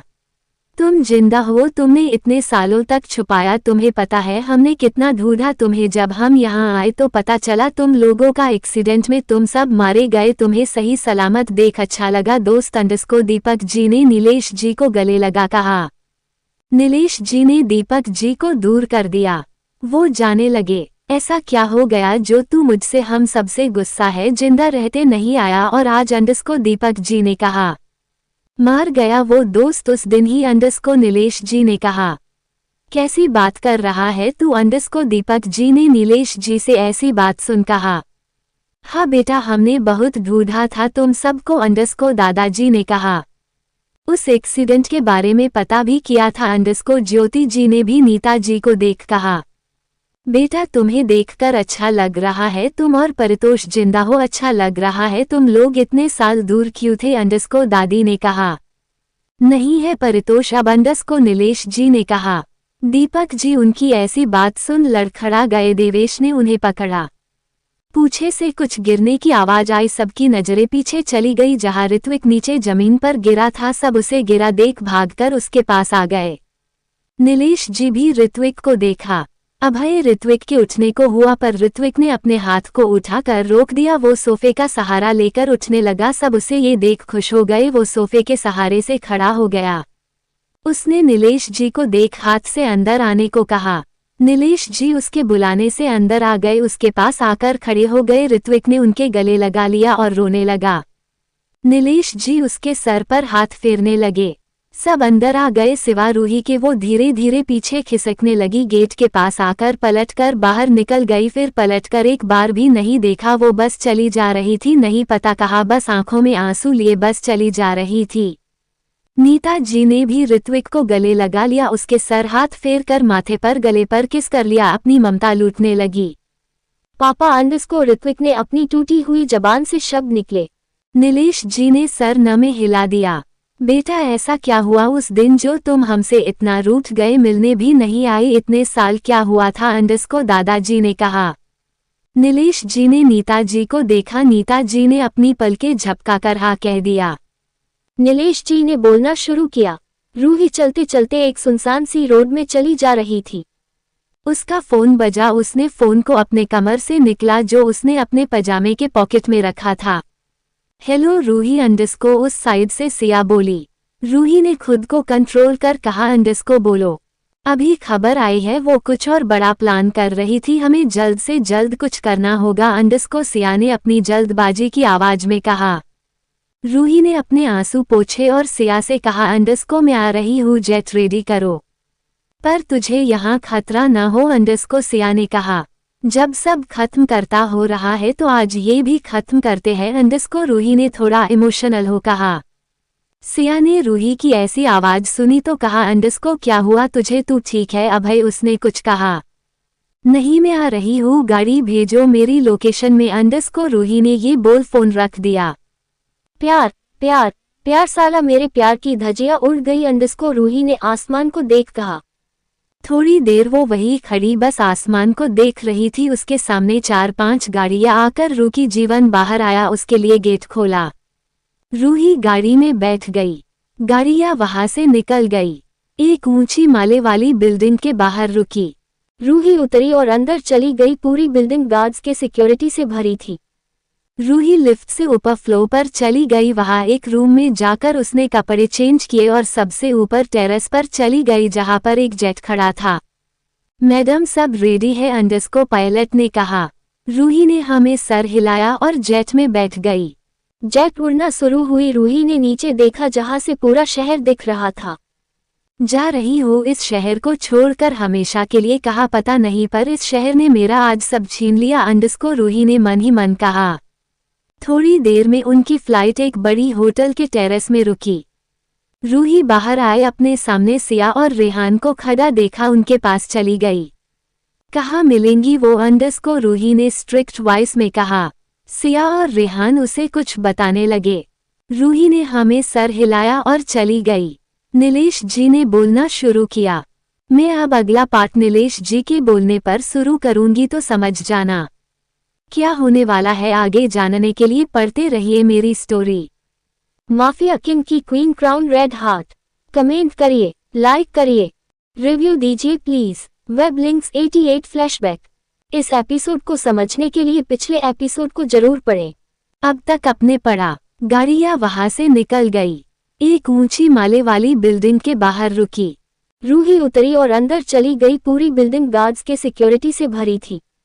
रूही लिफ्ट से ऊपर फ्लोर पर चली गई। वहां एक रूम में जाकर उसने कपड़े चेंज किए और सबसे ऊपर टेरेस पर चली गई जहां पर एक जेट खड़ा था। मैडम सब रेडी है, अंडरस्को पायलट ने कहा। रूही ने हमें सर हिलाया और जेट में बैठ गई। जेट उड़ना शुरू हुई। रूही ने नीचे देखा जहां से पूरा शहर दिख रहा था। जा रही हो इस शहर को छोड़कर हमेशा के लिए, कहा। पता नहीं पर इस शहर ने मेरा आज सब छीन लिया, अंडरस्को रूही ने मन ही मन कहा। थोड़ी देर में उनकी फ्लाइट एक बड़ी होटल के टेरेस में रुकी। रूही बाहर आए, अपने सामने सिया और रेहान को खड़ा देखा, उनके पास चली गई। कहाँ मिलेंगी वो, अंडरस्को रूही ने स्ट्रिक्ट वॉइस में कहा। सिया और रेहान उसे कुछ बताने लगे। रूही ने हमें सर हिलाया और चली गई। अब आगे दीपक जी ने बताना शुरू किया। हम 3 यार को यारी सब पर भारी रहती थी। हम तीनों की दोस्ती बहुत गहरी थी। कॉलेज में अगर किसी का नाम आता तो सब पर परितोष, दीपक और नीलेश। हम तीनों की शादी भी हमने अपनी पसंद की लड़कियों से एक ही दिन की थी। परितोष ने रिद्धिमा शेखावत से शादी की, क्योंकि राजस्थान की राजकुमारी थी। दीपक ने अपने प्यार से ज्योति से। मैं नीता से क्योंकि परितोष की बहन है। हमारा कॉलेज कंप्लीट हुआ, हमने बिजनेस ज्वाइन कर लिया। हमारी जिंदगी में सब अच्छा चल रहा था। खुशियां दुगनी तब हो गई जब हमें ये पता चला ज्योति प्रेग्नेंट है। कुछ दिन बाद उसने एक लड़के को जन्म दिया जिसका नाम परितोष ने बड़े प्यार से इसका नाम अभय रखा। उसी टाइम रिद्धिमा की भी प्रेगनेंसी चल रही थी। उसने ऋत्विक का जन्म दिया। सब बहुत खुश थे। कुछ दिन बाद हमारी जिंदगी में सक्षम आया। सब अच्छा चल रहा था, बिजनेस में नाम भी हो रहा था, बच्चे बड़े हो रहे थे। 5 साल हंसी खुशी कैसे गुजर गए पता ही नहीं चला। अभय की बर्थडे पार्टी थी। उस दिन हम दोस्त मिलकर पार्टी कर रहे थे। उस दिन परितोष ने ये खबर सुनाई कि उसके घर फिर से किलकारियों गूंजने वाली है, रिद्धिमा प्रेग्नेंट है। सब ठीक था। रिद्धिमा की प्रेगनेंसी में कुछ दिक्कतें आ रही थी, जिसे देख डॉक्टर ने उसे बच्चा अवॉर्ड करने को दिया, पर रिद्धिमा ने किसी की नहीं सुनी। वो बच्चा जन्म देना चाहती थी। बड़ी मुश्किल से उसने एक बेटी को जन्म दिया। माँ बच्चा दोनों ठीक थे। डॉक्टर बच्चे को बाहर लेकर आए। उस टाइम उस छोटी सी नन्ही सी बच्ची को देख हम सब बहुत खुश हो रहे थे। घर पर लक्ष्मी आई थी, पूरे राजस्थान की राजकुमारी। पूरा राजस्थान जगमग गया था। फ्लैशबैक। देखो बेटा ये बहुत छोटी है, आप इसे अभी नहीं ले सकते, अंडरस्को ज्योति जी ने छोटे से अभय से कहा, जो छोटी सी बच्ची को लेने की जिद कर रहा था। नहीं मम्मा, मुझे ये छोटी बच्ची चाहिए, देखो ये मुझे कैसे देख रही है, अंडरस्को छोटे से अभय ने ज्योति जी की गोद बच्ची को देख कहा। नहीं बेटा वो बच्ची है अभी, अंडरस्को ज्योति जी ने कहा। नहीं मुझे दो उसे, अंडरस्को अभय जिद करने लगा। अभय क्या जिद कर रहे हो, मम्मा बोल रही है, नहीं तो सुन क्यों नहीं रहे हो, अंडरस्को दीपक जी ने अभय को डांटते हुए कहा। छोटा सा अभय अपने पापा से बहुत डरता था। दीपक जी उसके ऐसे जिद करने से डांट देते थे जिससे वो जाकर ज्योति जी के पीछे छुप गया। अरे क्यों डांट रहे हो उसे, अंडरस्को परितोष ने अभय को अपने गोद में ले कहा। ये बहुत जिद करने लगा है, अंडरस्को दीपक जी ने कहा। अरे तो बच्चे जिद नहीं करते तो कौन करेगा, अंडरस्को परितोष ने कहा। क्या हुआ, अभय को क्या चाहिए बताओ, मैं लाकर दूंगा, अंडरस्को परितोष ने कहा। मुझे ये छोटा बेबी चाहिए, अंडरस्को अभय ने कहा। अच्छा रुको मैं देता हूँ, अंडरस्को परितोष ने अभय को सोफे में बैठा दिया और ज्योति जी की गोद से बच्ची लेकर अभय के गोद में रख पकड़ लिया। ये तो कितनी छोटी है, ये मेरे साथ कहाँ खेलेगी, अंडरस्को अभय ने बच्ची के गाल छू कहा। हाँ ये बहुत छोटी है, जब बड़ी होगी तब खेलगी आपके साथ, अंडरस्को परितोष ने कहा। हाँ मैं इसके साथ शादी खेलूंगा जैसे पापा ने मम्मा के साथ की, अंडरस्को अभय ने अपने तोतली आवाज में कहा। अच्छा अंडरस्को परितोष ने कहा। सब हंस दिए उसकी बात सुन। कब का नाम कारण निकला है, अंडरस्को नीलेश जी ने कहा। गुरु जी को कह दिया है, वो कल आएंगे नामकरण करने, अंडरस्को परितोष ने कहा। दूसरे दिन नामकरण था। सब पूजा में बैठे हुए थे। गुरु जी ने बच्ची को गोद में उठाया जिससे वो बच्ची गुरु जी की दाढ़ी छूने लगी। ये देख हंसने लगे। लगता है तुम्हें मेरी दाढ़ी बड़ी पसंद आई। अंडरस्कोर गुरुजी ने गोद में ली बच्ची को देख कहा।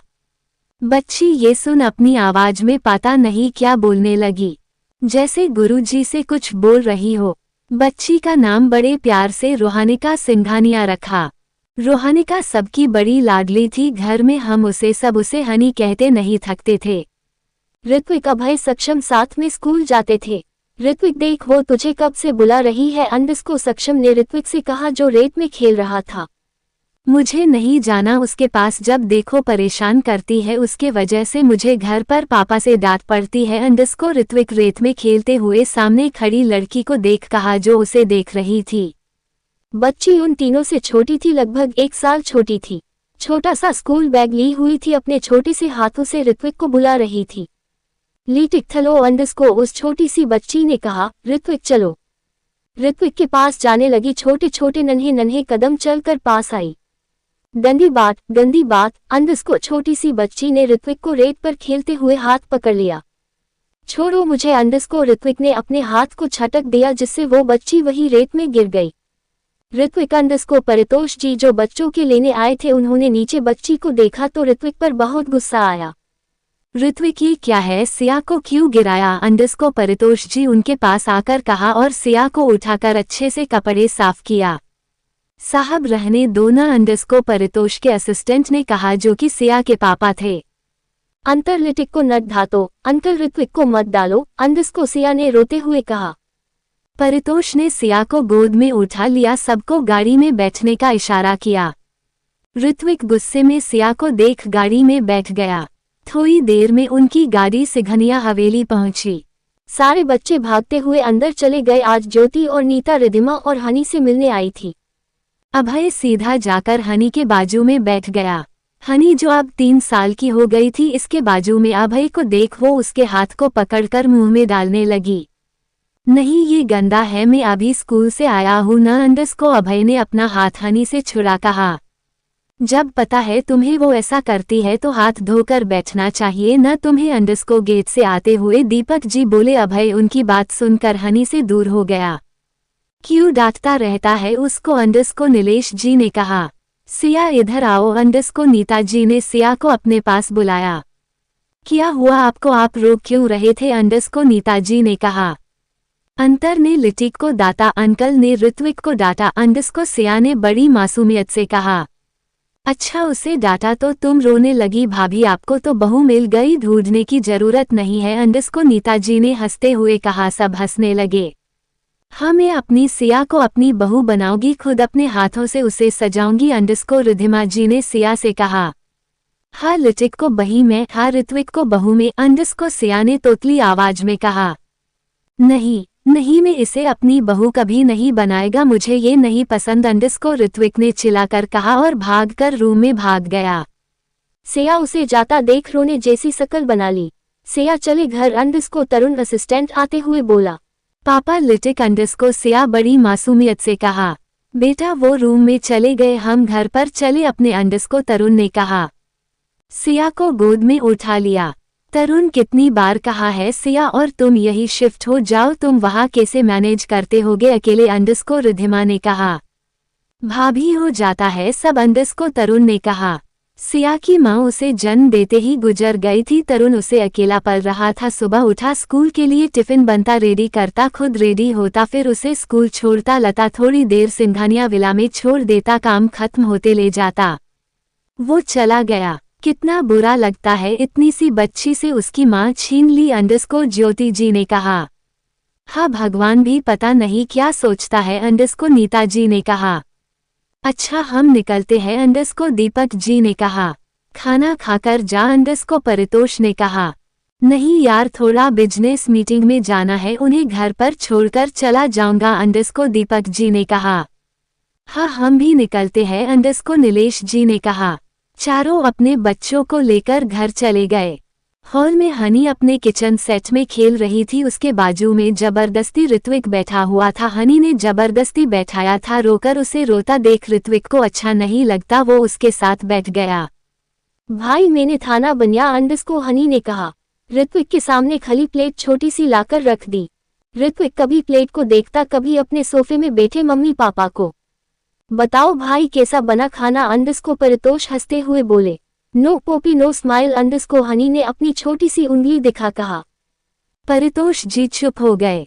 ऋत्विक ने छोटी सी प्लेट उठाए और मुंह पर डालने का नाटक कर कहा, अंडरस्को अच्छा नहीं है। हनी का मुंह बन गया, अंडरस्को जब मैं बड़ी हो जाऊंगी न तब अच्छा खाना बनाऊंगी। ऋत्विक ने हमें सर हिला दिया। हनी ने गुस्से में ऋत्विक के बालों को पकड़कर खींचकर भाग गई। ऋत्विक भी भाग गया। उसे पकड़ने के लिए पूरे घर में छोटी सी हनी की पायल की आवाज गूंज रही थी। धीरे धीरे अब रूही बड़ी हो रही थी। आज वो 5 साल की हो गई थी। स्कूल जाती, बड़ी समझदार थी। वो सबकी बात मानती, बड़ी सरलती थी, सबको परेशान करती। ऋत्विक, अभय और सक्षम अब 10 साल के हो गए थे। सिया 9 साल की, रूही 5 साल की। सिया हमेशा ऋत्विक के साथ खेलने को होती, पर ऋत्विक उसे दूर कर देता क्योंकि उसे लगता उसके वजह से परितोष उसे डांटता। वो हमेशा गुस्सा करता सिया पर। परितोष जब गुस्सा करता, सिया हमेशा उसे बचा लेती, पर ऋत्विक उसे कभी अपने साथ बात नहीं करता। एक दिन, अभय जिद मत करो, अंडरस्को दीपक जी अभय को डांटते हुए बोले। मुझे नहीं जाना है, अंडरस्को अभय दीपक जी से बोला। क्या हो रहा है भाई, अंडरस्को नीलेश जी और परितोष अंदर आए। उनके साथ ऋत्विक, सक्षम और नीता रिधिमा भी थे। देखना, इसे पाक जाना है, पाक जाने की जिद कर रहा है, अंडरस्को दीपक जी ने कहा। तो ले जा, ना मन है उसका तो, अंडरस्को परितोष ने कहा। पर हम सब तो रिद्धिमा भाभी के मायके जा रहे हैं न, अंडरस्को दीपक जी ने कहा। अरे ठीक है, बच्चे की बात मान लो, ले जाओ उसे, हम चले जाएंगे, अंडरस्को रिद्धिमा ने कहा। रिद्धिमा के भाई को बेटा हुआ था, सब वहां जा रहे थे। ठीक है, सबसे कहना हम बाद में आएंगे, अंडरस्को दीपक जी ने कहा। मम्मा मुझे भी जाना है अभय के साथ, अंडरस्को ऋत्विक ने कहा। लो एक और तैयार हो गया, अंडरस्को रिद्धिमा ने कहा। आगे पढ़ने के लिए पढ़ते रहिए मेरी स्टोरी। माफिया किंग की queen crown red heart. Comment करिए, लाइक करिए, रिव्यू दीजिए प्लीज। Web links 89 flashback 2।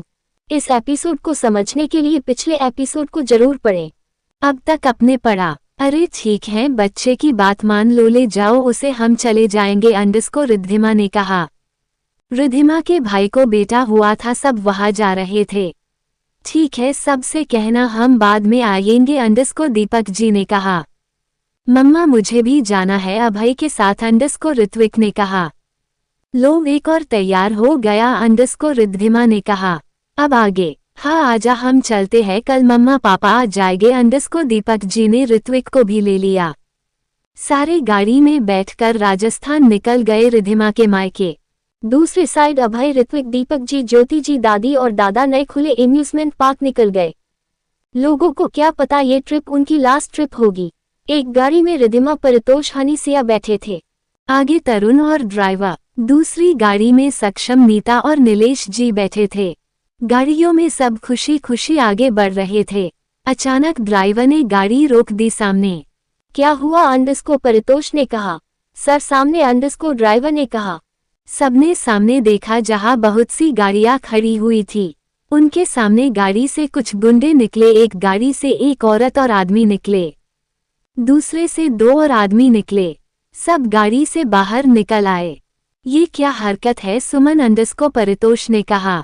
सुमन कहने को तो परितोष की बुआ की बेटी थी, पर बुआ और फूफा के निधन के बाद परितोष के पापा ने सुमन को अपने पास रख लिया। सुमन एक लालची लड़की थी, एक बार पैसे चोरी करते पकड़ लिया था।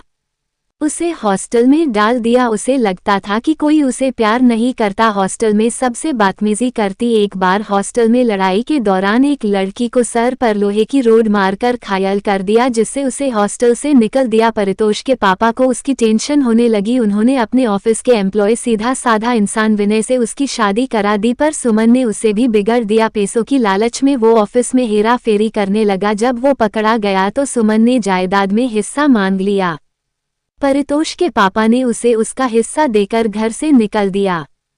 पर कहते हैं न पैसा वो चीज है जिससे भूख मिटती नहीं बढ़ जाती है। यहाँ भी वही हुआ। सुमन को दिन पर दिन लालच बढ़ती गई। उसे और प्रॉपर्टी चाहिए थी। उसने परितोष के पापा से प्रॉपर्टी के और हिस्से मांगे पर परितोष के पापा ने उसे घर से भागा दिया। उसकी लालच बढ़ती गई। उसने धंधा शुरू किया। वो गलत कामों में जाने लगी। उसका साथ उसका पति विनय देता। उसके घर में एक बेटा हुआ जिसका नाम विशाल रखा।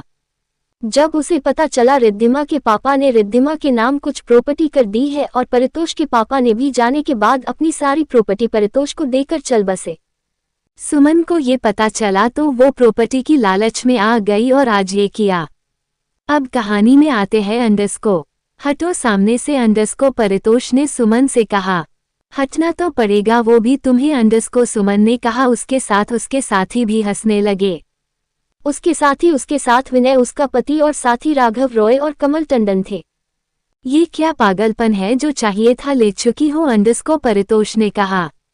उतने में क्या होता है, मुझे और चाहिए। वैसे सुना है तुम्हारे पास अभी बहुत प्रॉपर्टी आ गई है, नाम कर दो मेरे अंडस्को, सुमन ने कहा। ये क्या बकवास है, जो तुम्हारा था तुम ले चुकी हो, अब तुम्हारा कुछ नहीं है अंडस्को, परितोष ने कहा। तुम नहीं दोगे तो मैं तुम्हें मरकर सब ले लूंगी अंडस्को, सुमन ने कहा। ये क्या बकवास है, हटो सामने से अंडस्को, नीलेश जी ने कहा। नीता जी और रिद्धिमा गाड़ी में बैठी हुई थी। सुमन ने अपनी गन निकलकर परितोष पर तन दी, जिसे देख रिद्धिमा डर गई। वो गाड़ी से बाहर आ गई। नीता को बच्चों को संभालने को कहा और बाहर आने से मना कर दिया। सुमन क्या कर रही हो, भाई है वो तुम्हारे, अंडस्को, रिद्धिमा ने कहा। तो भाई से कहो ना कि मेरे नाम सारी प्रॉपर्टी कर दे अंडस्को, सुमन ने कहा। तुम सब ले चुकी हो और ये सब हमारा है, हमारी मेहनत है, कल को हमारे बच्चों को क्या मिलेगा, अंडस्को, रिद्धिमा ने कहा। अरे वही तो, सबको मारकर प्रॉपर्टी अपने आप मेरे नाम हो जाएगी, अंडस्को, सुमन ने कहा। चल पहले तुम्हें मर देती हूँ, अंडस्को, सुमन ने रिद्धिमा पर गन तन कहा। नहीं अंडस्को, परितोष जल्दी से उसके सामने आ गया। बहुत प्यार करते हो बीवी से, पहले तुम्हें ही मर देते हैं, अंडस्को, राघव ने कहा। क्यों ना प्यार करे है भी तो कितनी खूबसूरत, अंडस्को, कमल ने कहा। ए औकात में रहकर बात कर, अंडस्को, परितोष ने गुस्से में कहा। औकात तो अब तुम्हारी दिखाएंगे, अंडस्को, कमल ने कहा। अपने आदमियों से सबको पकड़ने का इशारा किया। नीता भी गाड़ी के अंदर बच्चों को अच्छे से पकड़ कर रखा था क्योंकि वो दोनों डरे हुए थे। गुंडों ने तीनों को कसकर पकड़ लिया। छोड़ो हमें, अंडस्को, नीलेश ने कहा। बहुत प्यार है न तुझे अपनी बीवी से, देख तेरे सामने तेरी ही बीवी के साथ खेलता हूँ, अंडस्को, कमल ने रिद्धिमा के चेहरे पर हाथ फेर कहा। रिद्धिमा ने अपना चेहरा दूसरे साइड कर लिया। ए अंडस्को, परितोष, नीलेश गुस्से में चीख पड़े। रिद्धिमा ने गुस्से में कमल के चेहरे पर थूक दिया। अंडस्को, तुझ जैसे इंसान अपने आप से खेलने तो क्या छूने न दूं। देख रहे हो बड़ा घमंड है, रस्सी जल गई पर बाल नहीं गया, अंडस्को, कमल ने अपने चेहरे से थूक पोंछ कहा। परितोष और नीलेश ने गुस्से में सारे गुंडों को मरना शुरू कर दिया, पर बहुत ज्यादा गुंडे होने के कारण उन पर भारी पड़ रहे थे। परितोष ने नीलेश को इशारा किया। नीलेश ने जल्दी से रिद्धिमा को गाड़ी में बैठने का इशारा किया, खुद ड्राइविंग सीट संभाल लिया। परितोष को इशारा किया, स्पीड में गाड़ी भागा के लिए उसने एक्सीलेटर दबा दिया। परितोष के पास आकर उसे बैठने को कहा। परितोष जो गुंडों से लड़ रहा था वो जल्दी से गाड़ी में बैठने लगा, पर सुमन ने ये देख लिया। उसने अपनी गन से परितोष के पैरों पर शूट कर दिया, जिससे परितोष गाड़ी से घसीटने लगा। तीनों ये देख घबरा गए। गाड़ी नहीं रोकना, स्पीड से चलाते रहो, अंडस्को, परितोष ने गाड़ी को अच्छे से पकड़ घसीटते हुए कहा। आप ऊपर आने की कोशिश करो, अंडस्को, रिद्धिमा ने हाथ आगे कर कहा। पर उसका हाथ पहुंच ही नहीं पाया। परितोष कैसे भी करके ऊपर आया। दीपक को कॉल करो, पुलिस को कॉल करो, अंडस्को, परितोष ने दर्द में कहा। रिद्धिमा और नीता सबको कॉल करने लगी। दीपक को कॉल कर रहे थे पर फोन ही नहीं उठा रहा था। अंडस्को, दीपक भैया फोन उठा रहे हैं, बार बार फोन काट रहे हैं, अंडस्को, नीता ने कहा। करते रहो उसको कॉल, हमें अभी मदद चाहिए, अंडस्को, परितोष ने कहा। पुलिस को कॉल कर दिया, वो आती होगी, अंडस्को, नीता ने कहा। ये दीपक बार फोन क्यों काट रहा है, अंडस्को, नीलेश ने कहा। पापा आपको दर्द हो रहा है, अंडस्को, छोटी सी हनी ने कहा। नहीं बेटा, पापा बहुत स्ट्रॉन्ग है, अंडस्को, परितोष ने कहा। नीता रिद्धि बच्चों को अच्छे से पकड़ो, वो लोग हमारे पीछे आ रहे हैं, अंडस को नीलेश ने कहा। बच्चों को अच्छे से पकड़ो नीलेश, गाड़ी इस रोड के मोड़ पर ले जाओ। रिद्धि नीता बच्चों को लेकर गाड़ी से कूद जाओ, अंडस को परितोष ने कहा। नहीं, हम छोड़कर नहीं जाएंगे, अंडस को रिद्धिमा नीता ने कहा। मैं बोल रहा हूँ न जाओ, अंडस को परितोष ने कहा। रिद्धिमा नीता ने एक दूसरे को देखा, बच्चों को अच्छे से लपेटा, अपने सीने से लगा लिया और गेट खोल मोड़ आते ही गाड़ी से कूद गई, जाकर डायरेक्ट छड़ियों में गिरी। बच्चों को ज्यादा चोट तो नहीं आई थी, पर रिद्धिमा के सर से खून निकलने लगा था और नीता के पैर से। मम्मा मम्मा उठो, अंडस को हनी ने कहा। चुप, आवाज नहीं करना, अंडस को रिद्धिमा ने धीरे से कहा। हनी सक्षम चुपचाप सीने से लगे गए। उन्हें अचानक गोलियां चलने की आवाज आई। नीता रिद्धिमा डर गई। दोनों अपनी जगह खड़ी हो गई और उसी साइड जाने लगी जहां गोलियों की आवाज आई। छुपे छुपे वो खाई के पास पहुंच गई, जहां उन्होंने खाई के पास परितोष और नीलेश के सामने सुमन, राघव, विनय, कमल को देखा। वो गन ताने खड़े थे। ये देख वो घबरा गई। नीता ने उसे हौसला दिया। दोनों अपने पतियों को देखने लगी। बहुत शौक है न भागने का, बता तुम दोनों को बीवियां कहा है, अंडस को राघव ने कहा। तुझे मरना है तो हमें मर ले, अंडस को नीलेश ने कहा। नीता रिद्धिमा डर गई। कोई फोन उठा रहा है कि नहीं, अंडस को रिद्धिमा ने नीता से पूछा। नहीं भाभी, कब से दीपक भैया को कॉल कर रही हूँ, बार बार फोन काट कर रहे हैं, किसको करूँ, पुलिस अभी तक आई नहीं है, अंडस को नीता ने कहा। लगता जरूर इनकी ही कोई चाल होगी पुलिस को यहाँ तक न आने देने की, अंडस को रिद्धिमा ने कहा। भाभी आप अपने भैया को कॉल करो, शायद वो आ जाए हमारी हेल्प करने, अंडस को नीता ने कहा। रिद्धिमा ने जल्दी से अपने भाई को फोन कर दिया। सामने नजरा देख वो दोनों कप रही थी।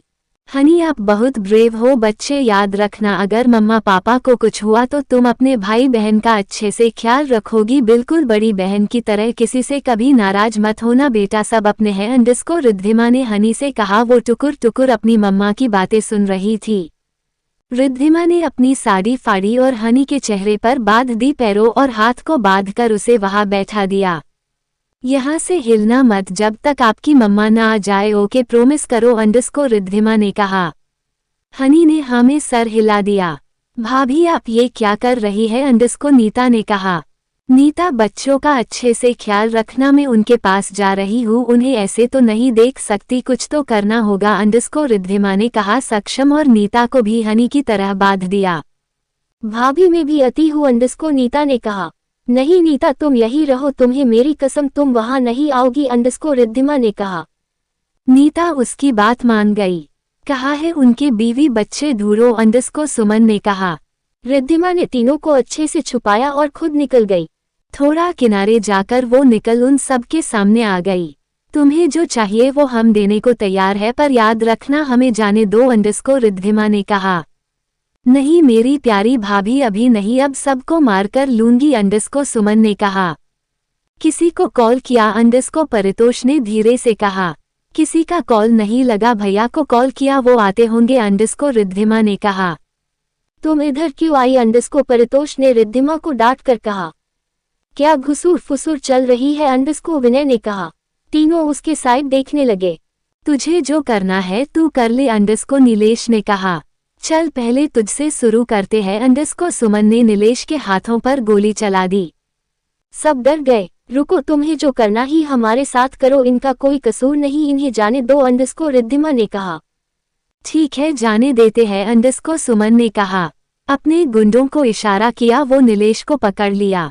क्या कर रहे हो, छोड़ो उन्हें, अंडस को रिद्धिमा परितोष चिल्ला उठे। छोड़ रहे हैं, अंडस को कमल ने कहा।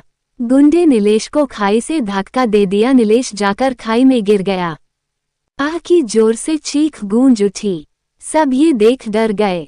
नीता हनी सक्षम ने भी ये देखा, वो तीनों ने अपने मुंह पर हाथ रख लिया। नीता की बुरी हालत हो रही थी, अपने पति को खाई में गिरते देख वो जाना चाहती थी, पर कैसे जाती, बच्चे अगर कल को कुछ होता है तो वो तो है, वो बच्चे संभल सकती है। सुमन रिद्धिमा को गोली मरने को हुई। अच्छा पहले एक बात बता देती हूँ, तुम्हारे जो भाई भाभी आ रहे थे न, उनकी एक कार एक्सीडेंट में मौत हो गई, अंडस को कमल ने कहा। जैसे सुन सब शोक हो गए। रिद्धिमा तो रोने लगी। आगे पढ़ने के लिए पढ़ते रहिए मेरी स्टोरी। माफिया किंग की queen crown red heart. Comment करिए, लाइक करिए। रिव्यू दीजिए please. Web links 90 flashback and. इस एपिसोड को समझने के लिए पिछले एपिसोड को जरूर पढ़ें। अब तक अपने पढ़ा, अपने गुंडों को इशारा किया, वो नीलेश को पकड़ लिया। क्या कर रहे हो, छोड़ो उन्हें, अंडरस्कोर रिद्धिमा परितोष चिल्ला उठे। छोड़ रहे हैं अंडरस्कोर, कमल ने कहा। गुंडे नीलेश को खाई से धक्का दे दिया। नीलेश जाकर खाई में गिर गया। आह की जोर से चीख गूंज उठी। सब ये देख डर गए। नीता, हनी, सक्षम ने भी ये देखा। वो तीनों ने अपने मुंह पर हाथ रख लिया। नीता की बुरी हालत हो रही थी। अपने पति को खाई में गिरते देख वो जाना चाहती थी, पर कैसे जाती। बच्चे, अगर कल को कुछ होता है तो वो तो है, वो बच्चे संभल सकती है। रिद्धिमा परितोष की आंखों में भी आंसू आ गए। सुमन, रिद्धिमा को गोली मरने को हुई। अच्छा, पहले एक बात बता देती हूँ, तुम्हारे जो भाई भाभी आ रहे थे न, उनकी एक कार एक्सीडेंट में मौत हो गई, अंडरस्कोर कमल ने कहा। जिसे सुन सब शोक हो गए। रिद्धिमा तो रोने लगी। अब आगे क्या लगा पुलिस को बुलाओगी और वो आ जाएगी? नहीं, पुलिस को मेरे आदमियों ने वहां से भेज दिया, ये बोलकर कि वहां कोई प्रॉब्लम नहीं है, अंडरस्कोर सुमन ने कहा। रिद्धिमा रोने लगी। अपने साथ साथ उसने भाई भाभी को भी ले लिया। नहीं, ऐसा नहीं हो सकता, अंडरस्कोर रिद्धिमा चीख उठी। लेकर आओ इनके भाई भाभी को, अंडरस्कोर कमल ने कहा। दो स्ट्रेचर पर रिद्धिमा के भाई भाभी को लाया गया, जिन्हें देख सबके होश उड़ गए। रिद्धिमा वहीं बैठकर रोने लगी। क्या किया तुमने? ये अभी अभी ये बच्चे को जन्म दी है, तुमने उस बच्चे को अनाथ कर दिया, अंडरस्कोर रिद्धिमा ने रोते चिल्लाते हुए सुमन से कहा। पर किसी को फर्क नहीं पड़ा। सुमन ने रिद्धिमा के सीने पर गोली मार दी। आह, रिद्धिमा वहीं गिर गई।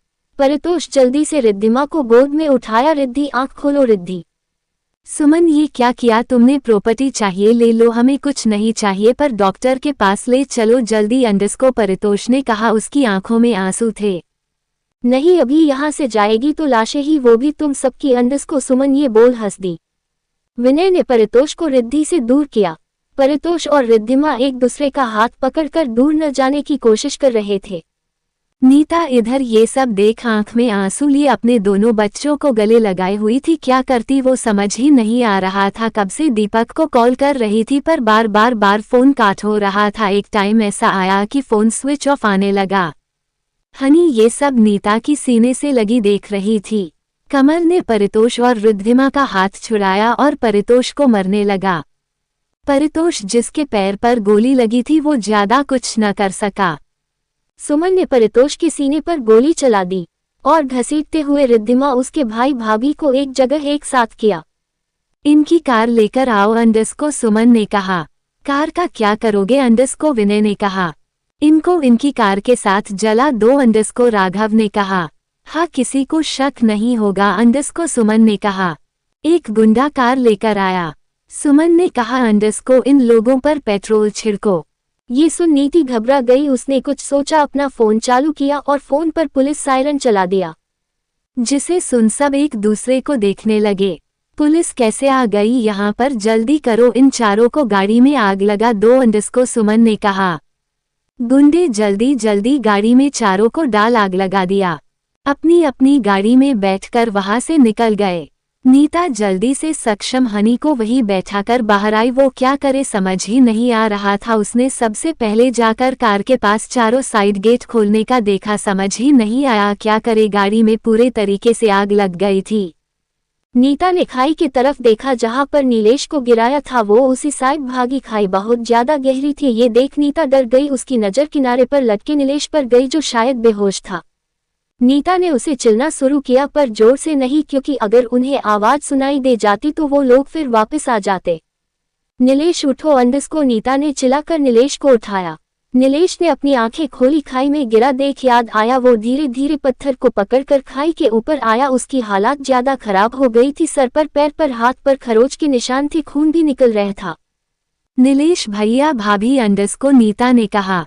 नीलेश का ध्यान गाड़ी पर गया जो जल रही थी। नीलेश क्या करता समझ ही नहीं आया। उसने आग में ही खुद गया और नीता को दूर रहने को कहा। जैसे तैसे चारों को निकला। परितोष और रिद्धिमा की भाभी की सांस चल रही थी। हम अभी डॉक्टर के पास चलते हैं, अंडरस्कोर नीलेश ने कहा। मैं किसी को फोन करता हूँ, अंडरस्कोर नीलेश ने कहा। दीपक फोन क्यों नहीं उठा रहा है, अंडरस्कोर नीलेश ने कहा। मत कर किसी को फोन, मेरे पास ज्यादा टाइम नहीं है, बच्चों का ख्याल रखना, मेरी बहन का भी। परितोष ने नीता के सर पर हाथ फेर कहा, जो कि उसका और रिद्धिमा का सर गोद में लिए हुए रो रही थी। बच्चे रिद्धिमा ने कहा। नीता को बच्चे याद आए, उसने आवाज लगा इशारा कर दोनों को बुलाया। हनी जाकर अपने पापा के पास बैठ गई। बेटा याद रखना, कभी किसी का बुरा मत करना, हमेशा खुश रहना, सबको खुश रखना और भाइयों का ख्याल रखना। मुझसे वादा करो तुम लोग यहाँ से दूर चले जाओगे, हमेशा साथ रहोगे, जैसे अभी रहते हैं। मेरा सपना है वही वैसे ही करेगा तू मेरी बेटी, बच्चों का ख्याल रखना। परितोष ने नीलेश से कहा। हनी से वादा लिया। भाभी मेरे बच्चे को एक माँ का प्यार जरूर देना, वो अभी अभी दुनिया में आया है। रिद्धिमा की भाभी ने कहा। अपने पति का हाथ पकड़ उसने वही दम तोड़ दिया। ये देख नीता नीलेश रोने लगे, सक्षम भी रोने लगा। वो इतना तो समझदार था कि हो क्या रहा है यहाँ, पर हनी वो सब अपनी आंखों से देख रही थी। परितोष रिद्धिमा ने भी अपनी आंख बंद कर ली। मम्मा पापा आंख खोलो न प्लीज, मम्मा पापा। छोटी सी हनी बार बार उनसे आंख खोलने को कह रही थी। नीलेश ने उसे गोद में ले लिया। नहीं बच्चा, रोना नहीं, पापा ने कहा न, तुम स्ट्रांग हो, तुम रोना नहीं, हमें उन सबको सजा देनी है जिन्होंने ये किया है। नीलेश ने हनी हो समझाया। कैसे भी करके नीलेश नीता ने वही चारों का अंतिम संस्कार किया। छुपते छुपाते वहां से राजस्थान छोड़ दिया। सुमन रूही को ढूंढ रही थी, क्योंकि जब तक रूही के साइन पेपर में नहीं हो जाते तब तक प्रॉपर्टी किसी की नहीं होती। सारी प्रॉपर्टी रूही के नाम थी, यहाँ तक कि ऋत्विक के भी नहीं। Flashback and. ये सुन सबकी आंखों में आंसू थे। दीपक जी ने अपना चेहरा पकड़ रोने लगे। वो खुद को संभाल बोले, पर मेरे पास कोई फोन नहीं आया था, मैं वही था बच्चों के साथ। ज्योति जी ने उनकी ये बात सुन सर झुकाकर रोते हुए कहा, में वो फोन काट रही थी। सब उन्हें देखने लगे। तो क्या करती, आपको तो अपने बिजनेस के काम से फुर्सत नहीं रहती थी, या फिर दिन भर अपने दोस्तों के साथ रहते। मेरा अभय दिन भर बस पापा के साथ खेलने के लिए तरस जाता, जब आते तो उसे डांटकर सुला देते। उस दिन उसे कितना खुश देखा था, उसकी हंसी कितने दिनों बाद देखने मिली थी। ज्योति जी ने कहा। सब उन्हें देखने लगे। तुम एक बार उठा तो लेती, शायद आज जो दिन है वो नहीं होता। एक बार नहीं बता सकती थी मैं, शायद उन्हें कुछ करके बचा लेता। दीपक जी ने ज्योति जी को देख कहा। अपना अपना सोचकर सबको अपने बारे में ख्याल रहता है, हमें भी वही लगा, हम अपना सोचे इसलिए नहीं बताया, कोई गलती नहीं की। दीपक जी ने कहा। एक बार आता तो तूने इतना पराया कर दिया, हमारी दोस्ती ऐसी तो नहीं थी। दीपक जी ने नीलेश को देख कहा। तुझे क्या लगा आया नहीं, मैं आया था, पर तुम लोगों को इतना खुश रहते देख नहीं आया। आता तो शायद किसी को बहुत बुरा लगता। ऋत्विक को तुम सबके साथ खुश देख नहीं ले गया उसे अपने साथ। नीलेश जी ने ज्योति जी को देख कहा। ज्योति जी ने सर झुका लिया। सच में उन्हें उस दिन के लिए बहुत शर्मिंदा महसूस हो रही थी, पर अब करे जब चिड़िया चुग गई खेत। हम खुश रह रहे थे, पर पता नहीं भगवान को क्या मंजूर था, अभय को हमारे सामने खड़ा कर दिया लाकर। तुम्हारे बेटे ने मेरी बेटी से जबरदस्ती किसी छोटी सी गलती के लिए शादी कर ली, तब जब उसकी आदत चली गई थी। नीलेश जी ने अभय को देख कहा। अभय सर झुकाए, अपने आंख में आंसू लिए बस नीचे जमीन पर देख रहा था। उसे रूही के साथ किया बर्ताव याद आ रहा था, प्यार याद आ रहा था।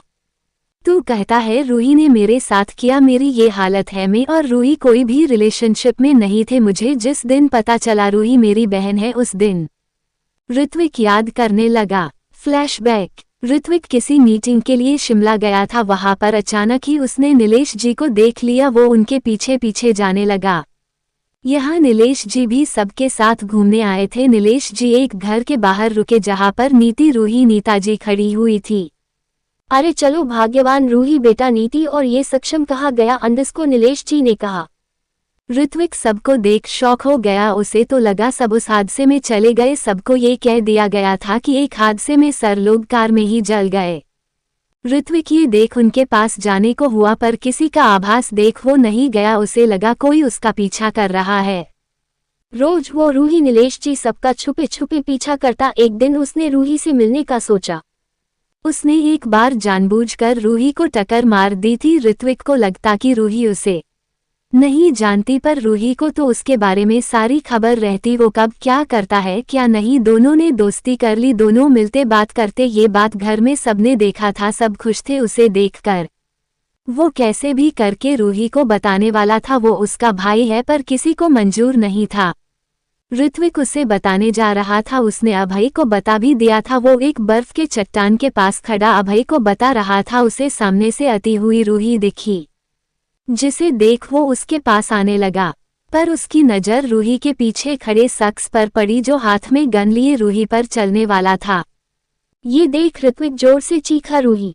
रूही ने चिल्लाते सुन ऋत्विक को देखा, उसे समझ नहीं आया क्या हुआ। ऋत्विक दौड़ लगा कर रूही को साइड कर खुद सामने आ गया। गोली उसे लगी, रूही उसके धक्के से संभल नहीं पाई, एक पत्थर से टकराकर वही बेहोश हो गई और ऋत्विक वही एक छोटी सी पत्थर की बनी खाई में गिर गया, जिससे बस उसे चोट लगी थी और रूही की याददाश्त चली गई सर पर लगने से। Flashback and.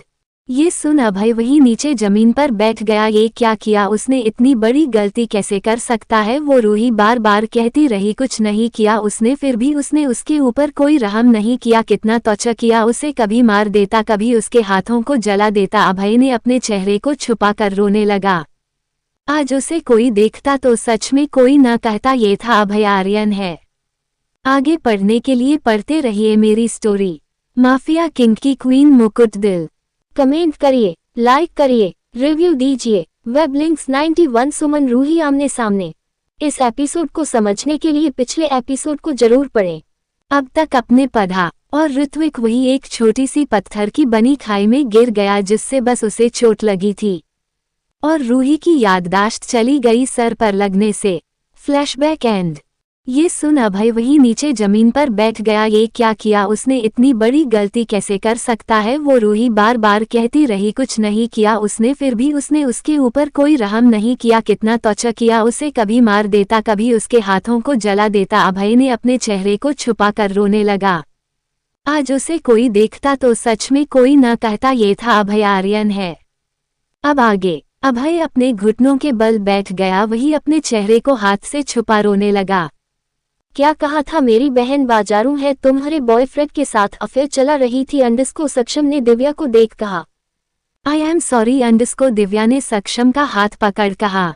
नहीं नहीं क्यों सॉरी, इतना ही विश्वास था तुम्हें अपने प्यार पर। अंडस्को सक्षम ने अपना हाथ छुड़ा कर कहा।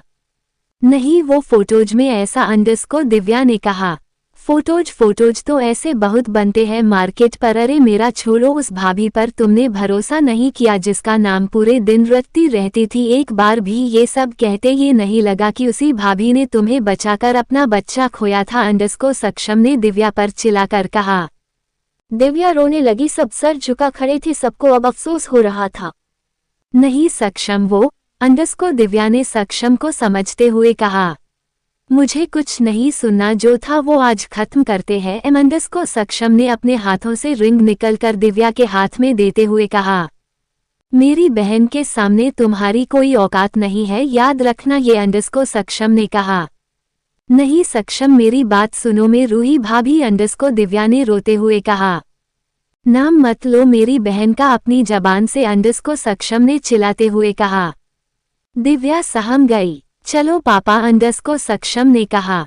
नीलेश हम रूही से माफी मांग लेंगे, तुम मत जाओ, इतने साल बाद मिले हो तुम, मुझे अपने दोस्त का ख्याल करो। मुझे नहीं पता था किसी को मेरी दोस्तों से प्रॉब्लम में, उस प्रॉब्लम को वही खत्म कर देता। एक को खो चुका हूँ, तुझे नहीं जाने दूंगा। अंडस्को दीपक जी ने नीलेश जी का हाथ पकड़ कहा, उनके आंखों में आंसू थे।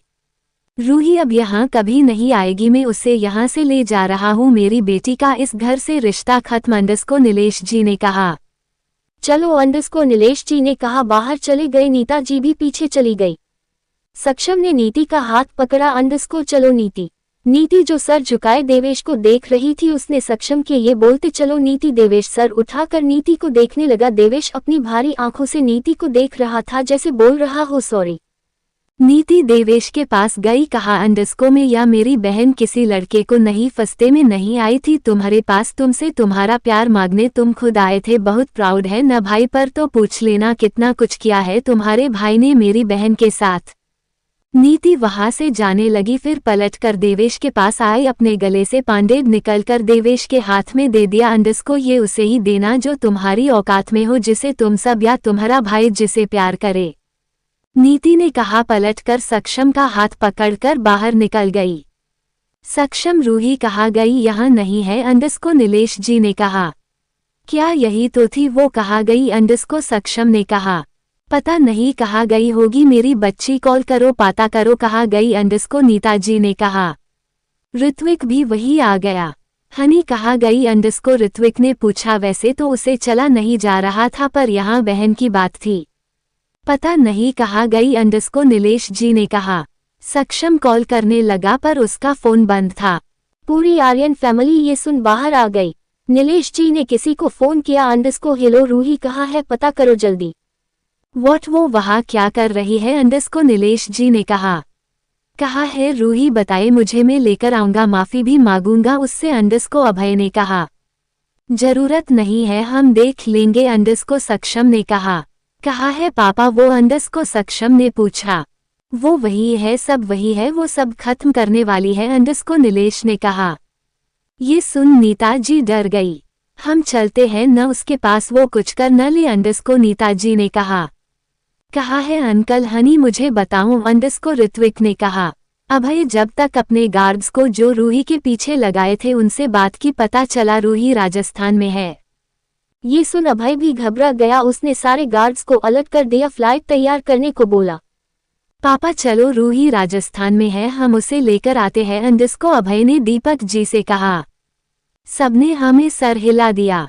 बहुत कुछ कर चुके हो, अब इतना करने की जरूरत नहीं है अंडस को, नीति ने कहा।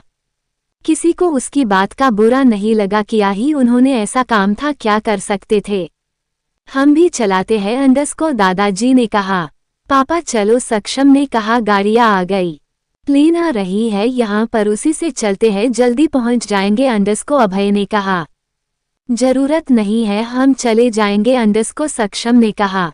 अंकल रूही की बात है, चलो, आपके अलावा रूही को कोई नहीं समझा सकता अंडस को, ऋत्विक ने कहा। नीलेश जी ने कुछ सोचकर हाँ कह दिया। प्लेन ग्राउंड में उतरी, सब उसी में बैठ गए, सबका ध्यान बस रूही पर था। यहाँ पर रूही एक खाली जगह आकर रुकी, ये जगह एक खंडहर जैसे थी, टूटी हुई बिल्डिंग थी बस। वो आगे बढ़ी, उसके हाथ में गन थी, वो एक जगह आकर रुक गई, उसकी आंखों में किसी को खत्म करने का जुनून सवार था। अचानक ही उसके ऊपर एक जाल आकर गिरा, जिससे वो पूरी तरह कैद हो गई, उसे समझ ही नहीं आया क्या हुआ। आओ आओ मेरी भतीजी, अंडस को आवाज उस खंडहर में गूंज उठी। रूही अपने हाथ पैर चलना बंद कर दी। उस आवाज साइड देखने लगी, जहां पर सुमन और विनय चले आ रहे थे। कैसा लगा मेरा स्वागत अंडस को, सुमन ने कहा। उसका चेहरा अभी भी छुपा हुआ था, बस आधा दिख रहा था। उसने गुंडों को इशारा किया। गुंडे जाकर रूही को निकला और पकड़कर एक चेयर में उसके हाथ बांध दिया। रूही भी आराम से बांध गई। पहली मुलाकात है तुम्हारी मेरे साथ, क्या लोगी, चाय कॉफी या गोली? अंडस को सुमन रूही के सामने बैठ गई। पहली नहीं दूसरी अंडस को, रूही ने थेड़ी स्माइल कर कहा। सुमन उसे देखने लगी, उसे समझ ही नहीं आया इसे लड़की को कब देखा। याद नहीं आ रहा, ही ने याद दिला दो अंडस को, रूही ने अपना एक पैर दूसरे पैर पर चढ़ा कहा। सुमन उसकी बात सुन देखने लगी। तेरे छुपे चेहरे की वजह में ही हूँ अंडस को, रूही ने बड़े एटीट्यूड से कहा। सुमन ये देख अपनी चेयर से खड़ी हो गई, जोर से चीख दी। क्या हुआ, याद आ गया अंडस को, रूही ने कहा। तू थी वो जो उस रात पार्टी में थी, तेरी वजह से मैं अपना चेहरा छुपा रही हूँ अंडस को, सुमन ने रूही का चेहरा पकड़ कहा। रूही जोर जोर से हंसने लगी, पर ये उसकी हंसी सुन कोई भी डर जाता। रूही बिल्कुल वो शांत रूही नहीं लग रही थी। क्या लगा मेरी नज़र तुझ पर नहीं है, मैं अपना से ज्यादा दुश्मन पर नजर रखती हूँ अंडस को, रूही ने थेड़ी स्माइल कर कहा। उसकी हंसी देख सुमन को गुस्सा आ रहा था। उसे वो दिन याद आ गया जब उसके साथ ये सब हुआ था। फ्लैशबैक, बैंकॉक, एक बड़ा सा होटल। यहाँ पर एक पार्टी हो रही थी, जहाँ पर कुछ लोग नाच रहे थे, कुछ ड्रिंक एंजॉय कर रहे थे, कुछ लड़कियों के साथ बैठकर उनके जिस्मों को छू रहे थे। आज यहाँ पर लड़कियों की बोली लगने वाली थी। यहाँ देश विदेश के बिगड़े लोग वहाँ लड़कियों को फंसाकर उन्हें यहाँ बेचने आए थे। सुमन भी यहाँ बहुत सी लड़कियां को जबरदस्ती लेकर आई थी, जो कि जबरदस्ती उन्हें या तो उनके घर से उठाया था या कहीं कॉलेज या स्कूल से। सुमन विनय दोनों ही एक गोल चेयर टेबल पर बैठे थे। उन दोनों के साथ सामने एक फॉरेनर बैठा था जो बहुत गंदा दिख रहा था। सुमन को अपनी गंदी नजर से देख रहा था, पर सुमन को तो फर्क ही नहीं पड़ा। ये तो वही कहानी हो गई, जो इंसान गंदगी में रहता है उसे गंदगी का पता नहीं चलता, चाहे वो कितनी भी गंदगी में न रहे। मुझे इंडियन ब्यूटी चाहिए, अंडरस्को फॉरेनर ने इंग्लिश में बोला। सुमन ने भी लड़कियों की बोली लगाते हुए कहा, अंडरस्को 2 करोड़, ये बहुत ज्यादा है, तुम हिसाब के मुताबिक आगे जा रही हो, अंडरस्को फॉरेनर ने कहा। सोच लो, माल सोना है, निराश नहीं होगे, अंडरस्को सुमन ने कहा। फॉरेनर कुछ सोचने लगा, फिर कहा, अंडरस्को ठीक है, हमें पहले देखना है। चलो, अंडरस्को सुमन ने कहा। वो अपनी जगह खड़ी हो गई।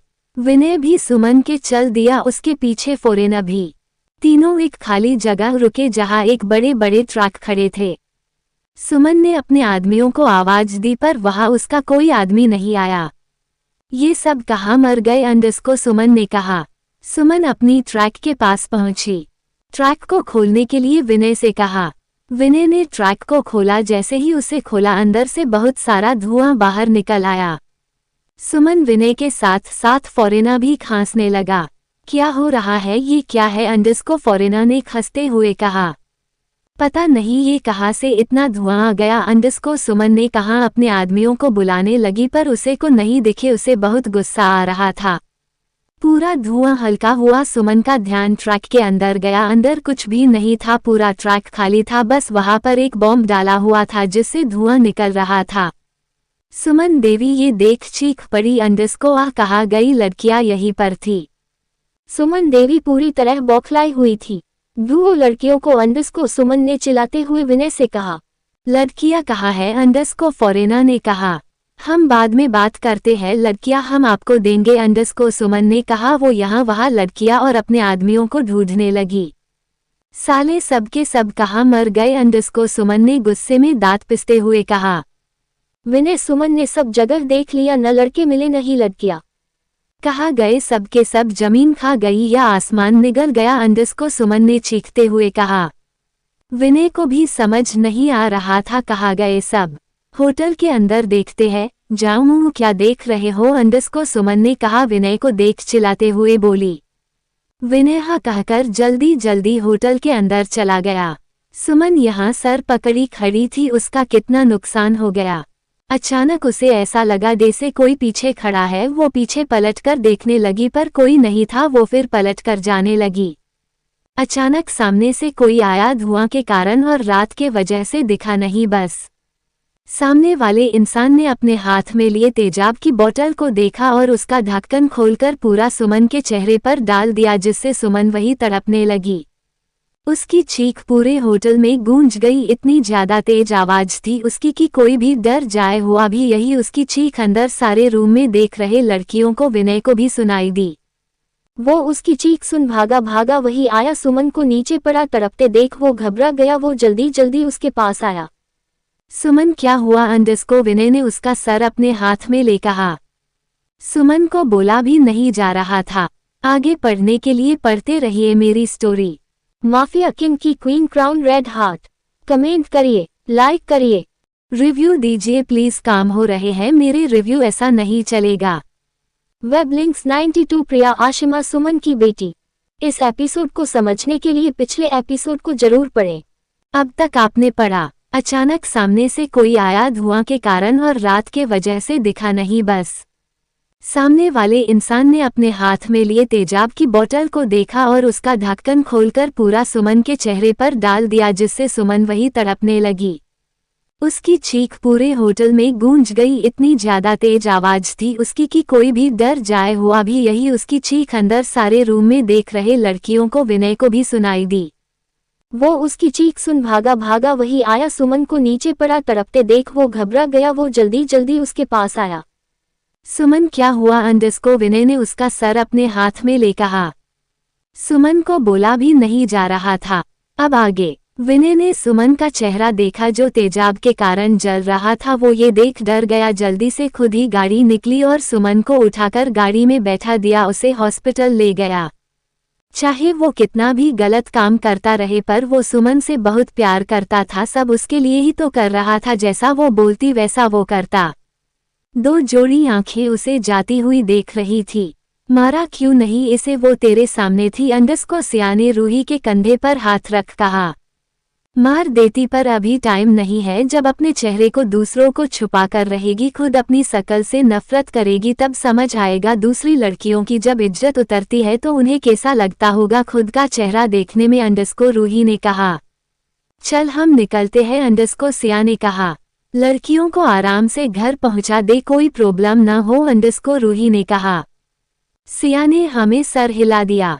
यहाँ विनय सुमन को हॉस्पिटल लेकर आया। डॉक्टर ने सुमन का चेहरा को देख तो एक नज़ ने उल्टी ही कर दी। डॉक्टर ने उसका अंधा जला चेहरा साफ कर सुमन ने यूं डॉक्टर को प्लास्टिक सर्जरी करने को बोला, पर डॉक्टर ने साफ मना कर दिया कि वो नहीं कर सकता, उसका चेहरे के बहुत सारे हिस्से जल गए हैं इसलिए। पर बात तो कुछ और ही थी, उसे रूही ने साफ मना किया था कि अगर उसकी प्लास्टिक सर्जरी की तो वो उसे कहीं का नहीं छोड़ेगी। ये धमकी देकर रूही ने डॉक्टर से बात मनवा ली। जितने भी डॉक्टर से सुमन मिली सबसे यही कहा। सुमन आज तक अपना आधा चेहरा छुपा कर रहती, यहाँ तक उसने अपने रूम क्या घर पर भी आईना नहीं लगवाया। Flashback and. रूही के हंसने की आवाज आई, सुमन देवी होश में आई। वो रूही को गुस्से में घूरने लगी। तुझे तेरे माँ बाप के साथ ही मर देना था, गलती हो गई तुझे छोड़कर। अंडस को सुमन ने रूही को देख कहा। तू मुझे मर ही सकती, अगर मैं मार गई तो इतनी प्रॉपर्टी तो ट्रस्ट में चली जाएगी और हाथ क्या लगेगा, अंडस को रूही ने कहा और हंस दी। सुमन उठी और रूही का गला दबाने लगी, पर रूही तो शांत बैठी थी। सुमन छोड़ो उसे, वो मर जाएगी, अगर उसे कुछ हुआ तो कुछ हाथ नहीं लगेगा। अंडस को विनय ने सुमन का हाथ रूही की गर्दन से हटाते हुए कहा। इस लड़की की बहुत जबान चल रही है, मुझे इस लड़की को अभी इसी वक्त इसकी औकात दिखनी है, जैसे इसके माँ बाप को मारा था वैसे इसे भी मरना है, अंडस को सुमन ने कहा। वो अपने आदमियों को बुलाने लगी पर किसी ने नहीं सुना। तेरे कोई भी आदमी नहीं सुनेंगे, तेरे सारे आदमी फटू है, एक ही बार में निपट गए, ज्यादा परेशानी नहीं हुई और तू अब मेरे लोगों से घिरी है। मेरे लोग नहीं, उन लोगों से घिरी है जिसका तूने बुरा किया है, अंडस को रूही ने बड़े एटीट्यूड से कहा। सुमन चारों साइड देखने लगी, उसे अपना कोई भी आदमी नहीं दिखा। उसे रूही पर बहुत गुस्सा आ रहा था, वो पूरी तरह बौखला गई थी। रूही ने और नमक मिर्ची लगा दी ये बोलकर, तुझे पता तेरे सारे गोदाम में आग किसने लगाई, तेरे सारे धंधे पर पुलिस किसने भेजी थी, अंडस को रूही ने बड़े एटीट्यूड से कहा, अपने हाथों को अपने साइड कर कहा। अंडस को मैन। सुमन ये सुन बौखला गई। सुमन ने कहा, अंडस को बता कौन है जो मेरे साथ गदरी कर तेरे साथ दे रहा है। तू देखेगी तो और दंग रह जाएगी, तेरा ही अपना है, अंडस को रूही ने कहा। कौन है, अंडस को सुमन ने ये कहा। अरे सबर कर, सब आए हैं तुझे बदला लेने सारे बुरे कर्मों का, अंडस को रूही ने कहा। उधर देख, अंडस को रूही ने ये कहा, एक साइड इशारा किया। सुमन उस तरफ देखने लगी जहां रूही ने इशारा किया, वहां से सिया बाहर निकल कर आई। जानती है कौन है ये, अंडस को रूही ने सिया तरफ इशारा किया। सुमन सिया को देखने लगी। ए पत्नी की पूछी, तू जानता है कौन है ये, अंडस को रूही ने विनय को देख इशारा किया। विनय उसका ऐसा बोलने से रूही को देखने लगा, पर सिया याद नहीं आई। मैं वही हूँ जिसके पापा को तुमने बीच चौराहे पर गोली मारी थी, सिया तरुण मेहता, अंडस को सिया ने गुस्से में कहा, उसकी आंखों से लावा बह रहा था।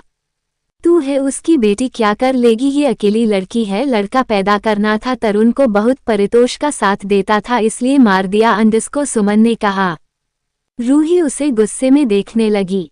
तू भी वैसे ही मरेगी, उससे ज्यादा तड़पकर, अंडस को सिया ने कहा। उन्हें अकेले मत समझना, एक लड़की सब पर भारी होती है, अंडस को बाहर निकलते एक लड़के ने कहा। उसे देख सुमन समझ ही नहीं पाए अब कौन है। हैश भाई कितनों का बुरा किया है इसने जो पहचान नहीं पा रही है। क्या हुआ नहीं पहचाना, ना पहचानोगी कैसे, जिस बच्चे को पैदा होते ही कुछ ही दिन में अनाथ कर दिया उसे कैसे पहचानोगी, अंडस को राजवीर सिंह ने कहा। इसके बारे में बताया था ये रूही के मामा का बेटा है। पहले नीता ने इसकी परवरिश की थी, कुछ दिन बाद अब्रॉड चला गया था, फिर पढ़ाई पूरी कर अपनी नानी के पास रहने लगा। ये उन इंसान में है जो कि सुमन के घर की बात बताने वाले के साथ बात करता था। दूसरा इंसान राजवीर है, यही सुमन के सारे प्लान रूही को बताता और बर्बाद करता है। पर ये इंसान वो नहीं है जो सुमन के घर की बात सारी राजवीर को बताता था, अभी वो रिवील होना बाकी है। अच्छा तो तेरा भाई है, एक को तो मर दिया था मैंने अंडस सुमन ने कहा, अपने हाथों से बंदूक बनाकर उड़ते हुए कहा। तेरे दुख के लिए बताती हूँ, वो जिंदा है। अच्छा है अंडस रूही ने हंसते हुए कहा।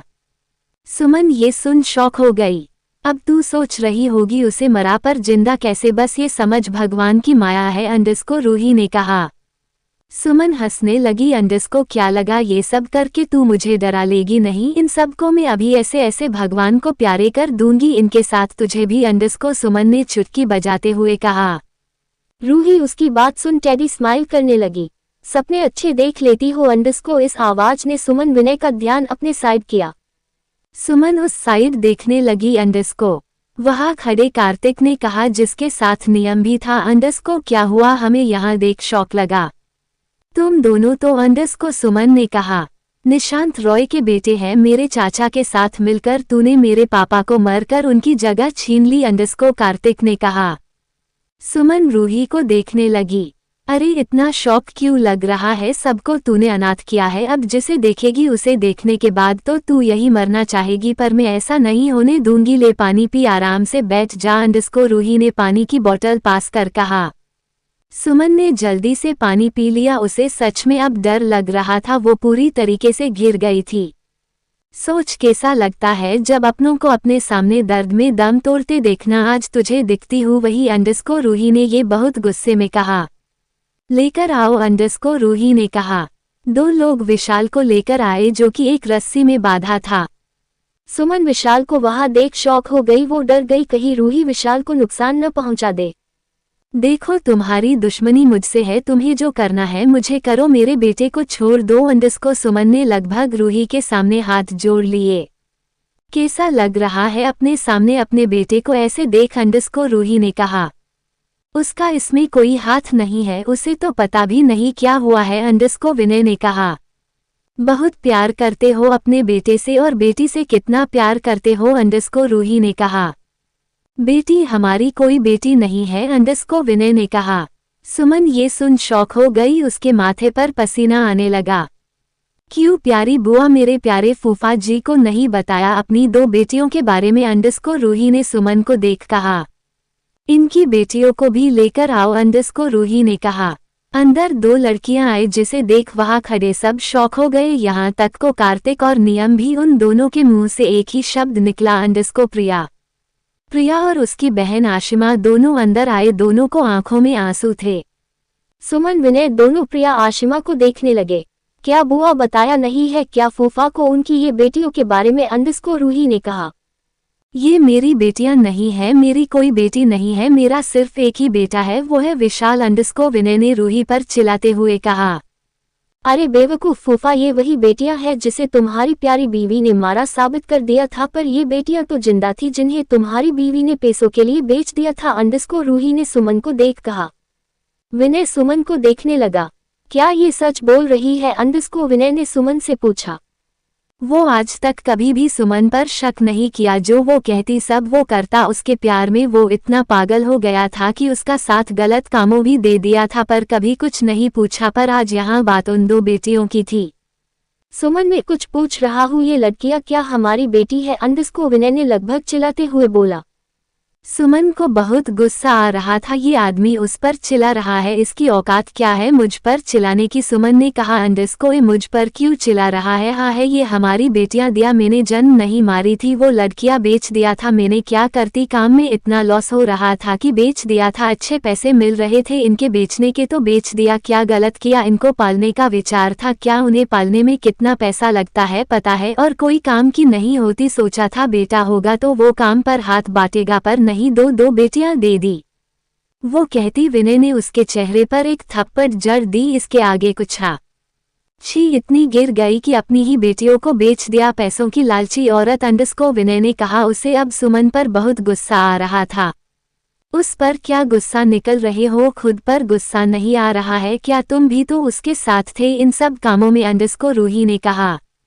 मुझे सच में नहीं पता था ये मेरी बेटियों को बेच देगी, वरना मैं इसका कभी साथ नहीं देता। प्यार करता था न इससे, इसकी कभी वो इच्छा पूरी न कर सका जो उसे चाहिए थी। ये खुश थी ऐसे काम से, इसे खुश देख में भी खुश हो गया। अंडस्को विनय ने शर्मिंदगी से सर झुका कहा। अब क्या सर झुका रहे हो? अपनी बेटी पर आई तो साथ नहीं देता और इतनी बेटियों को जिंदगी बर्बाद की, उसका क्या? अंडस्को सिया ने कहा। आगे पढ़ने के लिए पढ़ते रहिए मेरी स्टोरी। माफिया किंग की क्वीन मुकुट दिल। कमेंट करिए, लाइक करिए, रिव्यू दीजिए प्लीज। वेब लिंक्स 93 रूही का दूसरा साथी। इस एपिसोड को समझने के लिए पिछले एपिसोड को जरूर पढ़ें। अब तक आपने पढ़ा। मुझे सच में नहीं पता था ये मेरी बेटियों को बेच देगी, वरना मैं इसका कभी साथ नहीं देता। प्यार करता था न इससे, इसकी कभी वो इच्छा पूरी न कर सका जो उसे चाहिए थी। ये खुश थी ऐसे काम से, इसे खुश देख में भी खुश हो गया। अंडस्को विनय ने शर्मिंदगी से सर झुका कहा। अब क्या सर झुका रहे हो? अपनी बेटी पर आई तो साथ नहीं देता और इतनी बेटियों को जिंदगी बर्बाद की, उसका क्या? अंडस्को सिया ने कहा। अब आगे, तुझे अपने बेटे से प्यार है न तो वही सही, तेरे बेटे को यही मर देती हूँ तेरे सामने, अंडस्को रूही ने कहा और अपनी गन लेकर विशाल पर रख दी। नहीं नहीं, इसे कुछ मत करना। अंडस्को सुमन जल्दी से विशाल के सामने आ गई। रूही ने गोली चला दी जिससे सुमन ने अपने कान में हाथ रख लिया। 2 मिनट को तो पूरे में सन्नाटा पसार गया। सुमन ने अपना झुका सर उठाकर विशाल को देखा जो शांत खड़ा उसे देख रहा था। उसे गोली नहीं लगी, बस उसके बाजू से निकलकर दीवार पर लग गई थी। सुमन ने ये देख गहरी सांस ली। अरे रे, निशाना चूक गया, अंडस्को रूही ने अफसोस करते हुए कहा। ए लड़की, अगर तेरी इतनी औकात है तो जो करना है मुझे कर, मेरे बेटे को छोड़ दे। तेरी औकात दिखने को मेरा बेटा काफी है, मुझे कुछ हुआ तो मेरा बेटा तुझे छोड़ेगा नहीं, अंडस्को सुमन ने कहा। बेटे से इतना प्यार कि खुद मरने को तैयार हो गई। वाह, बेटे से भी तो पूछ लो वो प्यार करता है भी कि नहीं, अंडस्को रूही ने अपनी गन को घुमाते हुए कहा। मेरा बेटा है, माँ हूँ उसकी, क्यों नहीं करेगा प्यार, अंडस्को सुमन ने कहा। तुझ जैसी माँ हो तो मुझे पैदा होने पर भी अफसोस है, अंडस्को सुमन के पीछे से आवाज आई। सुमन ने पलटकर देखा विशाल के ऐसा कहने से वो उसे देखने लगी। विशाल के चेहरे पर तो कोई भी एक्सप्रेशन नहीं थे। ये क्या कह रहा है तू, अंडस्को सुमन ने विशाल को पकड़ कहा। सही ही तो कह रहा हूँ, तुम जैसे माँ बाप होने से अच्छा मैं अनाथ होता, ये सब देखना तो पड़ता, अंडस्को विशाल ने विनय और सुमन को खुद को छुड़ाते हुए कहा। देख इन सब की बातों में मत आ, ये सब ऐसे ही बोल रहे हैं, तू तो जनता है न अपना बिजनेस। अंडस्को सुमन अपने बेटे की बात सुन घबरा रही थी। वो अपने बेटे से बहुत प्यार करती थी। क्या लग रहा है मुझे पता नहीं है, कब का पता है, जब इन दोनों को बेचकर घर आई थी तभी सुन लिया था मैंने उस दिन सारी बात को, तभी विश्वास उठ गया था। तुझ जैसी भी माँ होती है, अंडस्को विशाल ने कहा। अपनी दोनों बहनों के पास आ गया। प्रिया और आशिमा को गले से लगा लिया। जो अपनी ही बेटियों को बेच सकती है वो किसी की माँ कैसे हो सकती है, अंडस्को विशाल ने सुमन को देख कहा। विशाल को वो दिन याद आ गया। फ्लैशबैक, विशाल जब 15 साल का था। आज सुमन की डिलीवरी होने वाली थी। विनय उसे हॉस्पिटल ले गया था।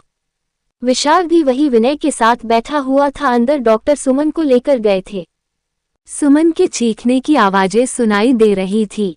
थोड़ी देर में सब शांत हुआ। बहुत देर तक डॉक्टर बाहर नहीं आए। विनय बाहर परेशान हो रहा था। डॉक्टर बाहर आए, उनका लटका चेहरा देख विनय को समझ नहीं आया। क्या हुआ डॉक्टर, मेरे बीवी बच्चा ठीक तो है न, अंडस्को विनय ने डॉक्टर से पूछा। देखिए आपकी वाइफ ठीक है पर बच्चा उनकी कोख में ही मर गया, अंडस्को डॉक्टर ने कहा और वहां से चले गए। नर्स कुछ फॉर्म लेकर आई, ये लीजिए, इनमें साइन कर दे, आपको बच्चा मिल जाएगा, अंडस्को नर्स ने कहा। वो भी जल्दी से चली गई। विनय अपने हाथों में एक छोटा सा बच्चा लेकर आया जो व्हाइट कपड़े में लिपटा हुआ था। उसे देख विनय की आंखों में आंसू आ गए। वो विशाल को वही सुमन के पास छोड़कर बच्चे को लेकर घर आ गया। उसे बच्चे का अंतिम संस्कार भी करना था।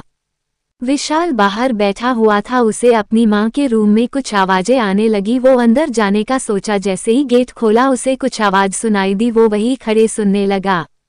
देखो लड़कियां तुम्हें दे रही हूँ पर याद रखना तुम इनका अच्छा दम दोगे माँ अंडस को सुमन ने अपने सामने खड़े आदमी से कहा जो कि उसी का कोई साथी था इस बिजनेस का। अगर तुम्हारे पति को पता चला तो उसकी बेटियां जिंदा है अंडस को आदमी ने कहा।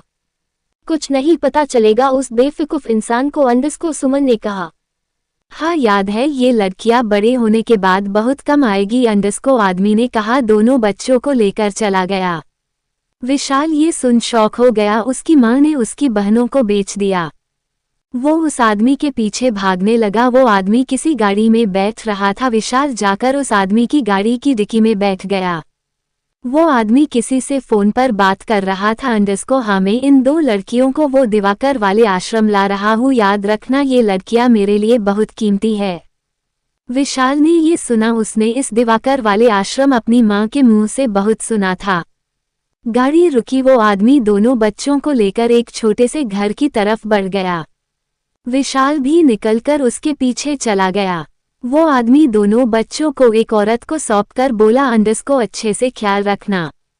आप निश्चित रहिए अच्छे से ख्याल रखूंगी मैं अंडस को औरत ने कहा। आदमी चला गया। औरत दोनों बच्चों को लेकर एक कमरे में सुला दिया और बाहर चली गई। विशाल छुपते छुपाते वहां आया। अपनी दोनों बहनों को देखने लगा। उसे रोना आ गया। उसे देखकर एक ने उसका हाथ पकड़ लिया। उसे देख वो छोटी बच्ची हंसने लगी। विशाल को जब लगा कोई आ रहा है उसने अपने गले से एक लॉकेट निकलकर एक बच्ची को पहना दिया। अपने हाथ से एक कड़ा निकलकर दूसरी को पहना दिया। जल्दी से बाहर भाग गया। कभी कभी वो यहाँ आ जाता। बहुत सारे बच्चे थे यहाँ पर, कोई उसे पहचान नहीं पता। वो अपनी दोनों बहनों से मिलता खेलता। एक बार उसने सबको अपने काम पर देखा। अपनी दोनों बहनों को गोद में उठाया और छुपते हुए लेकर भाग गया। भागते भागते वो अपने एक दोस्त के घर पर उन दोनों को लेकर आया जहाँ पर उसके दोस्त की माँ और उसका दोस्त अकेला रहता था। बेटा ये बच्चे किसके हैं? अंडस को विशाल के दोस्त की मम्मी ने पूछा। आंटी ये दोनों मेरी बहन है अंडस को विशाल ने कहा। उसने अपनी सारी कहानी बता दी। उसके दोस्त की माँ सुन शॉक हो गई। तुम यही रुको मैं किसी को कॉल करती हूँ, वो हमारी मदद जरूर करेंगे अंडस को उसके दोस्त की माँ ने कहा। विशाल अपनी दोनों बहन को लेकर बैठ गया। हमें वहाँ चलना होगा, तुम बच्चे मुझे दे दो मैं इन्हें सुरक्षित रखूंगी अंडस को विशाल के दोस्त की माँ ने कहा। नहीं आंटी मैं भी चलूंगा अंडस को विशाल ने कहा। बेटा पर तुम्हारे घर पर पता चला तो अंडस को माँ ने कहा। नहीं आंटी मैं घर पर बात कर लूंगा अंडस को विशाल ने कहा। सुमन विनय से ये बोल दिया कि वो अपने दोस्त की मम्मी के साथ बाहर जा रहा है। पहले विनय ने माना किया, सुमन के हाँ बोलने पर जाने दिया। विशाल और विशाल के दोस्त की माँ और वो तीनों ट्रेन में बैठकर दिल्ली के लिए निकल गए। दूसरे दिन वो लोग एक अनाथ आश्रम पहुंचे जहां बहुत सारे बच्चे खेल रहे थे। विशाल अपनी दोनों बहनों को गले लगाया हुआ था। उसे वहां पर एक लड़का दिखा जो छोटी बच्ची के साथ खेल रहा था। उस लड़के को देख वो पहचान गया अंडस को सक्षम भैया।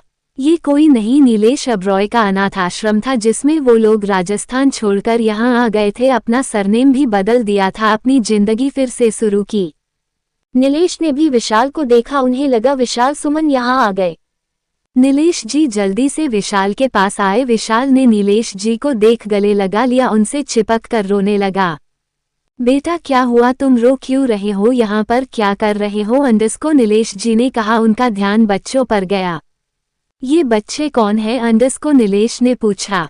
ये मेरी बहन अंडस को विशाल ने कहा। सारी बातें नीलेश जी को बता दी। नीलेश जी ने पहले भरोसा नहीं किया, अपने आदमियों से बात की। जब उन्हें सब पता चला, धीरे धीरे विशाल को रूही के बारे में पता चला, उसकी माँ ने क्या क्या किया है।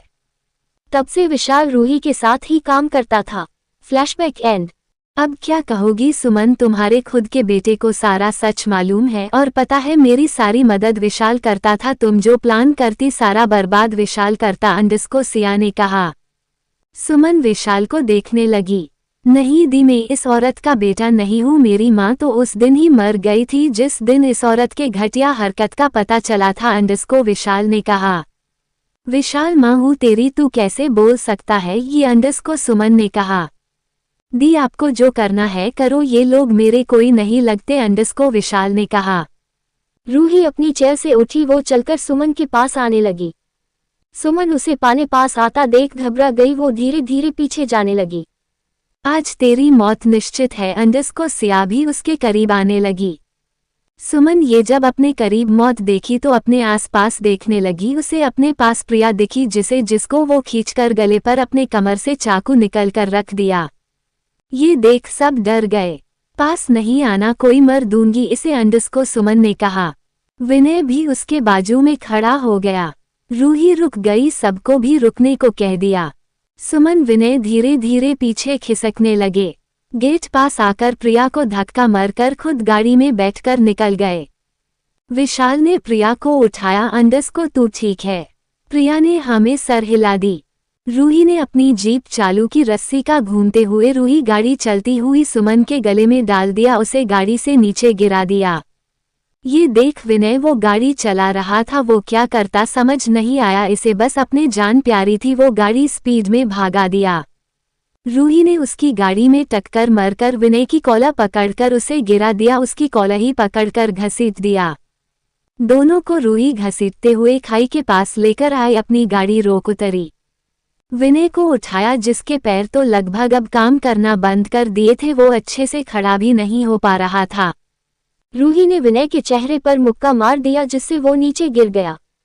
सुमन अपनी पूरी कोशिश कर उठने लगी, वो लगड़ती हुई भागने लगी, पर सामने से प्रिया, आशिमा और सिया खड़ी हो गई। अपने पाप का फल तो लेती जा, अंडस को सिया ने कहा। सुमन के बालों को कसकर पकड़ थप्पड़ जड़ दिया। सुमन गिर गई। कहने को तो जन्म देने वाली माँ भगवान के सामन होती है, पर तुझ जैसी औरत ने उसे बदनाम कर दिया। अंडस को प्रिया ने सुमन के हाथ पर पैर रख कहा, जिससे सुमन चीख पड़ी। दर्द हो रहा है न? इसे ज्यादा दर्द उनको भी हुआ होगा जिनको तूने अनाथ किया, जिसका सब छीन लिया। अंडस को आशिमा ने दूसरा हाथ अपने पैरों से दबा दिया। रूही विनय को पकड़कर मारी जा रही थी। विनय अब अधमरा हो गया, उसके शरीर से खून निकलने लगा था। मुझे माफ कर दो, अंडस को विनय ने अपने हाथ जोड़ कहा। रूही ने बिल्कुल भी रहम नहीं किया, उसके नाजुक हिस्से पर लात मार दी, जिससे विनय नीचे गिर गया, चीखने लगा। रूही ने उसके गले पर लात रख दी, अपना हाथ आगे किया, सब उसे देखने लगे। जीवन उसके पास आया, कांच की एक बोतल देकर चला गया। आगे पढ़ने के लिए पढ़ते रहिए मेरी स्टोरी। माफिया किंग की queen crown red heart. Comment करिए, लाइक करिए, रिव्यू दीजिए प्लीज, मेरे तो रिव्यू ही नहीं बढ़ रहे हैं। वेब लिंक्स 94 रूही का भयंकर रूप। इस एपिसोड को समझने के लिए पिछले एपिसोड को जरूर पढ़ें। अब तक आपने पढ़ा। रूही विनय को पकड़कर मारी जा रही थी। विनय अब अधमरा हो गया, उसके शरीर से खून निकलने लगा था। मुझे माफ कर दो, अंडस को विनय ने अपने हाथ जोड़ कहा। रूही ने बिल्कुल भी रहम नहीं किया, उसके नाजुक हिस्से पर लात मार दी, जिससे विनय नीचे गिर गया, चीखने लगा। रूही ने उसके गले पर लात रख दी, अपना हाथ आगे किया, सब उसे देखने लगे। जीवन उसके पास आया, कांच की एक बोतल देकर चला गया। अब आगे। रूही ने कांच की बोतल का ढक्कन खोल दिया, बोतल से धुआं निकलने लगा। सब अच्छे से जान गए उसमें की था। तेजाब की बोतल देख विनय डरने लगा, वो अपने हाथ पैर हिलाने लगा, वो अपने आप को पीछे करने लगा। रूही ने उसके पैर को अपने पैर से दबा दिया, जिससे विनय पीछे नहीं खिसक पाया। रूही ने धीरे धीरे उसके सीने पर तेजाब गिरना शुरू किया। विनय की चीख पूरे एरिया में गूंज गई। राजवीर ने विनय के गले में पैरों से दबा दिया, जिससे उसकी चीख वही मुंह पर रह गई। सुमन ये सब देख अंदर तक हिल गई, वो सिया प्रिया से खुद को छुड़ाने को करने लगी। पूरी आर्यन फैमिली और ओब्रॉय फैमिली वहीं आ गई थी, पर रूही के गार्ड्स ने उन्हें पास आने ही नहीं दिया, बस दूर ही रखा।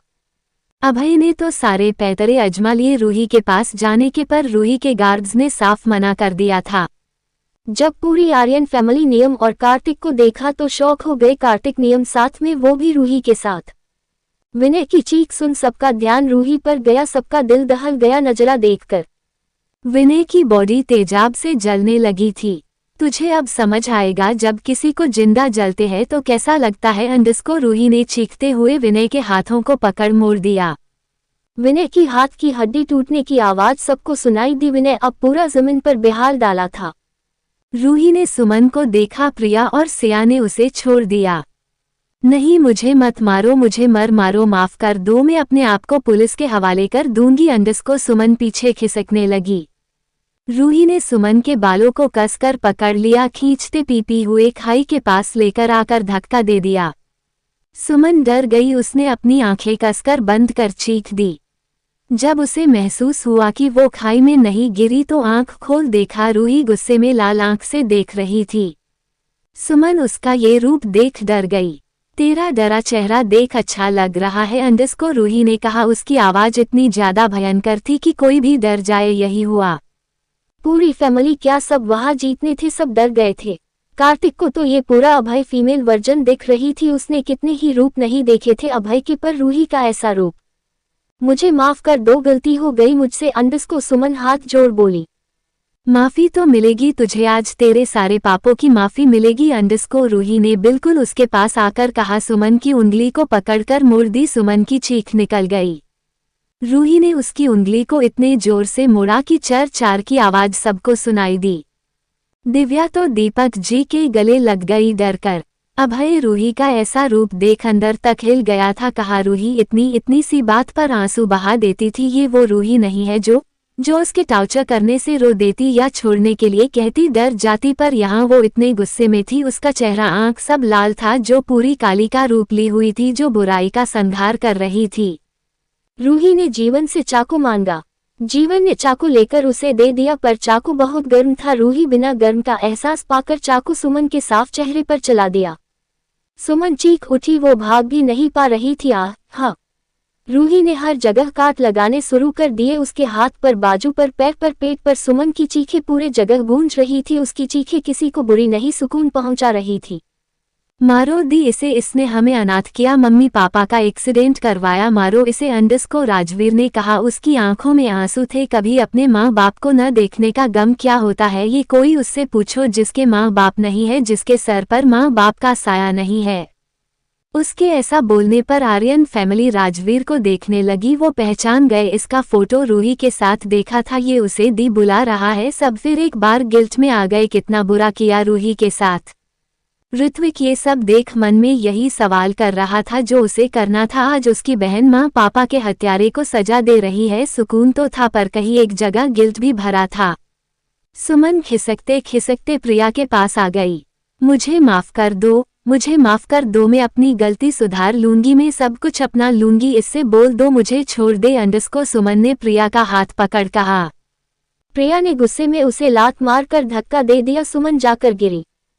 छोड़ना नहीं इस औरत को, इसने बहुत लोगों की जिंदगी बर्बाद की है, इतनी बदतर मौत देना कि अगले जन्म लेने से डरे, अंडस को प्रिया ने कहा। उसे वो दिन याद आ रहे थे जब उसने और उसकी बहन ने कितना स्ट्रगल किया था। स्कूल में लोग उसके माँ बाप का नाम पूछते तो क्या बताती, वो सब उन दोनों का मजाक बनाते। बेटा मुझे बचा ले, मैं तो तेरी माँ हूँ, अंडस को सुमन विशाल के पास आ गई और कहा। विशाल ने सुमन को धक्का देकर कहा, अंडस को मार गई मेरी माँ। ऐसा मत बोल, मुझे बचा ले, अंडस को सुमन ने कहा। ऐसे वो लोग भी बोलते होंगे जिन लोगों की जिंदगी छीनी है, कितनों को अनाथ किया, वो भी सामने हाथ फैलाए होंगे, पर दया नहीं की तो हम क्यों दया करें, और वो भी तुझ जैसी औरत पर, अंडस को विशाल ने कहा। दी इसे ऐसी मौत देना कि इसके सारे पाप इसे याद आ जाए, अंडस को विशाल ने कहा। सुमन को कोई रास्ता नहीं दिखा, वो भागने की हुए सिया ने उसके पैरों पर गोली चला दी, जिससे वो वही जमीन पर गिर गई। उसने उसके बालों को पकड़ा और घसीटकर रूही के पैरों के पास छोड़ दिया। रूही ने सुमन के बालों को पकड़कर चेहरा ऊपर किया, उसके मुंह में पूरी तेजाब डाल दी। सुमन वही जमीन में पड़ी तड़पने लगी, इसके अंदर जितना जलेगा उतना बाहर भी। रूही विनय के पास जाकर उसे घसीटकर सुमन के पास लेकर आई। जो तड़प रही थी, उसके हाथ पैर फड़फड़ा रहे थे, विनय को वही छोड़ दिया। राजवीर ने पेट्रोल की बोतल को दोनों के ऊपर छिड़क दिया। रूही ने माचिस की तीली जलाई, उन दोनों के ऊपर डाल दिया। दोनों के ऊपर आग लग गई, दोनों वही जलने लगे। रूही, राजवीर, सिया, प्रिया, आशिमा। विशाल जो कि आंख बंद कर लिया था, उसकी आंखों में आंसू बह गए। कुछ भी हो, माँ थी उसकी, पर उसके सारे किए पर उसकी यही सजा थी। कार्तिक नियम अपने सामने जलते दोनों को देखा, अपने पापा को याद करने लगे। विनय सुमन वही तड़प तड़प कर मर गए। ये सब देख आर्यन फैमिली और ओब्रॉय फैमिली ने आंखें बंद कर ली। दीपक जी नीलेश जी ने अपने दोस्त को याद कर लिया। तीनों कितने खुश रहते थे ना। रूही एकटक जलती चिता को देख रही थी, फिर अचानक जोर जोर से हंसने लगी। उसकी हंसी देख सब हैरान हो रहे थे। रूही हंसते हंसते वही जमीन पर घुटनों के बल बैठ गई। हंसते हंसते वो चीख पड़ी या हाँ और रोने लगी। उसे रोता देख सब रो दिए। विशाल ने रोती आशिमा और प्रिया को गले से लगा लिया। राजवीर ने सिया को अपने गले से लगा लिया। आई मिस यू मम्मा पापा, I miss you underscore Ruhi ने रोते हुए कहा। मैं आज फिर अकेली हो गई, फिर अकेला छोड़ गए लोग। मुझे अपने पास बुला लो पापा, अपने साथ ले चलो, मुझे नहीं रहना अब यहाँ, मैं थक गई हूँ, खुद को समझाकर अब नहीं रहना, ले चलो मुझे अंडरस्कोर। रूही वही खुद को नीचे जमीन में सर रख रोने लगी। उसके रोने की आवाज सबके पास आ रही थी। सबको बुरा लग रहा था उसका रोना। ऋत्विक उसके पास जाना चाहता था पर गार्ड्स जाने नहीं दे रहे थे। जीवन ने गार्ड्स को इशारा किया। गार्ड्स का इशारा समझकर सबको जाने दिया। ऋत्विक जल्दी से रूही के पास चला गया, उसे अपने सीने से लगा लिया।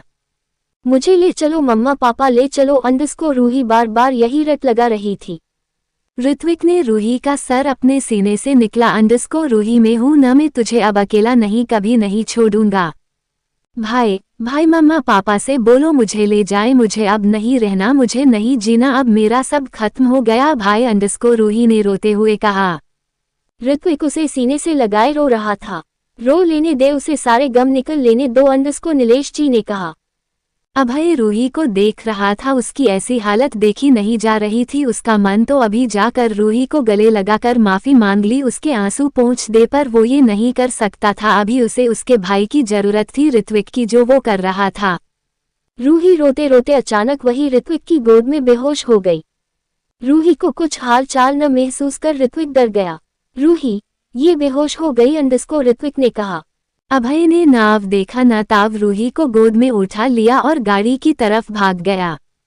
सब उन दोनों के पीछे भागे। सब रूही को बेहोश देख घबरा गए थे। अभय रूही को गाड़ी में बैठाया और ड्राइवर को गाड़ी चलाने को बोला। ड्राइवर ने गाड़ी फुल स्पीड में हॉस्पिटल की तरफ बढ़ा दी। सब गाड़ी में बैठकर उनके पीछे चल गए। अभय की गाड़ी हॉस्पिटल के सामने रुकी। अभय ने रूही को गोद में उठाकर अंदर ले गया। डॉक्टर ने रूही का चेकअप के लिए अंदर ले गए। अभय पूरी फैमिली बाहर बैठी थी। तुम रूही के साथ कैसे अंडरस्कोर दादाजी ने कार्तिक को देख कहा। वो रूही का फोन आया था मेरे पास, अगर मैं अपने माँ बाप के कातिल को देखना चाहता हूँ तो राजस्थान आ जाओ अंडरस्कोर कार्तिक ने कहा। सब चुप हो गए। दीपक जी नीलेश जी को देखने लगे, जो चुपचाप रोती नीति और अशिमा को गले लगाए खड़े थे। नीता जी के गले सिया लगी हुई थी। राजवीर ने प्रिया को गाले लगाया था। नियम को ये देख गुस्सा आ रहा था, उसे बहुत जलन हो रही थी ये देखकर, मगर वो कुछ न कर सका। डॉक्टर बाहर आए अंडरस्कोर वो ठीक है, उन्हें होश आ गया है, आप लोग मिल सकते हैं। ये बोल डॉक्टर चले गए। सब रूही से मिलने अंदर जाने लगे। राजवीर ने गुस्से में आर्यन फैमिली पर चिल्ला दिया। आप लोग कहाँ जा रहे हो, मन नहीं भरा क्या मेरी बहन को सुना कर जो फिर सुनाने जा रहे हो अंडरस्कोर राजवीर ने गुस्से में कहा। नहीं बेटा हम रूही से माफी मांग लेंगे अंडरस्कोर दादी ने कहा। जरूरत नहीं है, मेरी बहन को उसकी हालत पर छोड़ दीजिए, हम है संभल लेंगे अंडरस्कोर राजवीर ने कहा। अंदर चला गया। आर्यन फैमिली सर नीचे किए अपने किए पर पछता रही थी। अभय रूही को कांच से अंदर देखने लगा। सब अंदर आए। नीलेश जी रूही के पास बैठ गए। ठीक है न बेटा अंडरस्कोर नीलेश जी ने रूही के सर पर हाथ फेर कहा। रूही ने हाँ में सर हिला दिया। वो सामने सीलिंग को ही देख रही थी। आगे पढ़ने के लिए पढ़ते रहिए मेरी स्टोरी। माफिया किंग की क्वीन मुकुट दिल। कमेंट करिए, लाइक करिए, रिव्यू दीजिए प्लीज। वेब लिंक्स 95 रूही कहा गई। अब तक आपने पढ़ा नहीं बेटा, हम रूही से माफी मांग लेंगे अंडरस्कोर दादी ने कहा। जरूरत नहीं है, मेरी बहन को उसकी हालत पर छोड़ दीजिए, हम है संभल लेंगे अंडरस्कोर राजवीर ने कहा। अंदर चला गया। आर्यन फैमिली सर नीचे किए अपने किए पर पछता रही थी। अभय रूही को कांच से अंदर देखने लगा। सब अंदर आए। नीलेश जी रूही के पास बैठ गए। ठीक है न बेटा अंडरस्कोर नीलेश जी ने रूही के सर पर हाथ फेर कहा। रूही ने हाँ में सर हिला दिया। वो सामने सीलिंग को ही देख रही थी। अब आगे नीलेश जी उसके सर पर हाथ रखे हुए थे। बेटा घर चले अंडस को नीता जी ने कहा। रूही ने हाँ में सर हिला दिया। हम अब राजस्थान में ही रहेंगे हमेशा, मैं अपना बिजनेस यही ऑफिस बनवा लेता हूँ अंडस को सक्षम ने कहा। रूही ने उसकी बात सुन कुछ नहीं कहा, वो बस एकटक सीलिंग को देख रही थी। जाओ जाकर महल तैयार करो, मेरी राजकुमारी घर जा रही है अपने अंडस को नीलेश जी ने ऑर्डर देकर कहा। रूही के सर पर हाथ फेरकर बाहर चले गए। आप लोग भी जाए, मुझे सोना है अंडस को रूही ने कहा। नीता जी उसकी बात सुन नीलेश जी के पीछे पीछे चली गई। सब बाहर निकल गए। नीलेश जी बाहर आए, पूरी आर्यन फैमिली बैठी हुई थी, रूही से मिलने का इंतजार कर रही थी। नीलेश जी ने किसी को नहीं देखा, वो जाने लगे। दीपक जी ने हाथ पकड़ लिया। नीलेश मेरी बात सुन, मुझे माफ कर दे, मैं परितोष भाभी को नहीं बचा पाया, उसका गिल्ट है मुझे, पर तू अब मुझे मत छोड़कर जा, रूही से माफी मांग लेंगे अंडस को दीपक जी ने कहा। कोई जरूरत नहीं है, मेरी बेटी से मिलने की बहुत कुछ सह लिया है, मेरी बेटी ने अब जरूरत नहीं है, उसके आसपास भी कोई नहीं दिखना अंडस को नीलेश जी ने अपनी उंगली सबको दिखा कहा। भाई साहब मेरी गलती की सजा आप सबको मत दीजिए अंडस को ज्योति जी ने हाथ जोड़ कहा। आपकी गलती की सजा ही तो भुगत रहे हैं, अगर शायद आप फोन उठा लेती तो आज परितोष जिंदा होता अंडस को नीलेश जी ने ज्योति जी को देख कहा। ज्योति जी का सर शर्म से झुक गया। क्या बोलती हो, हाँ हुई है उनसे गलती। क्या ज्योति को माफी मिलनी चाहिए। अंकल मुझे रूही से मिलने दीजिए, मैं उससे माफी मांगूंगा, मैं उसे मनाऊंगा अंडस को अभय ने नीलेश जी से कहा। हम भी भाभी से माफी मांगेंगे अंडस को नीति देवेश ने कहा। रूही मुझसे प्यार करती है अंकल, मैं भी रूही से बहुत प्यार करता हूँ, मैं माफी मांगूंगा, वो जरूर माफ कर देगी अंडस को अभय ने कहा। नीलेश जी कुछ नहीं कहे, वो जाने लगे। दीपक जी ने हाथ पकड़ लिया, अंडस को मत जा मुझे छोड़कर। नीलेश जी ने दीपक जी की शक्ल देखी, सच में पछतावा था उनके अंदर। ठीक है, रूही से सिर्फ मिलने की इजाजत है, पर याद रखना अगर मेरी बेटी को हट हुआ तो वहीं से सबको भागा दूंगा अंडस को नीलेश जी ने कहा। वो सबको अंदर आने के लिए रूही के रूम में जाने लगे। सब उनके पीछे पीछे रूम में जाने लगे। नीलेश जी ने रूम का गेट खोला, रूही को बिस्तर में न देख वो उसे यहाँ वहाँ ढूंढने लगे। रूही रूही कहाँ हो बेटा अंडस को नीलेश जी ने कहा। सब भी रूही को देखने लगे। कहाँ गई रूही अंडस को ऋत्विक ने कहा। वॉशरूम में भी रूही कहीं नहीं दिखी। कहा जा सकती है यही तो थी अभी अंडस को सक्षम ने कहा। अभय भी रूही को वहां न देख परेशान हो गया। यहाँ से गई होगी दी अंडस को राजवीर ने कहा। राजवीर ने जिस साइड इशारा किया वहां पर भी एक गेट था। नीलेश जी फोन करने लगे। अंकल पर रूही के पास फोन ही नहीं है अंडस को सिया ने कहा। कहाँ गई होगी ये लड़की अंडस को नीलेश जी, बाकी सब परेशान हो गए। नीलेश जी किसी को फोन करने लगे, उसी टाइम जीवन अंदर आया। सर ये मैडम ने आप लोगों के लिए भेजा है अंडस को जीवन ने एक फाइल देते हुए कहा। रूही कहाँ है अंडस को सबने साथ में पूछा, एक दूसरे को देखने लगे। सर आपके सारे सवाल के जवाब इसमें है, आप लोग देख सकते हैं अंडस को जीवन ने कहा। नीलेश जी ने फाइल ले ली और उसे खोलकर देखने लगे। उस फाइल को पढ़कर वो पूरे तरह से शॉक हो गए। क्या लिखा है इस फाइल में अंडस को नीता जी ने पूछा। रूही चली गई अंडस को नीलेश जी ने बस यही कहा, वो जाकर वही सोफे में बैठ गए। कहाँ गई वो अंडस को अभय ने पूछा। फाइल अभय को थमा दी, अभय फाइल पढ़ने लगा। अंडस को पापा आई एम सॉरी, मुझे पता है आप परेशान हो रहे होंगे, आपको लगता है आपकी बेटी बहुत स्ट्रांग है। नहीं पापा अब हिम्मत नहीं है कुछ झेलने की, मैं जा रही हूँ, चिंता मत करना, मैं ठीक हूँ, जहाँ रहूंगी खुश रहूंगी, किसी को बातें तो नहीं सुनूंगी, प्लीज मुझे मत ढूंढना। ये फाइल है आप इसे सबको दे देना। रूही अंडस को अभय ये पढ़ शौक हो गया। रूही कहा जा सकती उसे छोड़कर, नहीं वो ऐसे नहीं जा सकती उसे छोड़कर। सब भी शौक हो गए। मैं लेकर आऊंगा उसे अंडस को अभय ने कहा। बाहर जाने लगा। जरूरत नहीं जाने दो उसे अंडस को नीलेश जी ने कहा।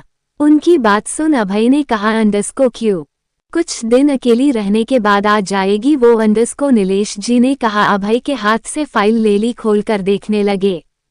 ऋत्विक ये तुम्हारे लिए अंडस को नीलेश जी ने फाइल ऋत्विक को देकर कहा। ये क्या है अंकल अंडस को ऋत्विक ने फाइल लेकर पूछा। ये तुम्हारे पापा का सपना है जो कल तक रूही इसे साकार कर रही थी, अब तुम्हें करना है। एसआर डायमंड के 30% शेयर अब तुम्हारे नाम है। प्रिया और आशिमा, सिया के नाम 5_5%, विशाल के नाम 10%, राजवीर के 10%, 35% शेयर अभी भी रूही के पास है, जिनमें वो अपना 5% अनाथ आश्रम भिजवाती है। नीलेश जी ने कहा, एसआर ये तो डायमंड की सबसे बड़ी कंपनी है, इसके डायमंड ज्वेलरी बहुत फेमस है। ऋत्विक ने कहा, हाँ उसकी सीईओ रूही थी, उसने बहुत अच्छे से ये कंपनी संभाली है, अब तुम्हें संभलना है। नीलेश जी ने कहा, पर अंकल हम लोग में ये नहीं रख सकता।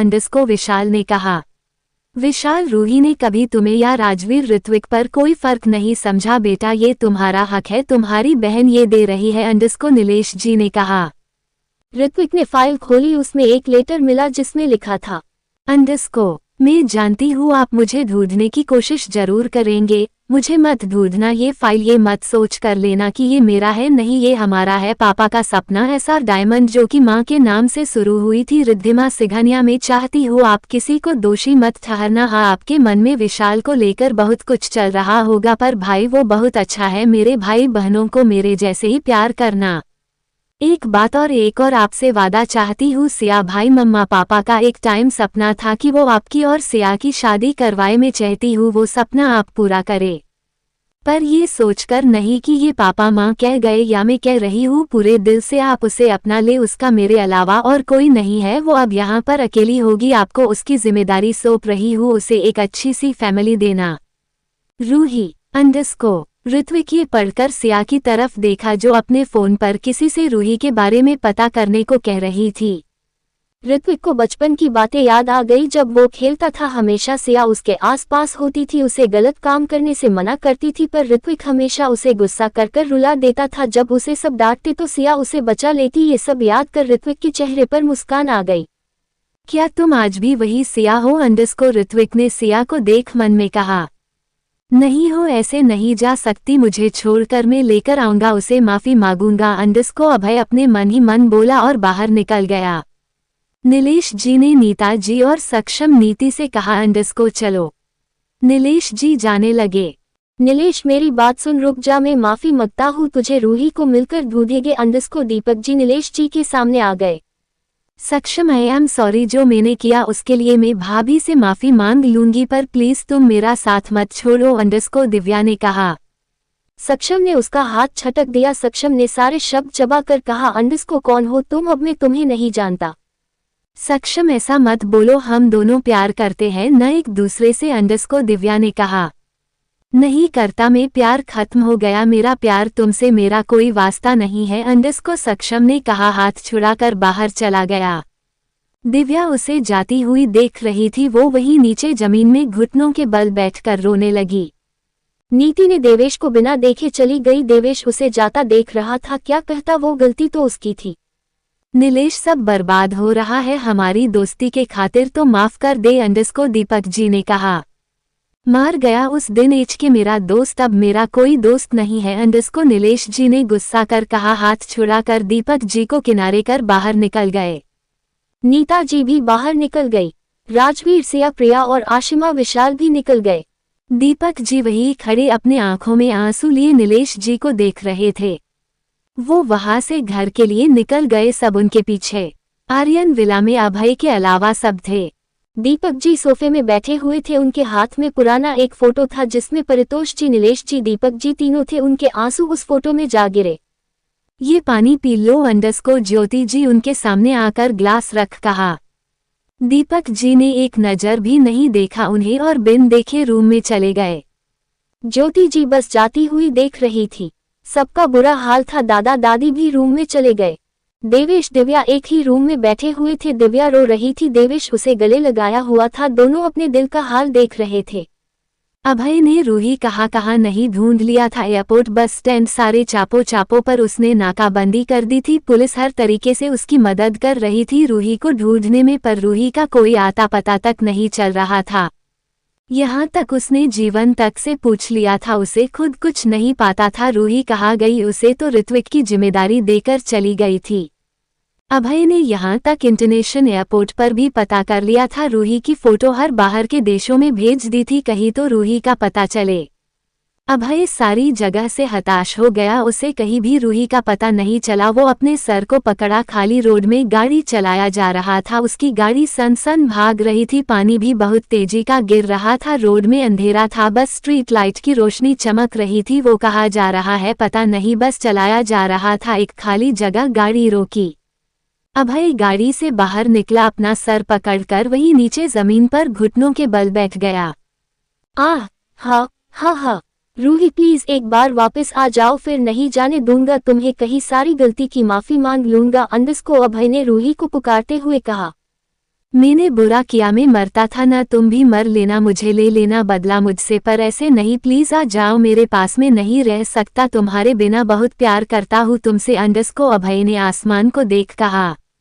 उसकी आंखों में आंसू बह रहे थे, पर पानी की वजह से पानी में घुल गए थे, वो पूरा गीला हो चुका था। वही गाड़ी में टेक लगाकर रूही के साथ बिताए पल याद करने लगा।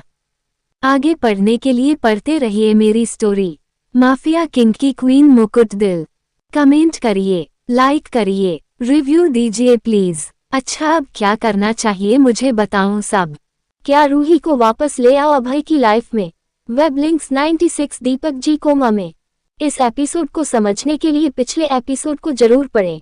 अब तक आपने पढ़ा। हाँ रूही प्लीज एक बार वापस आ जाओ, फिर नहीं जाने दूंगा तुम्हें कहीं, सारी गलती की माफी मांग लूंगा अंडस को अभय ने रूही को पुकारते हुए कहा। मैंने बुरा किया, मैं मरता था ना, तुम भी मर लेना, मुझे ले लेना बदला मुझसे, पर ऐसे नहीं, प्लीज आ जाओ मेरे पास, में नहीं रह सकता तुम्हारे बिना, बहुत प्यार करता हूँ तुमसे अंडस को अभय ने आसमान को देख कहा। उसकी आंखों में आंसू बह रहे थे, पर पानी की वजह से पानी में घुल गए थे, वो पूरा गीला हो चुका था। वही गाड़ी में टेक लगाकर रूही के साथ बिताए पल याद करने लगा। अब आगे रूही तुम जहां भी हो तुम्हें ढूंढकर अपनी लाइफ में लेकर आऊंगा अंडस को अभय ने कहा। अपने आंसू चेहरा साफ किया और गाड़ी में बैठकर आर्यन विला की तरफ ले गया। आर्यन विला में अभी भी सब सन बंद थे, कोई किसी से न ज्यादा बात कर रहा था, न ही कुछ बोल रहा था, किसी ने भी खाने का एक दाना नहीं खाया था। दीपक जी अभी भी अपने रूम में फोटो लिए बैठे थे, उनकी आंखों से आंसू बह रहे थे। वो अपने एक दोस्त को खोकर बहुत दुखी थे, दूसरे ने उसे अपनाने से मना कर दिया। ज्योति जी रूम में खाने की प्लेट लेकर आई। खाना खा लीजिए अंडस को ज्योति जी ने दीपक जी के सामने प्लेट रख कहा।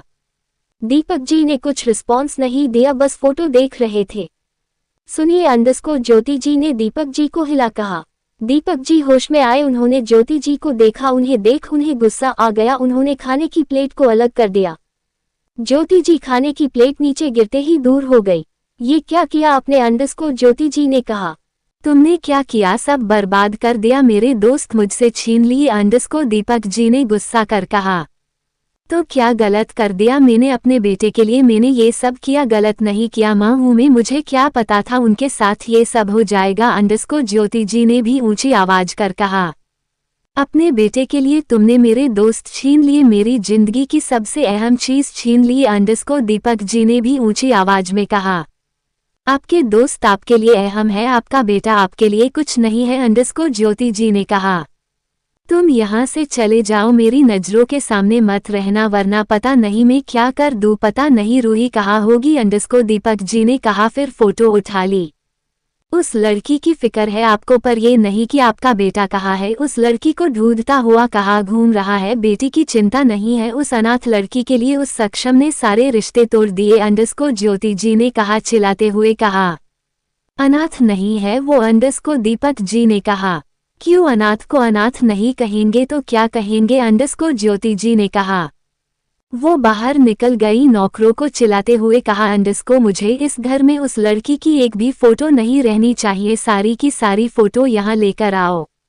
सारे नौकर हॉल में लगी रूही की फोटोज निकल ले अभय के रूम में, रूही अभय की जितनी भी फोटोज थी सब हॉल में लेकर आ गए।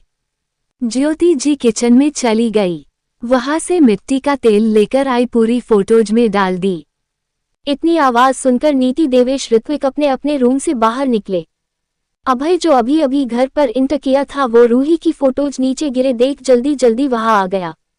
ये आप क्या कर रहे हो? अंडरस्कोर ऋत्विक ने मिट्टी का तेल पकड़ कहा। इस लड़की की सारी यादें मिटा रही हूँ इस घर से, मुझे इस लड़की की एक भी फोटोज यादें नहीं चाहिए। मेरे बच्चों की जिंदगी बर्बाद इस लड़की की वजह से हुई है। अंडरस्कोर ज्योति जी ने कहा। तो आपके बेटे ने भी मेरी बहन की जिंदगी सवार नहीं दी है, मेरी बहन का जीना हराम कर रखा था। क्या क्या नहीं किया मेरी बहन के साथ? अंडरस्कोर ऋत्विक ने मिट्टी तेल के डब्बे को फेंक कहा। क्या किया है? मेरे बेटे ने उससे प्यार ही किया, बस उस लड़की ने क्या सिला दिया? अंडरस्कोर ज्योति जी ने कहा। पूछ लो अपने बेटे से क्या नहीं किया? अंडरस्कोर ऋत्विक ने कहा।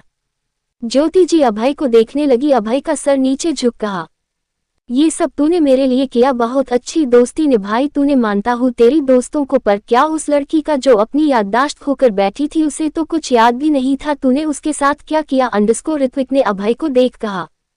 वो मेरी बहन भी नहीं होती तो क्या वो एक लड़की नहीं है? अंडरस्कोर ऋत्विक ने कहा। उप, अभय क्या कहता? चुपचाप उसकी बातें सुन रहा था। हाँ उसकी गलती थी, क्या बोलता वो? ये दोनों से क्या ही बोली ये लड़की, इसे पता नहीं था क्या सक्षम का एक्सीडेंट हुआ था जिस दिन इन दोनों की लड़ाई हुई थी। जब उसका एक्सीडेंट हुआ था रूही उससे मिलने गई थी। अरे इस लड़की को ये नहीं लगा अगर उसे तेरे बॉयफ्रेंड के साथ अफेयर चलाना होता तो क्यों तुझे उस एक्सीडेंट से बचाती? अंडरस्कोर ऋत्विक ने दिव्या से कहा। दिव्या का सर झुक गया। इस लड़के को अपनी भाभी जैसी बीवी चाहिए थी। कहा गई वो भाभी, वो दोस्ती उस टाइम कहा गई थी तुम्हारी? अंडरस्कोर ऋत्विक ने देवेश से कहा।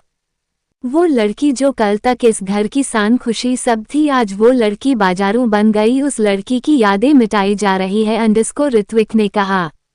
ठीक है, अगर मेरी बहन के लिए इस घर में कोई जगह नहीं तो मैं भी इस घर से जा रहा हूँ। अंडरस्कोर ऋत्विक ने कहा। सब उसे देखने लगे। मानता हूँ गलत कर रहा हूँ, अपने बचपन से पाला, इतना कुछ किया मेरे लिए, माँ बाप जैसा प्यार किया, बहुत कृपा करी अपने, जहाँ मेरी बहन के लिए कोई जगह नहीं ने वहाँ नहीं रुकूंगा। अंडरस्कोर ऋत्विक ने हाथ जोड़ कहा। देख तू ये क्या बोल रहा है? तू मेरा दोस्त है, घर तेरा है, तू कहाँ जा रहा है? अंडरस्कोर अभय ने ऋत्विक को देख कहा। मैं यहाँ नहीं रहूंगा। अंडरस्कोर ऋत्विक ने कहा, रूम में चला गया।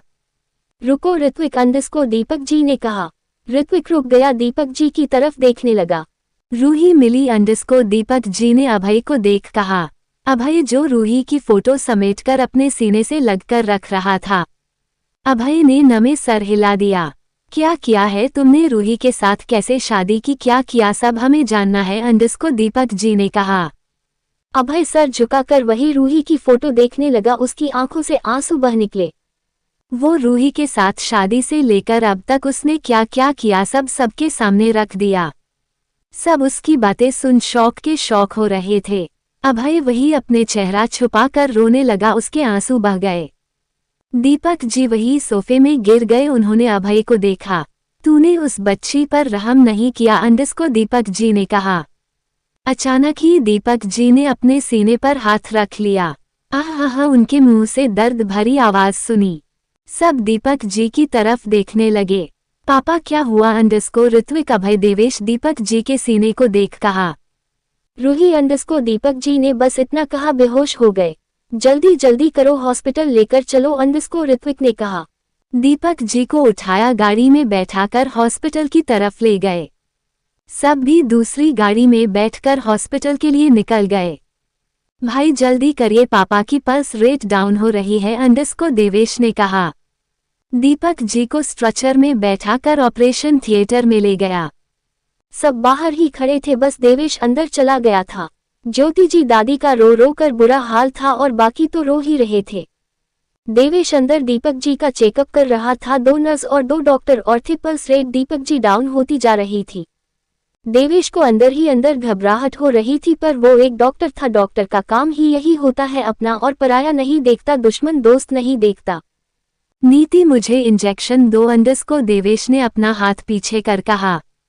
सब डॉक्टर नर्स देवेश को देखने लगे। देवेश को जब कुछ नहीं लगा उसने हाथ की तरफ देखा, उसे फिर होश आया। नीति कहा। उसने आंखें बंद कर ली, आदत सी हो गई नीति कि दोनों ही ऑपरेशन थिएटर में जाते थे।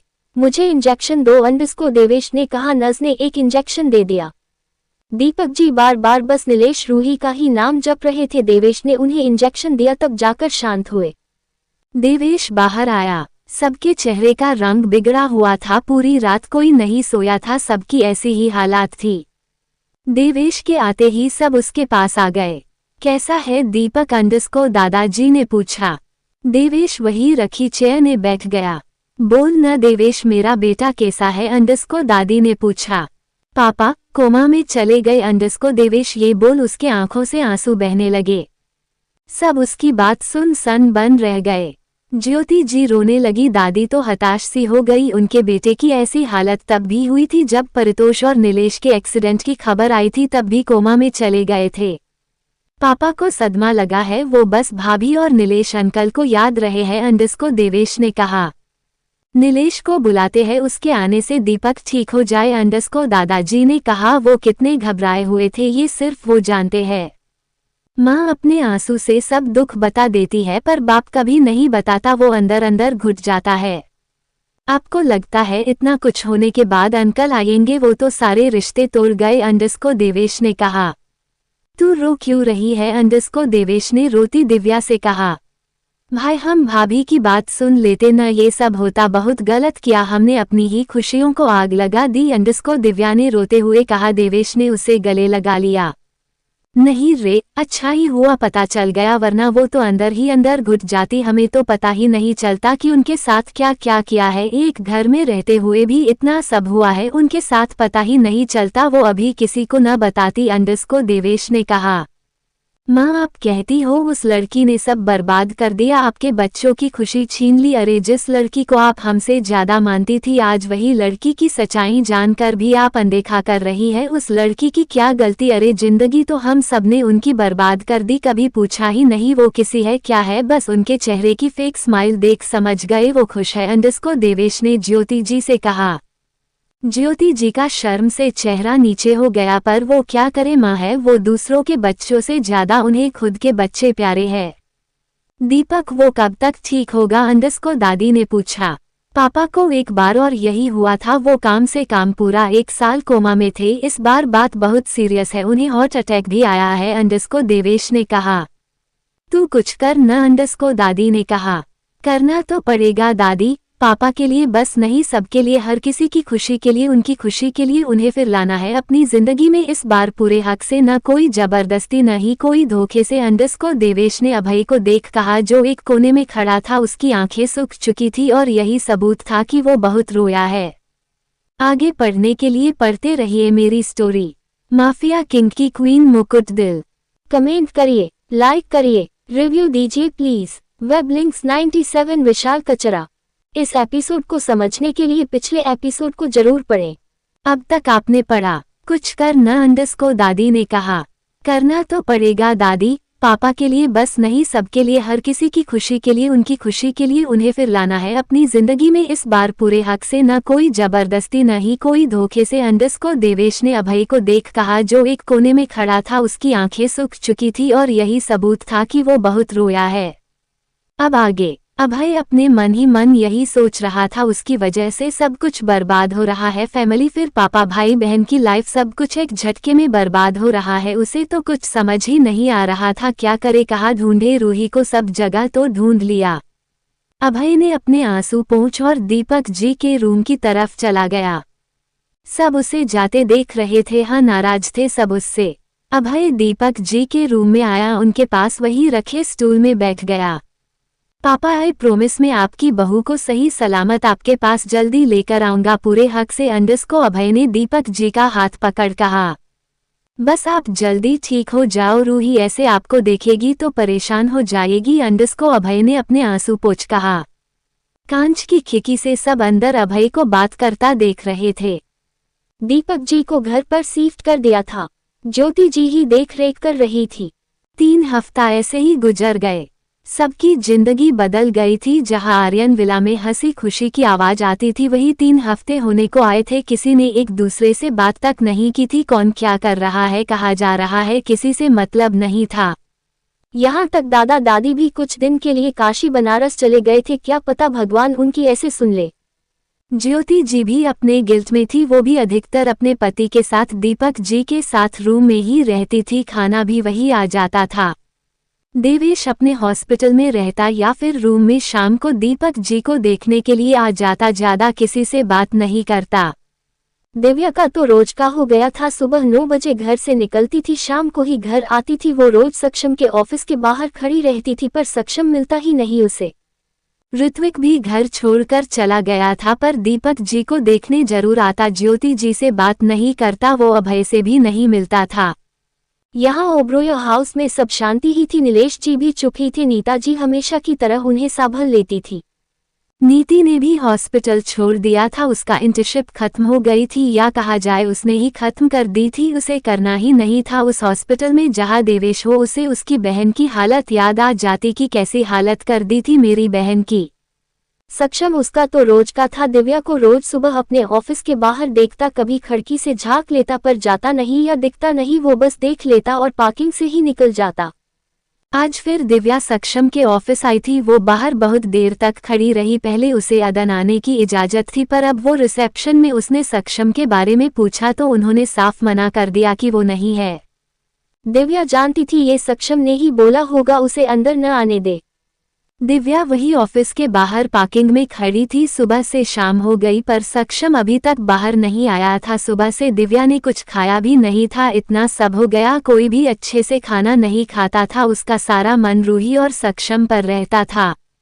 सारा दिन खड़े रहने से उसे अब चक्कर आने लगे थे। अपनी गाड़ी में टाइम देखा, 5 बज गए थे। ऑफिस हॉर्स खत्म हो गया था, सारे एम्प्लॉय जाने लगे थे। दिव्या जल्दी से मेन दूर पर आकर खड़ी होकर अंदर सक्षम को देखने लगी कब वो बाहर आए।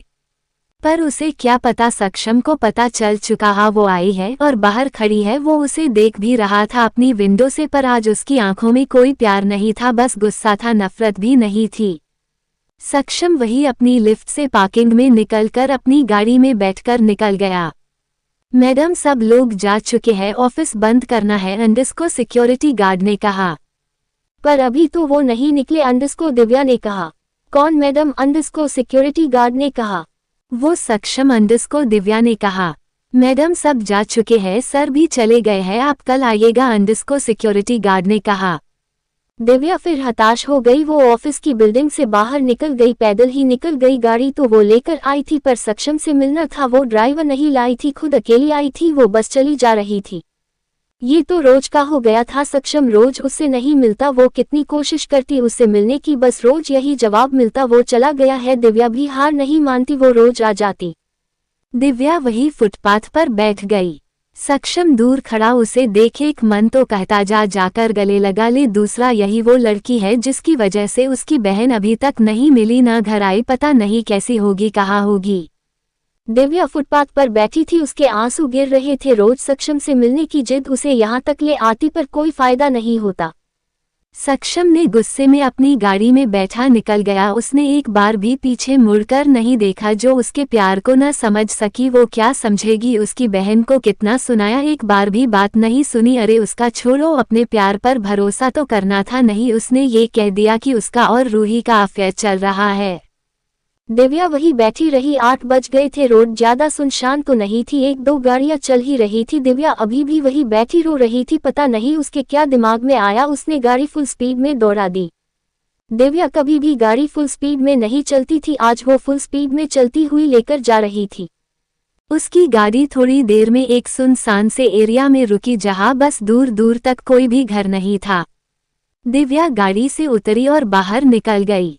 यहाँ ऋत्विक का ऑफिस। ऋत्विक अपने ऑफिस में बैठा हुआ था, उसका किसी चीज में मन नहीं था। यहाँ तक उसने अभी तक राजस्थान वाले घर पर कदम नहीं रखा था। उसका कहना था कि जब तक रूही इस घर पर नहीं आती वो इस घर पर कदम नहीं रखती, मैं नहीं रखूंगा। वो शाम को अपने घर आ गया। उसकी गाड़ी एक विला के बाहर रुकी। ये विला भी आर्यन विला के जैसा था। ऋत्विक बाहर आया गाड़ी से, उसके पीछे एक और गाड़ी रुकी जिसमें विशाल और आशिमा थे। वो दोनों बाहर निकल कर आए। आशिमा जल्दी से ऋत्विक के पास आ गई। भाई आज आप इतने जल्दी आ गए? अंडस को आशिमा ने कहा।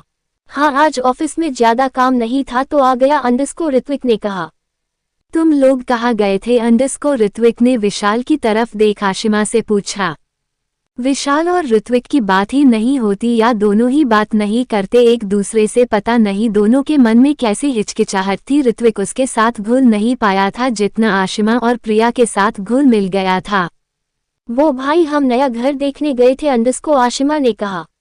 ऋत्विक आशिमा की बात सुन विशाल को देखने लगा। विशाल ने कोई न जवाब देकर घर के अंदर चला गया।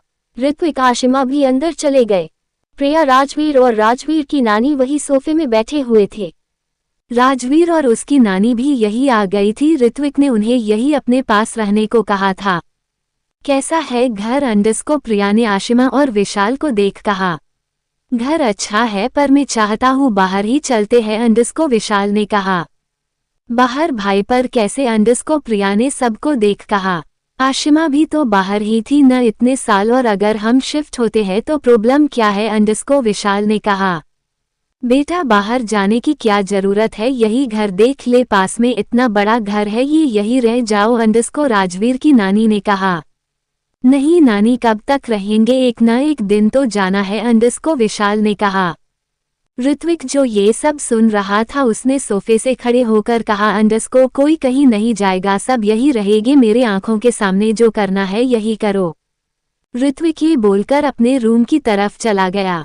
विशाल उसे जाता हुआ देख रहा था, अपने मन ही मन बड़बड़ाया, इसे बस अभी भी दोष जमाना आता है। विशाल भी ये बोल रूम में चला गया। पहले ये दोनों बहुत लड़ते हैं, इतनी इतनी सी बात पर एक दूसरे से भाई भाई वाले जिगरी यार हुआ करते थे विशाल, अभय, ऋत्विक। सक्षम समय के साथ सब बदल गया, अंडस्को राजवीर की नानी ने कहा।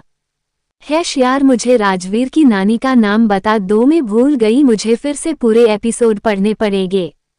थोड़ी देर बात करने के बाद प्रिया आशिमा रूम में चली गई। राजवीर भी नानी को रूम छोड़कर घर से बाहर निकल गया। उसकी अभी एक मीटिंग थी, उसे वही जाना था। वैसे तो उसकी आधी मदद रूही करती थी बिजनेस में, पर अब उसे सब देखना पड़ रहा था, थोड़ा स्ट्रेस था। ऋत्विक अपने रूम में आया, लैपटॉप बैग रख फ्रेश होने चला गया। थोड़ी देर बैठा रहा वही सोफे पर, उसके दिमाग में क्या चल रहा था ये वही जाने। एक नौकर उसके लिए कॉफी लेकर आता। ऋत्विक ने कॉफी ले ली, वो वही बैठकर काम करने लगा। उसे बाहर कुछ आवाज सुनाई दी। वो खड़ा होकर बाहर हॉल में आ गया जहां पर विशाल, प्रिया, आशिमा तीनों के बैग रेडी थे, वो निकल ही रहे थे। ऋत्विक की ये देख आंख छोटी हो गई, वो सबके पास आ गया। भाई हम लोग जा रहे हैं लंदन, अंडस्को प्रिया ने कहा। ऋत्विक ने अपनी आंखें कसकर बंद कर ली। पर बेटा इतने जल्दी, अंडस्को राजवीर की नानी ने कहा। हम आते रहेंगे जब कुछ होगा, अंडस्को आशिमा ने कहा। कोई कुछ नहीं बोला। ड्राइवर सामान लेने आ गया। ऋत्विक वही खड़ा देख रहा था। प्रिया आशिमा ऋत्विक के गले लग गई, ऋत्विक ने भी गले लगा लिया। चलो, अंडस्को विशाल ने कहा।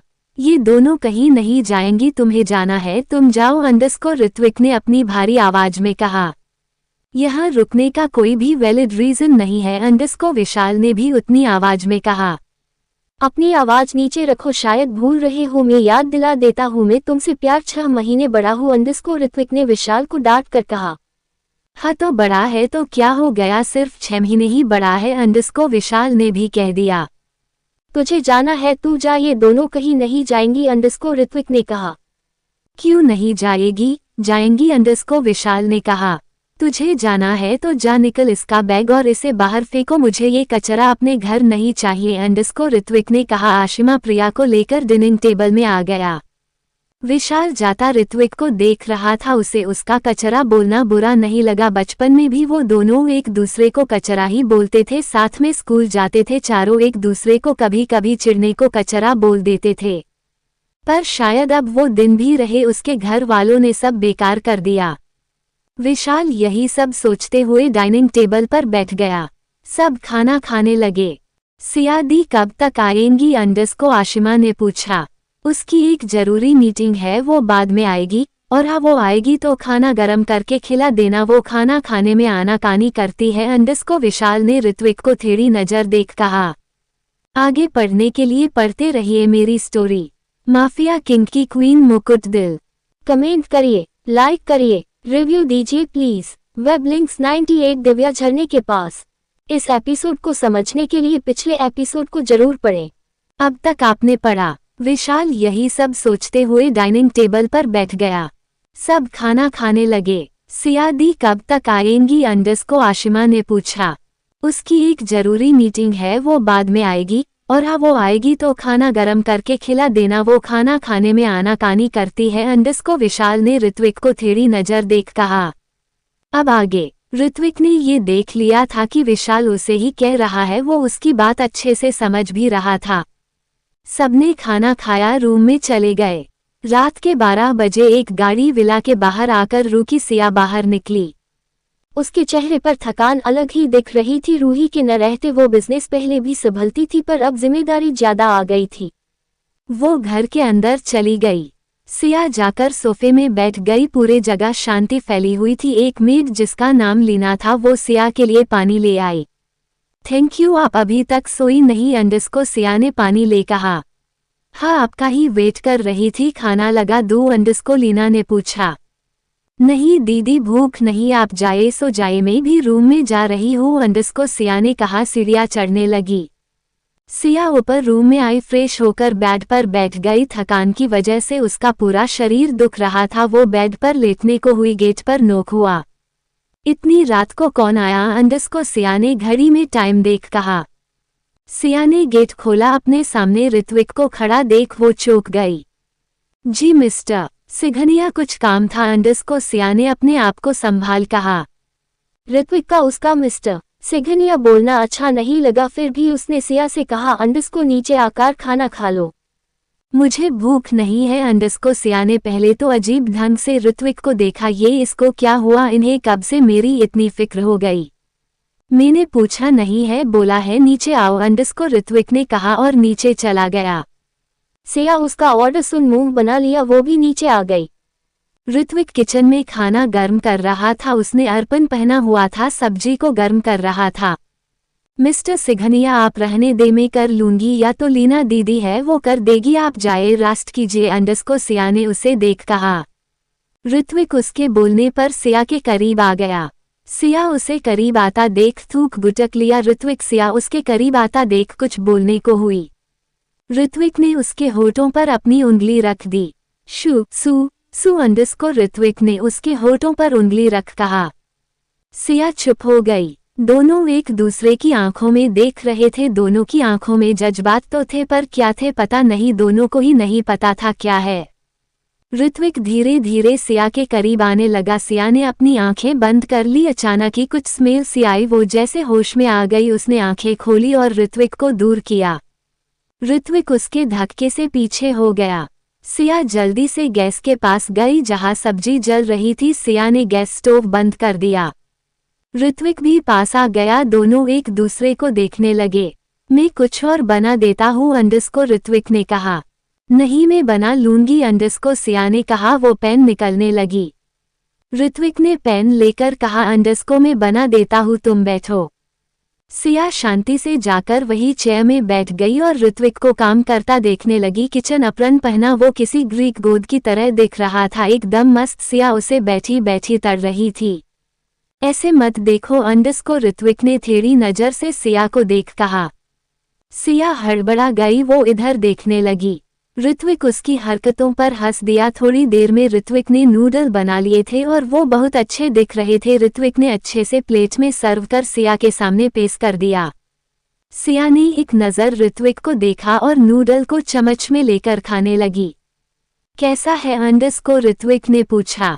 सिया ने हमें सर हिला दिया। सच में उसने ये नूडल बहुत टेस्टी बनाया था। सिया ने ऋत्विक को देख पूछा, अंडस को आपको खाना बनना आता है? हाँ, आर्यन फैमिली के सारे लड़कों को खाना बनना आता है, पता है। मैं और अभय तो जब भी छुट्टी मिलती हम लोग किचन में नई नई डिश बनाते थे अंडस को ऋत्विक ने एक्साइटेड होते हुए कहा। फिर उसे रियलाइज हुआ। छोड़ो, खाना खाओ और रूम में सो जाना अंडस को ऋत्विक ने कहा और रूम में चला गया। सिया भी उसकी बात सुन देखने लगी। दूर से दोनों को कोई बहुत देर से देख रहा था। अच्छी ड्यूटी निभा रहे हो अंडस को विशाल ने अपने मन ही मन कहा। जिम्मेदारी मत समझना, उसे बहुत कुछ झेला है उसने, अब उसे दुखी नहीं देखना चाहता। एक की जिंदगी नहीं संवार पाया, उसकी ही संवार दूं अंडस को विशाल ने अपने गिल्ट से कहा। रूही को याद करने लगा। उसे समझना होगा कि वो उसकी जिम्मेदारी नहीं है और इसके लिए मुझे कुछ भी करना पड़े के करूँगा अंडरस्को विशाल ने कहा। रूम में चला गया। प्रिया अपने रूम में बैठी हुई थी। आशिमा उसके गले लगे सो रही थी। कहने को तो आशिमा सिर्फ प्रिया से 5 मिनट बड़ी थी पर हरकतें सारी छोटी ही थी और प्रिया उतनी ही समझदार थी। प्रिया मन ही मन नियम के बारे में सोच रही थी। कैसे फेस करूंगी उसे, वो पहले तो मुझे देखता तक नहीं था और अब उसे मेरी सच्चाई पता होने के बाद तो दोस्ती भी तोड़ देगा। अच्छा है मैं उसे फेस ही न करूं, यहाँ से दूर जाना बेहतर है। अपने पास से दूर रहूंगी पर भाई जाने ही नहीं देंगे। रूही दी भी नहीं है मेरे पास, किसे अपने दिल का हाल बताऊं। कल जाकर ही मैं आर्यन इंडस्ट्री से रिजाइन दे दूंगी। जाना नहीं पड़ेगा कहीं और देख लूंगी या भाई की कंपनी ज्वाइन कर लूंगी। वैसे भी विशाल भाई कब से बोल रहे हैं ज्वाइन करने को। अंडरस्को प्रिया अपने मन ही मन सोचती हुई सो गई। दूसरी तरफ दीपक जी की हालत पर कोई भी सुधार नहीं था। वो अब भी वैसे ही थे। अभय अपने किंगडम विला में बैठा हुआ था। पूरा हॉल बिखरा था, कहीं फाइल पड़ी, कहीं फाइल के पेज, कहीं दारू की बोतल। अभय भी सोफे के पीछे बैठा हुआ था। उसने बहुत सारी ड्रिंक कर ली थी। अभी भी एक हाथ में शराब की बोतल थी, दूसरे हाथ में रूही की फोटो।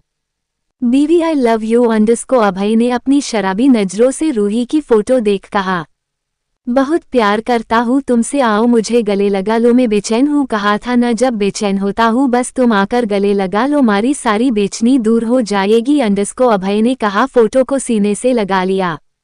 दूर खड़ा कार्तिक जैक ये सब देख रहे थे। उन्हें अभय के बुरा भी लग रहा था पर वो दोनों कुछ नहीं कर सकते। उसने खुद के पैर पर कुल्हाड़ी मार ली थी। कार्तिक तो खुद शौक था जब उसे रूही का फोन आया था। वो उसकी सच्चाई सुन शौक हो गया था। वो अभय को बताना चाहता था पर रूही ने माना कर दिया था। अगर उसने अभय को बताया तो उसके पापा का हत्या करने वाले का नाम नहीं बताएगी। कार्तिक ने कुछ नहीं बोला, उसे तो पता भी नहीं था आर्यन विला में इतना बड़ा हंगामा हो गया है। अभय खड़ा हुआ, जैक कार्तिक ने जाकर पकड़ लिया।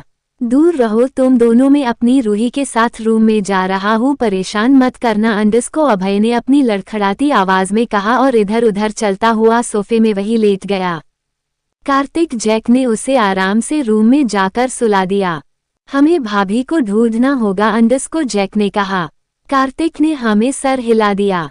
कार्तिक ने कहा, अंडरस्को रूही कोई ऐसी सीधी साधी लड़की नहीं है, वो एक रो एजेंट है, उसे अच्छे से पता है खुद को कैसे छुपना है। वो इस वक्त कहा है किसी को नहीं था और वो पूरी कोशिश करेगी कि हमें कुछ पता न चले। भाभी के साथ जो हुआ है उसे सुनकर कोई भी लड़की अपने ससुराल न आए अंडरस्को, जैक ने कहा। हमें रूही को ढूंढना होगा, वही है जो सबकी खुशियों की चाबी बन सकती है अंडरस्को, कार्तिक ने कहा। शायद उनके कोई भाई बहन को पता हो, भाभी कहा है अंडरस्को, जैक ने कहा। कार्तिक ने कुछ सोचकर हाँ में सर हिला दिया। वहीं दूसरी तरफ दिव्या अपनी गाड़ी चलाते हुए एक जगह आकर रुकी। वो बाहर निकलकर चलने लगी। वो एक झरने के पास आकर खड़ी हो गई।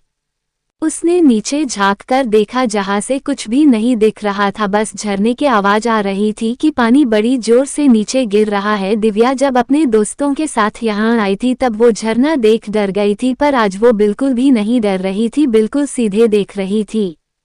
उसके आंखों में आंसू नीचे गिर रहे थे। मैं बहुत बुरी हूँ, सब मेरे कारण हुआ है, सब कुछ बर्बाद कर दिया मैंने। भाई भाभी की लाइफ, देवेश नीति, पापा मम्मा के बीच लड़ाई, पापा की हालत, दादा दादी भी चले गए, मैं ही इन सब की जिम्मेदार हूँ। मैं आज खुद को खत्म ही कर लेती हूँ, सक्षम भी अब मुझसे बात नहीं करता अंडरस्को, दिव्या ने रोते हुए कहा। वो झरने के पास आगे बढ़ने लगी। उसने नीचे झाँक कर देखा, वो कूदने को हुई। उसे एक फ्लैशलाइट दिखने लगी जो डायरेक्ट उसके चेहरे पर पड़ी। वो रुक गई, पीछे पलटकर देखने लगी। ए लड़की यहाँ क्या कर रही हो अंडरस्को, एक आदमी वहां आया जिसने फॉरेस्ट गार्ड के कपड़े पहने थे। दिव्या रुककर उसे देखने लगी। मरने आई हो यहाँ पर, अच्छे घर की लग रही हो, इतनी बड़ी गाड़ी है अंडरस्को, फॉरेस्ट गार्ड ने कहा। दिव्या चुप ही रही। बेटा, जिंदगी एक बार मिलती है, बार बार नहीं मिलती, क्या पता अगले जन्म वो तुम्हें जन्म ही न लेने दे, इस जन्म तुम्हें जो मिलना है वो अगले जन्म न मिले अंडरस्को, फॉरेस्ट गार्ड ने दिव्या को समझते हुए कहा। जब इंसान सब चीज से हर जाता है तो उसे सिर्फ यही रास्ता नजर आता है अंडरस्को, दिव्या ने कहा। मरना ही एक रास्ता नहीं है, सॉल्यूशन का अगर कुछ है तो अपने घर वालों को बताओ, शायद वो आपकी मदद कर सके अंडरस्को, फॉरेस्ट गार्ड ने कहा। जो मदद करती वो है ही नहीं मेरे पास, मैंने खुद से उन्हें दूर कर दिया अंडरस्कोर दिव्या ये बोल रोने लगी। रोते रोते वो वहीं नीचे गिर गई और बेहोश हो गई। फॉरेस्ट गार्ड ने जल्दी से दिव्या को देखा बेहोश दिव्या को गोद में उठाकर अपने टेंट में ले गया जहां पर और भी बहुत सारे लोग थे। ये कौन लड़की है अंडरस्कोर दूसरे फॉरेस्ट गार्ड ने कहा। ये लड़की यहाँ मरने आई थी अंडरस्कोर फॉरेस्ट गार्ड ने कहा। आजकल के बच्चों को क्या हो गया है, कहीं प्यार ने धोखा खाकर मर जाते हैं, कहीं माँ बाप ने कुछ बोल दिया उसमें मार जाते हैं, इन्हें जिंदगी की फिक्र ही नहीं है अंडरस्कोर दूसरे फॉरेस्ट गार्ड ने कहा।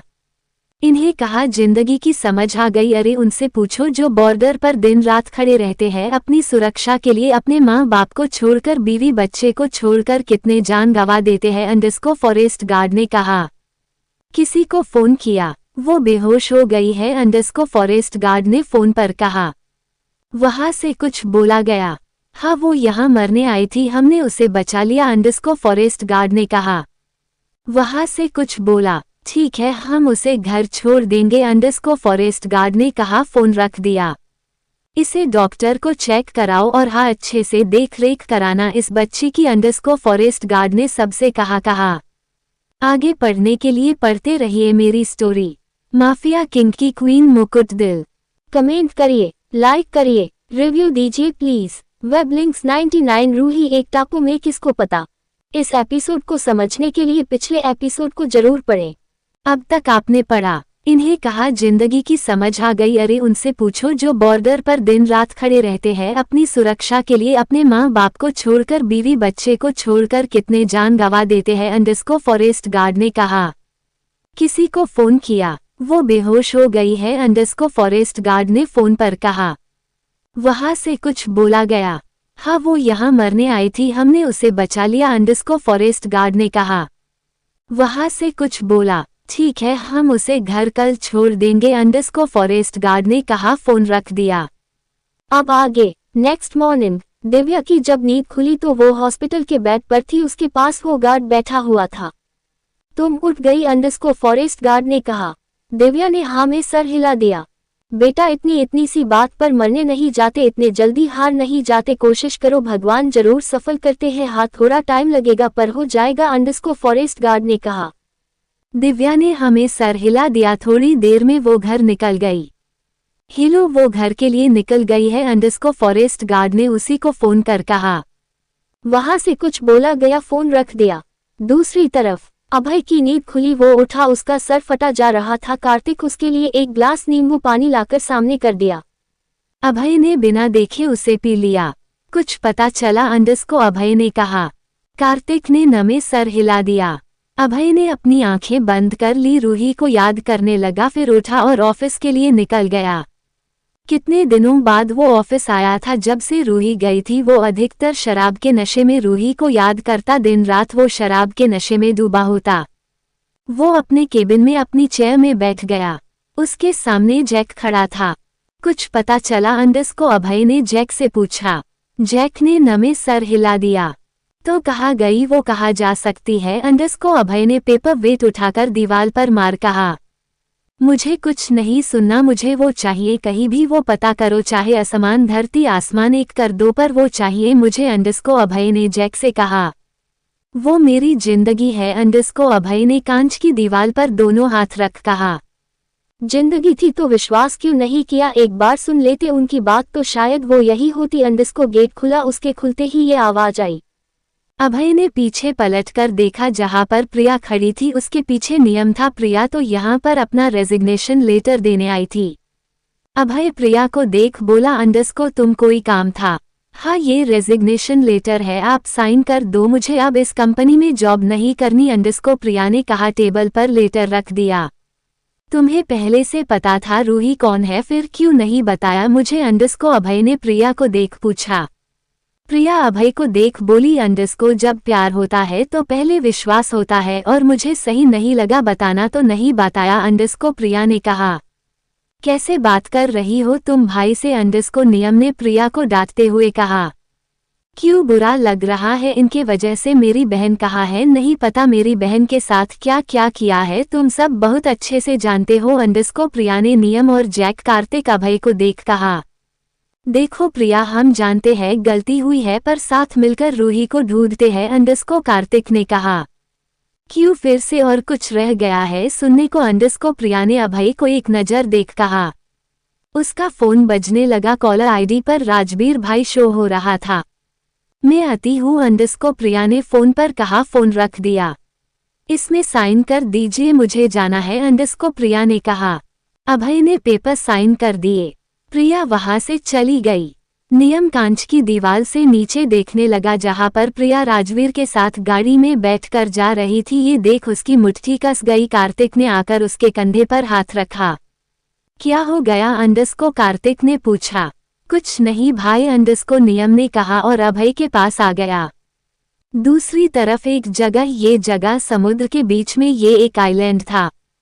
यहाँ पर एक छोटा सा टापू था जो पूरे पेड़ पौधों से भरा पड़ा था। उस जंगल के बीच में एक लड़की का घर बना हुआ था जो दिखने में बहुत सुंदर था, किसी सपने की दुनिया जैसा। एक और किचन बाथरूम रूम की खिड़की से सामने समुद्र, बहुत ही खूबसूरत नज़ारा दिख रहा था। वही खिली खिली धूप खिली हुई थी। समुद्र के किनारे एक लड़की बहुत बेग से लेटी हुई थी, जिसे पता ही नहीं था पूरे शरीर में रेत लग चुकी है। वो आराम से लेटी आंख बंद की हुई थी। यहाँ और कब तक रहने का विचार है? अंडरस्को पीछे से एक लड़का आते हुए बोला को कि उसकी ही उम्र था। जब दिल न लगे कहीं तो यही जगह काम आती है, अच्छी है न? अंडरस्को लड़की ने कहा। दिल लगता नहीं है, लगाना पड़ता है। कब तक यहाँ सबसे छुप कर रहने का विचार है? अंडरस्को लड़का लड़की के पास आकर बैठ गया। छुपन छुपाई तो बचपन में अच्छी लगती थी, अब तो लोगों से दूर जाना अच्छा लगता है। अंडरस्को लड़की ने कहा। तू और तेरी बातें, तुझे पता है कल दिव्या अपने आप को खत्म करने पहुंची थी। अंडरस्को लड़के ने कहा। उसकी बात सुन लड़की जल्दी से बैठ गई, उस लड़के को देखने लगी। वो तो अच्छा हुआ तेरे पीछे लगाए गार्ड्स ने देख लिया और मुझे इन्फॉर्म कर दिया, वरना पता नहीं क्या होता। अंडरस्को लड़के ने कहा। लड़की लड़के की बात सुन सोचने लगी। सक्षम ने उससे सारे रिश्ते तोड़ दिए, वो तो उसकी शकल नहीं देखना चाहता है। दिव्या रोज सक्षम के ऑफिस जाती है पर वो उसे नहीं मिलता। अंडरस्को लड़के ने कहा। लड़की फिर लेट गई आंख बंद कर। क्या सोच रही है तू, क्या करना है? अंडरस्को लड़के ने कहा। कुछ नहीं रह गया है भाई अब करने को, बस यही जिंदगी रह गई है। अंडरस्को लड़की ने कहा। रूही बच्चा, तू कब तक ऐसे रहेंगी? पास्ट से बाहर निकलो और अब अपनी लाइफ जियो। अंडरस्को लड़के ने कहा। जी हाँ, ये रूही है, वो अपने खरीदे हुए टापू में है। किसी को पता तो नहीं है मैं यहाँ पर हूँ, आप मुझसे मिलने आए हो? अंडरस्को रूही ने कहा। नहीं, किसी को नहीं पता है। अंडरस्को विशाल ने कहा। पर मैं चाहता हूँ तू अब घर चल, तेरी जरूरत है। अंडरस्को विशाल ने कहा। किसे मेरी जरूरत है भाई? अंडरस्को रूही ने कहा। विशाल उसे देखने लगा। कब लेने आओ तुझे? अंडरस्को विशाल ने अपनी जगह खड़े होकर कहा। मैं खुद आऊंगी, अब आरएस वापस आएगी। सुना सुना अच्छा नहीं लगेगा। अंडरस्को रूही ने कहा। विशाल ने नमे सर हिला दिया, अपनी हेलीकॉप्टर में बैठकर चला गया। साला सबकी लाइफ संवारते संवारते रह गई, मेरी आंधी जिंदगी में कब खुद के लिए जी लूं? अंडरस्को रूही ने अपने जगह खड़े होकर कहा। वो अपने लकड़ी के घर पर चली गई। अभय आर्यन विला आया। बहुत दिनों बाद वो आर्यन विला आया था। दीपक जी को देखकर वो रूम में चला गया। अभय खाना खा ले? अंडरस्को ज्योति जी ने कहा। मुझे भूख नहीं है अंडरस्को अभय ने कहा, रूम में चला गया। ज्योति जी बस जाता अभय को देख रही थी। अभय रूम में आया। पूरे रूम में रूही की तस्वीर लगी हुई थी, कहीं भी जगह नहीं थी जहां पर रूही की तस्वीर न लगी हो। अभय एक तस्वीर के सामने आकर खड़ा हो गया जिसमें वो दोनों कितने खूबसूरत लग रहे थे। ये करवा चौथ वाले दिन की फोटो थी। बीवी, बहुत जल्द तुम फिर इसी रूम में होगी, देखना ये मेरा वादा है। खुद से तुम कितना छुप लो पर मेरी नजरों से नहीं बच पाओगी। अंडरस्को अभय ने तस्वीर को जुनून से छू कर कहा। तस्वीर पर रूही को एक किस कर लिया। आई लव यू अंडरस्को अभय ने कहा। वॉशरूम चला गया, फ्रेश होकर बाहर आया, सामने दिव्या खड़ी दिखी। क्या हुआ अंडरस्को अभय ने पूछा। दिव्या जाकर अभय के गले लग गई और रोने लगी। भाई, मुझे भाभी की याद आ रही है, प्लीज उन्हें वापस ले आइए अंडरस्को दिव्या ने रोते हुए कहा। आई प्रोमिस दिव्या, तुम्हारी भाभी फिर से हम सबके साथ होगी। अंडरस्को अभय ने दिव्या के सर पर हाथ फेर कहा। देवेश कहाँ है? अंडरस्को अभय ने पूछा। वो नहीं है, वो हॉस्पिटल में है। नीति ने हॉस्पिटल आना ही छोड़ दिया है अंडस को, दिव्या ने कहा। अभय ने कुछ नहीं कहा, दिव्या के सर पर हाथ फेर कहा, अंडस को खाना खाया तूने? दिव्या ने नमे सर हिला दिया। मैं यही खाना मंगवाता हूँ, साथ में खाते हैं अंडस को, अभय ने कहा। फोन कर खाना मंगवा किया। दोनों ने थोड़ा खाना खाया और रूम में चले गए। अभय बालकनी में वही चेयर में बैठ गया, आसमान को देखने लगा। सही कहा था उसने, तुझे देखने में अकेलापन महसूस नहीं होता अंडस को, अभय ने चांद को देख कहा। है तू बहुत खूबसूरत, पर मेरे चांद से ज्यादा नहीं, तुझमें भी मेरा चांद ही मुझे दिख रहा है अंडस को, अभय ने चांद को देख रूही को याद कर कहा। बहुत देर तक वो ऐसे ही चांद को देखता रहा, कब उसे नींद आ गई पता ही नहीं चला, वो वही बैठा बैठा सो गया। यहाँ पर टापू पर रूही भी वही लड़की के बने घर पर खिड़की से चांद को देख रही थी। उसके जेहन में वो बातें चल रही थी जो उस दिन सबने कही थी। दूसरी तरफ कार्तिक किसी का बहुत देर से वेट कर रहा था, कहीं पर बार बार अपने हाथ की घड़ी को देख रहा था। रात के 9 बज रहे थे और वो एक बिल्डिंग के बाहर खड़ा था। उसे अब किसी का इंतजार करते करते थक गया था। उसने पहली बार किसी का इंतजार किया था। उसे अब गुस्सा आने लगा किसकी इतनी मजाल हो गई कि उसे वेट कराए। किसी ने आकर पीछे कंधे पर हाथ रखा। कार्तिक ने पलटकर देखा, एक लड़की खड़ी थी जिसने मुंह बांधा हुआ था। उसकी सिर्फ आंखें दिख रही थी जो कि उसे घूर रही थी। कार्तिक तो उसे देख डर गया, अपने दिल पर हाथ रख लिया। अंडस को, तुम मुझे यहाँ डरने आई हो क्या? माफिया के राइट हैंड मिस्टर राका को भी डर लगता है क्या, जो अभी तक कितनों को मर चुका हो? अंडस को लड़की ने थेड़ी स्माइल कर कहा।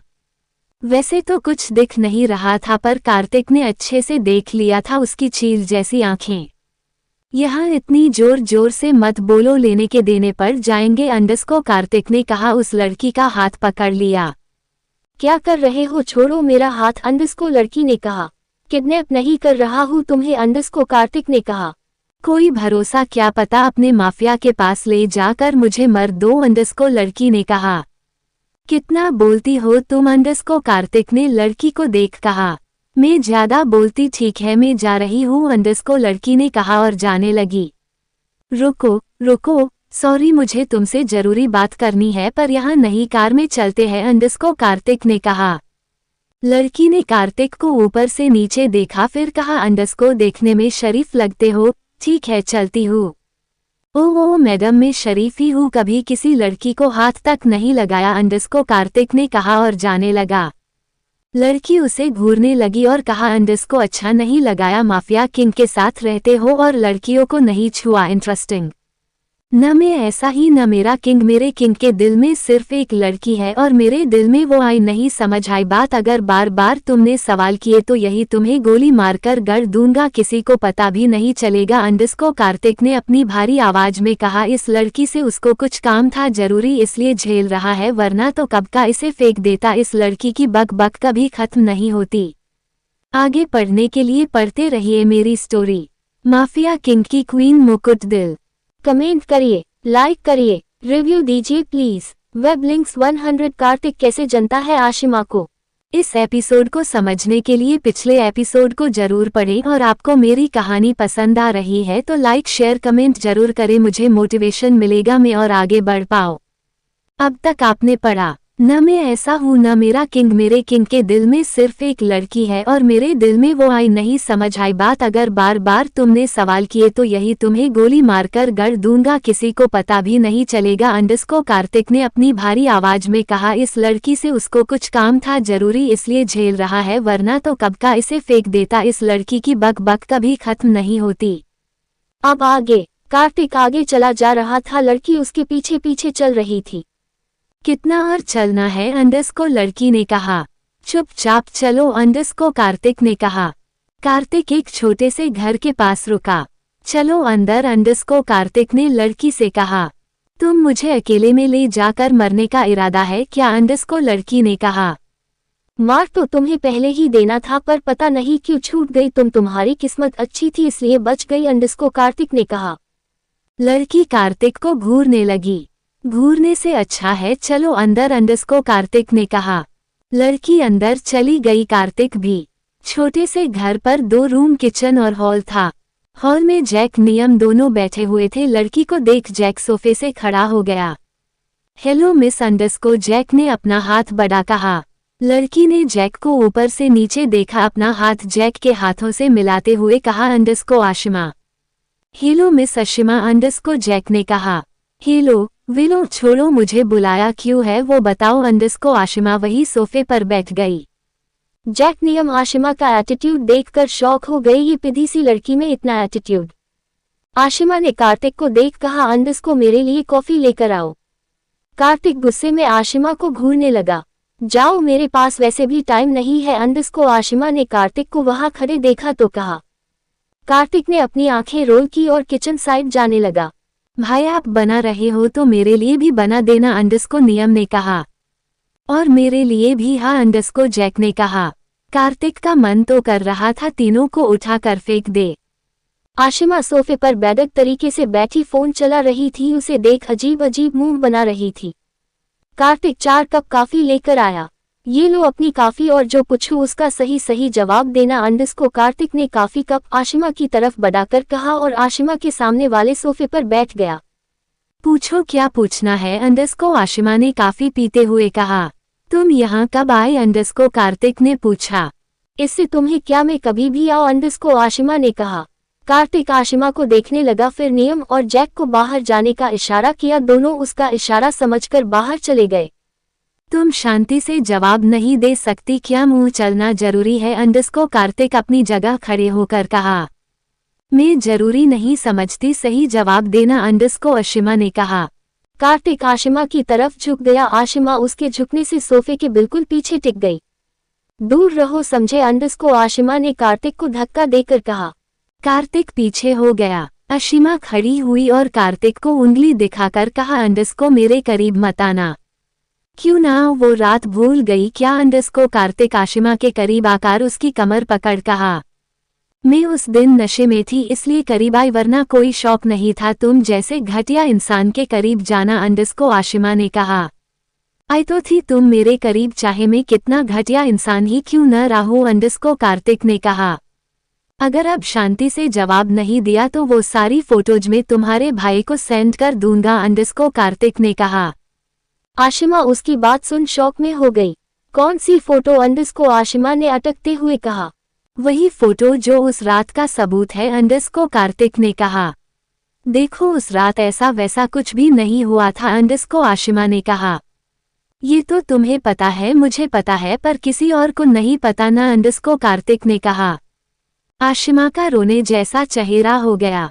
अच्छा अब अच्छा स्माइल करते वाला चेहरा बनाओ और जो पूछी उसका सही सही जवाब दो अंडरस्को, कार्तिक ने आशिमा के गालों को टप कर कहा।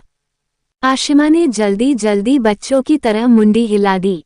कार्तिक जाकर अपनी जगह बैठ गया और नियम जैक को बुलाया। दोनों अंदर आए। आशिमा को शांत बैठा देखा, समझ ही पाए दोनों के बीच क्या बात हुई है जो दोनों इतने शांत है। तुम यहाँ कब आए अंडरस्को, कार्तिक ने पूछा। मैं उस दिन रात को आई थी, दी ने बुलाया था इसलिए अंडरस्को, आशिमा ने सर नीचे कर कहा। उसके आंखों में आंसू थे, उसकी एक गलती की वजह से वो यहाँ बैठी हुई थी।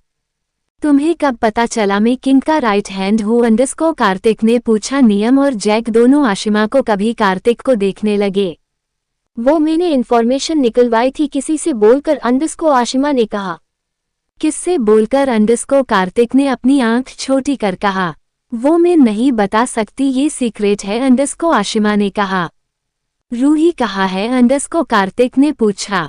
आशिमा ने सर न में हिला दिया। किसी और को घर पर अंडरस्को, कार्तिक ने पूछा। आशिमा ने न में सर हिला दिया। ठीक है अंडरस्को, कार्तिक ने कहा और सोफे से खड़ा हो गया। इसको इसके घर छोड़ देना अंडरस्को, कार्तिक ने कहा और एक रूम में चला गया। आशिमा ने सर उठाकर जाते कार्तिक को देखा, उसके आंखों से आंसू बाहर आ गए। चलिए मैं आपको घर छोड़ देता हूँ अंडरस्को, जैक ने कहा। जरूरत नहीं हूँ, मैं चली जाऊंगी अंडरस्को, आशिमा ने कहा और घर से बाहर चली गई। जैक और नियम एक दूसरे को देखने लगे। भाई इसे कैसे जानते हैं अंडरस्को, नियम ने कहा। मुझे नहीं पता, मुझे खुद अभी पता चला ये इस लड़की को बुलाने वाला है अंडरस्को, जैक ने कहा। वैसे कहने को ये तेरी फ्यूचर साली होगी अंडरस्को, जैक ने नियम को छेड़ते हुए कहा। नियम जैक को देखने लगा जैसे बोल रहा हो कैसे या आपको कैसे। मुझे सब पता है, तुझे नहीं पता तेरे दिल का हाल। वो आज देखा कैसे जल रहा था, उसे देख किसी और लड़के के साथ जाता देख अंडस्को जैक ने कहा। ऐसा कुछ नहीं है, मैं उसके लिए कुछ फील नहीं करता, अंडस्को नियम ने कहा और जाने लगा। वो तो कल पता चलेगा तू उसके लिए क्या फील करता है, अंडस्को नियम ने कहा। वो भी उसके पीछे पीछे चला गया। कार्तिक रूम में खड़ा था, खिड़की से जाती हुई आशिमा को देख रहा था। बहुत जिद्दी हो तुम, अंडस्को कार्तिक ने कहा। भाई आप इसे कैसे जानते हो, अंडस्को नियम ने अंदर आते हुए कहा। उसके पीछे जैक भी था। कार्तिक ने बोलना शुरू किया। फ्लैशबैक। कार्तिक अभय दोनों ही माफिया मीटिंग के लिए अफ्रीका गए थे। वहां पर वो दोनों घर की जगह एक होटल में रुके थे क्योंकि किसी को पता चल गया था कि किंग यहीं पर है। उसने घर पर आग लगा दी थी। इतनी सिक्योरिटी के बाद घर पर आग लगना मतलब साफ था कि किसी को पता था कि अभय यहीं पर है और वो कोई अपना ही हो सकता है। जब उन लोगों को पता चला तो उन्होंने उस आदमी को पकड़ लिया और होटल के बेसमेंट में रखा था। एक आदमी चेयर में बांधा हुआ था, उसके सामने अभय बैठा हुआ था। मेरे साथ रहकर गदरी की मुझे बिल्कुल नहीं पसंद, जो पीठ पीछे छुरा घोंपते हैं, अंडस्को अभय ने गुस्सा में कहा। कुछ गलत नहीं किया मैंने, तुम्हें यही सजा मिलनी चाहिए। मेरे परिवार को मर डाला तुमने, मुझे कहीं का नहीं छोड़ा, अंडस्को आदमी ने कहा। मैंने तुम्हारे बाप को इसलिए मारा क्योंकि वो कितनी ही लड़कियों को इज्जत के साथ खेल चुका था, अंडस्को अभय ने कहा। तो मेरी माँ में क्या बिगड़ा था, वो तो पापा के जाने का सदमा बर्दाश्त नहीं कर पाए, अंडस्को आदमी ने रोते हुए कहा। इसलिए तुमने मेरी सिक्योरिटी सिस्टम में ज्वाइनिंग की मुझे मरने के लिए, अंडस्को अभय ने कहा।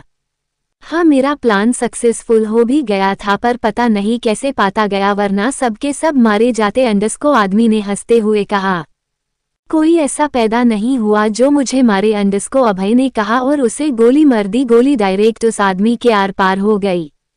उसकी टाइम किसी लड़की की चीखने की आवाज सुनाई दी। सब उसी साइड देखने लगे। जो गार्ड उस आदमी को उठाकर ले जाने वाले थे वो उस आदमी को बस उठाए ही थे। लड़की को देख उस आदमी को फिर पटक दिया। सब अब गार्ड्स को देखने लगे। तुमने इसे मार दिया, अंडस्को लड़की ने कहा। ये लड़की आशिमा ही थी जो कि उस होटल में काम करती थी, रिसेप्शन का। अभय कार्तिक को घूरने लगा जैसे कह रहा हो माना किया था, यहाँ किसी को आने न दे, अब क्या करे। कार्तिक उसकी घूरती नजर से समझ गया आज हो गया। आशिमा उस आदमी को देखती कभी अभय और कार्तिक को। मैं पुलिस को फोन करती हूँ, तुम सबको जेल में डाल देगी, अंडस्को आशिमा ने कहा। अपना फोन निकलने लगी। अभय वहां से उठा और बाहर जाने लगा। कहाँ जा रहे हो, रुको, अंडस्को आशिमा ने कहा। कार्तिक ने पीछे से आकर उसके मुंह पर हाथ रख दिया और उसको गर्दन पर दबाकर बेहोश कर दिया। आशिमा कार्तिक की बाहों में बेहोश हो गई। अब इसका क्या करूं, अंडस्को कार्तिक ने कहा।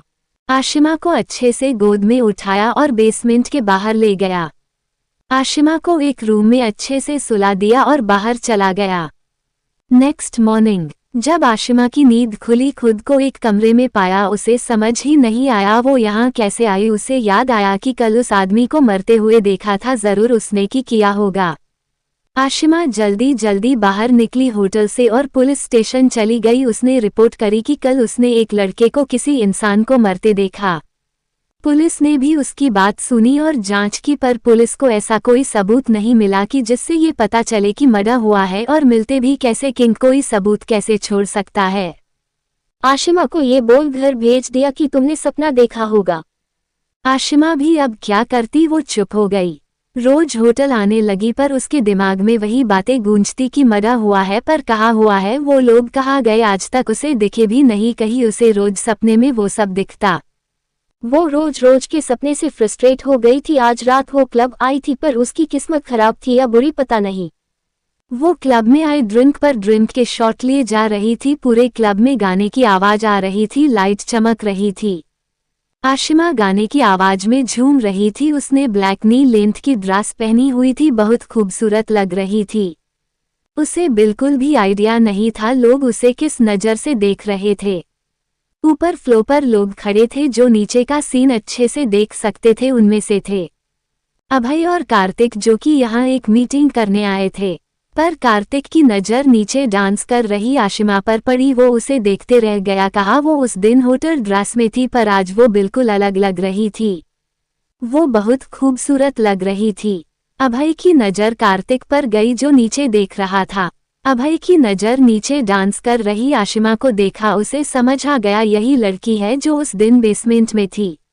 कार्तिक की नज़रों से समझ वो उसे देख बोला अंडस को जा तू भी एंजॉय कर, मुझे इंटरेस्ट नहीं है अंडस को कार्तिक ने कहा। अभय ने नमे सर हिला दिया। वो मीटिंग करने लगा। आगे पढ़ने के लिए पढ़ते रहिए मेरी स्टोरी। माफिया किंग की क्वीन मुकुट दिल। कमेंट करिए, लाइक करिए, रिव्यू दीजिए प्लीज। Web links. अगर कहानी पसंद आई हो तो लाइक करें, चैनल को सब्सक्राइब करें और शेयर करना ना भूलें। मिलते हैं नेक्स्ट चैप्टर में।